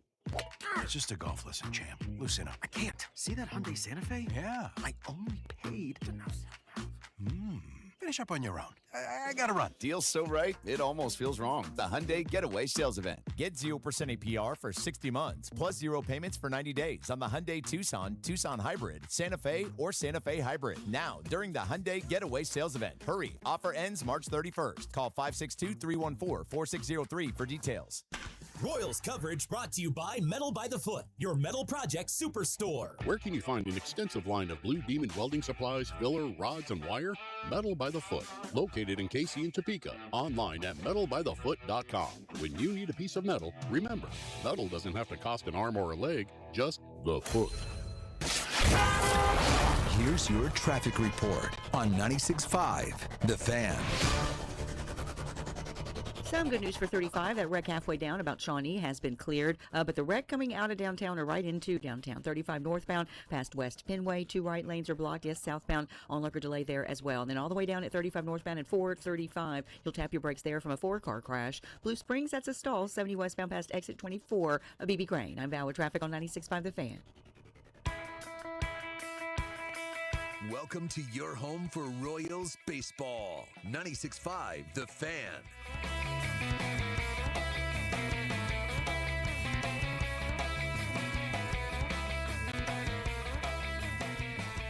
Welcome back into the show.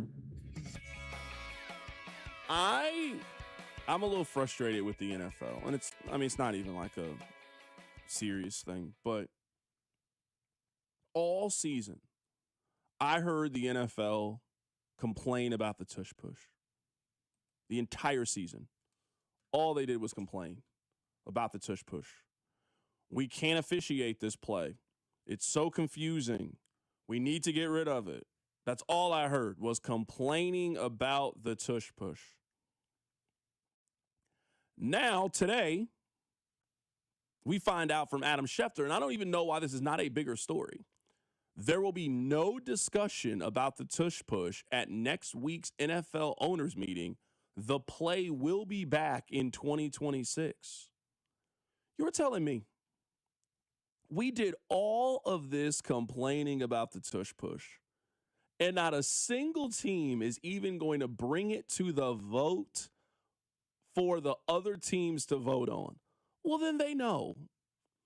The only reason this is happening is, just like in most circles, they've been talking amongst themselves, and there is not a sentiment that they can overturn this play with the all 32 teams, that there is still enough controversy, there's enough teams that still support the tush push or want to keep the tush push, that they're going to have it for this upcoming season. That's perfectly fine. But I know one thing from me. I will not accept any complaining about this play next season from an NFL team. I'll accept it from a fan. I don't want the tush push anymore. I think it's over. I think it's over. But it's not up to me. They don't let us vote on these things. This isn't like American Idol where I can determine who gets to go to Hollywood. No, they get to decide, and they want the tush push a part of our NFL games. I don't want to hear nothing. Not a single. I don't want to hear a ref. I don't want to hear a coach complain about false start on these plays.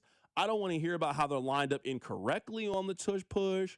I don't want to hear confusion on the uncertainty of when is the play over. No, you had a chance to just let's go back to regular quarterback sneaks. They don't want regular quarterback sneaks. This is what they want in the National Football League. So we got to give them what they want. So that's at least my stance. That's how I am going into the season. If they're telling me that we're going to have the tush push next year, then great. If I was Andy Reid, I'd be figuring out how to teach Justin Fields how to do the tush push right now. Maybe that'll be the thing that gets the tush push out of here. Kansas City running the tush push. If you're going to give the Chiefs that advantage now with Justin Fields, where you're going to bring Justin Fields in just to run this one play, and you're going to exploit it in that way, then great. But that's what I'd be doing if I'm the Chiefs. We got Justin Fields. I mean, hopefully Justin Fields doesn't get to play a whole lot this season. It's not really you don't want your backup quarterback playing a whole lot. But if they're going to come up with a special quarterback sneak that makes him a dangerous weapon, then great, have at it. That's what I would do if I was the Chiefs. Because this happened, what I don't want, and I can't control everyone, but here's what I don't want. I don't want it to be week 4 of the NFL season. The Chiefs are on national television. They lose a prominent game to, I don't know, the Bills, or pick a team that tush pushes. And we have to have a national conversation about if we do or don't want the tush push. I'm not doing that on this show. You want to know why? The owners don't care. The owners don't mind the tush push. That's what's happening. That's what I learned. The competition committee and the owners don't really seem to care that the tush push exists. So fans shouldn't care, because you know as well as I do, similar to last year when the Eagles beat the Chiefs and it was a national talking point on every show, did they do this wrong, blah, blah, blah, blah. That's going to happen again next year. I don't want to entertain the conversation. The NFL doesn't care about this play. They're not outlining this play. Let's just move along and talk about the other stuff that happened in football games. So I know it won't get a whole lot of fanfare. I mean, it's not even on. I'm on ESPN little homepage right now. I mean, it's not on the homepage. It's not on the NFL page. I mean, last year, this is one of the biggest stories. One of the biggest stories is the tush push. No one cares anymore. Okay, so good. We can move on. I'll move on. I don't want to spend all day talking about it. The tush push is coming back. Let me tell you guys a couple of other things. One thing is they have announced how the beginning of the season is going to go. Let me tell you if you missed it. So the beginning of the NFL season is going to be on Wednesday, September 9th. Yes, it is going to be on a Wednesday. It is going to start in Seattle. We don't know who the opponent is going to be, but the Seahawks, they will kick off the season on Wednesday, September 9th. It is going to start at 7:20 Central on NBC and Peacock. There is going to be a second game on Thursday, September 10th. That game will be between San Francisco and the Rams. That game will be in Melbourne, Australia. That game will start at 7:30 Central. So Wednesday, we starting off with the Super Bowl champion.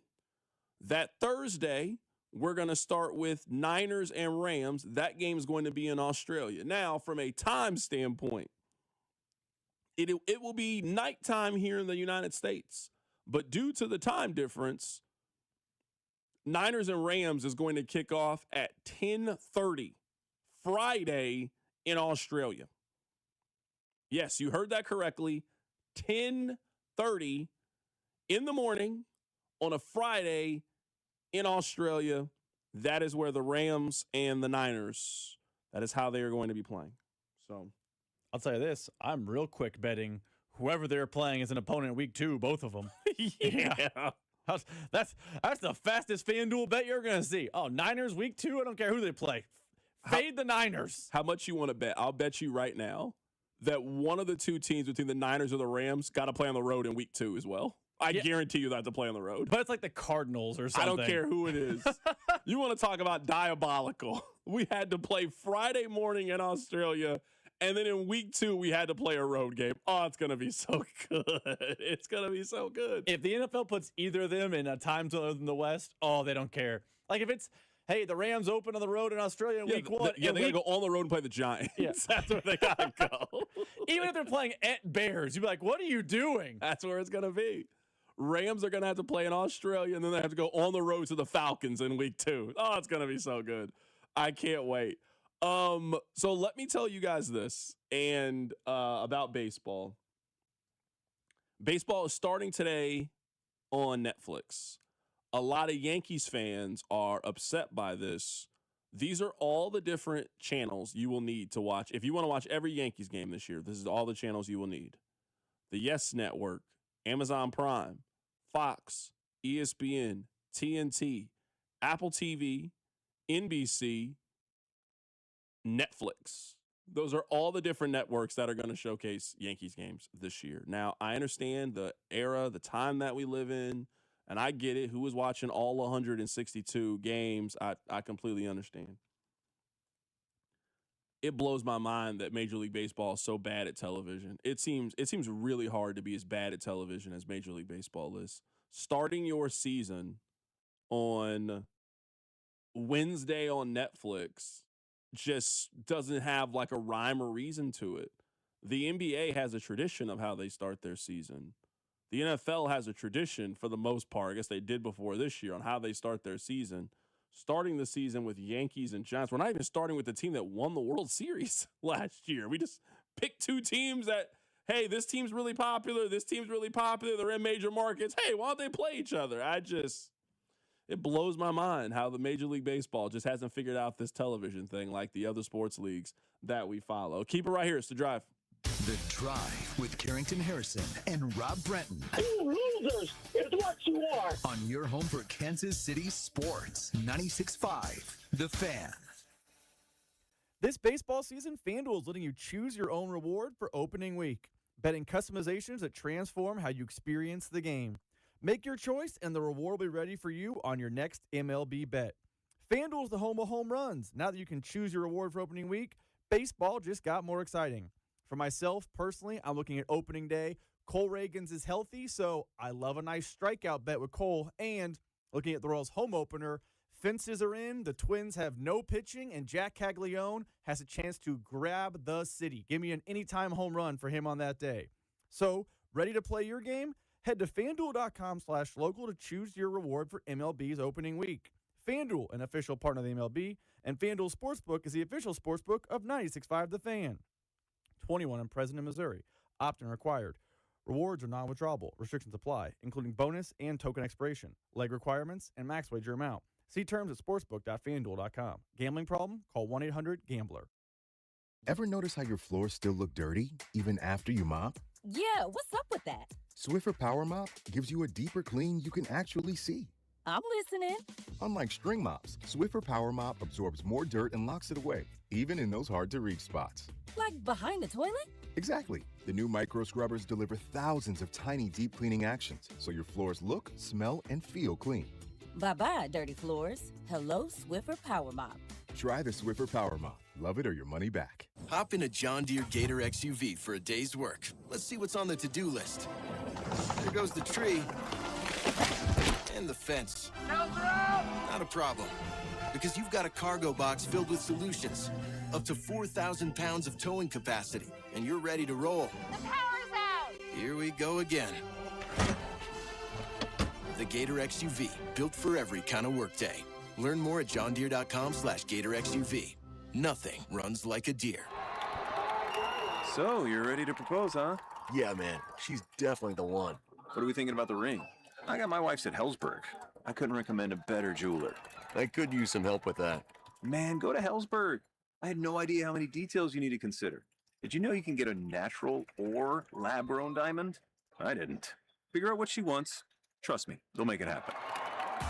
Start your story with Hellsberg. Shop in store or at hellsberg.com. We've all been there. You wake up and your knees give you that not today feeling, and it's frustrating and exhausting. Honestly, it's unfair. Raise your hand if you're excited about feeling older faster than you should. Yeah, I didn't think so. Ongoing pain makes you feel way older than you actually are. QC Kinetics patients are getting relief, feeling younger, and jumping back into life at full speed without surgery. The medical professionals at QC Kinetics use the latest regenerative treatments backed by real science. They take the tiny, powerful healing tools already inside your body and concentrate them right where you need relief. The sooner you start, the sooner inflammation eases and joint damage slows down, because no one signs up for feeling older faster. Find out if you're a candidate. Your consultation's free. Call 816-412-6299. That's 816-412-6299.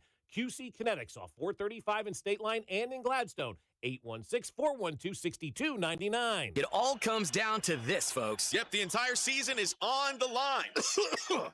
But my throat has officially thrown in the towel. Sounds like you need Vicks VapoCool drops. They're max strength and vaporize sore throat pain. Whoa! These VapoCool drops hit fast! Speaking of fast, did you just see that play? Yeah, he vaporized that ball. That pun should have come with a penalty. Vaporize sore throat pain with Vicks VapoCool drops. Use as directed. DQ presents the Spicy Menu. For a limited time, try the new Flamethrower Chicken Strip Basket for $6.99 with spicy, bold strips that heat you up. Served with a side of famous DQ soft serve as a dip to cool you down. That's right, dip those spicy chicken strips right into soft serve, plus fries and toast, all for just $6.99. And add a new pineapple lemonade sparkler or cooler made with tahini. It's the limited time only Spicy Menu. Get it delivered in the DQ app. Happy, tastes good. Participation may vary. Rob Sight Ford, KC's Ford volume leader and top rated on Google. 135th and State Line. Rob Sight Ford, your 2025 Ford volume leader. Top rated on Google with 4.8 stars and 3,000 plus reviews. The best selection, best prices, in Kansas City's best customer service. Visit Rob Sight Ford at 135th and State Line. Buy right, save big, and drive home a winner. Only at Rob Sight Ford. You're listening to 96.5 The Fan from the DM Injury Law Studios. Mike's got this. Car, truck, or motorcycle wreck? Remember, Mike's got this.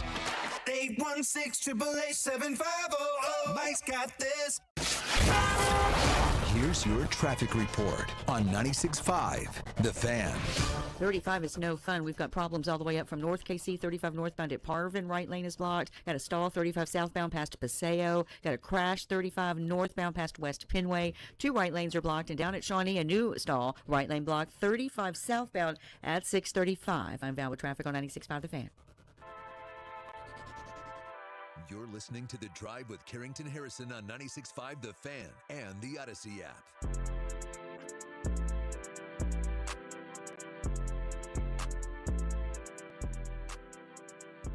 Welcome back into the show. My name is Carrington Harrison. Really happy to be here with you on this wonderful, wonderful Wednesday. We are a day away from resuming the NCAA tournament, and I don't know about you guys, but I am very, very excited for the weekend matchups that we have.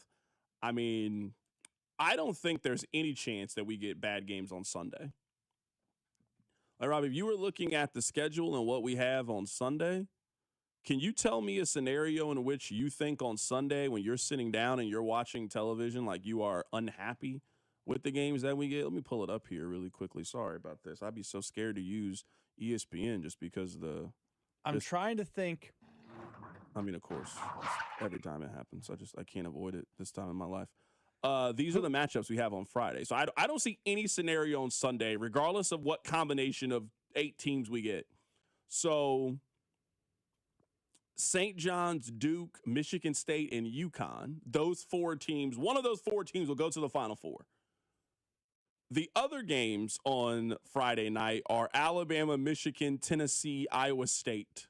Can you tell me any scenario on Sunday you think that we get a bad matchup? I'm happy with all 8 of those teams. I'm thrilled with the game that we could possibly get. Tennessee sneaking through over Iowa State would probably be the least of the games, no matter who they play, but that it's still a very good but like if slate. you're telling me that it's Tennessee, Michigan, that's a good basketball game. I think Michigan would walk over Tennessee. Yeah, I agree. I think Michigan's clearly the best team in that region for sure. I think Iowa State would be fun, but it is hard to fathom if everything goes out of the way it's supposed to go that you get a bad matchup on Sunday. Now, Saturday, there's a chance of some stinkers.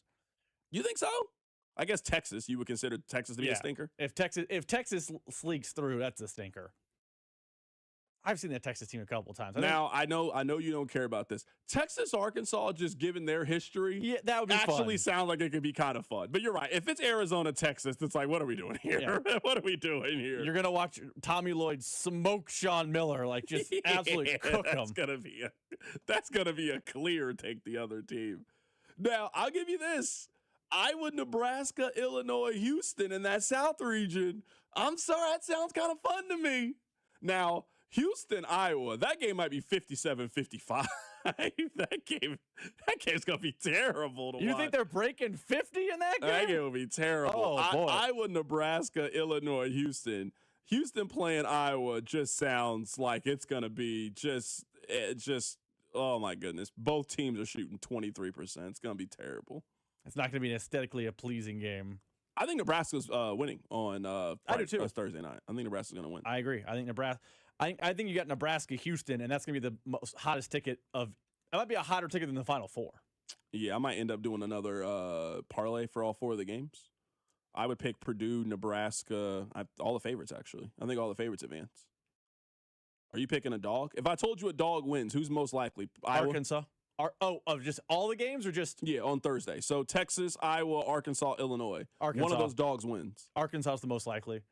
And I I don't think love Arkansas Arizona. can get enough stops. I actually think I think they're getting the beats, actually. I just think of all those teams, like Acuff just does something crazy. He just does something crazy. Acuff does something crazy. Also, Arizona just doesn't shoot threes. Like no, that's fair. And if Acuff does something crazy and you go 3 for 2 all night, you can beat someone. Yeah, I don't think Arkansas can defend well enough. If you let High Point score 88 against you, you're in trouble against Arizona.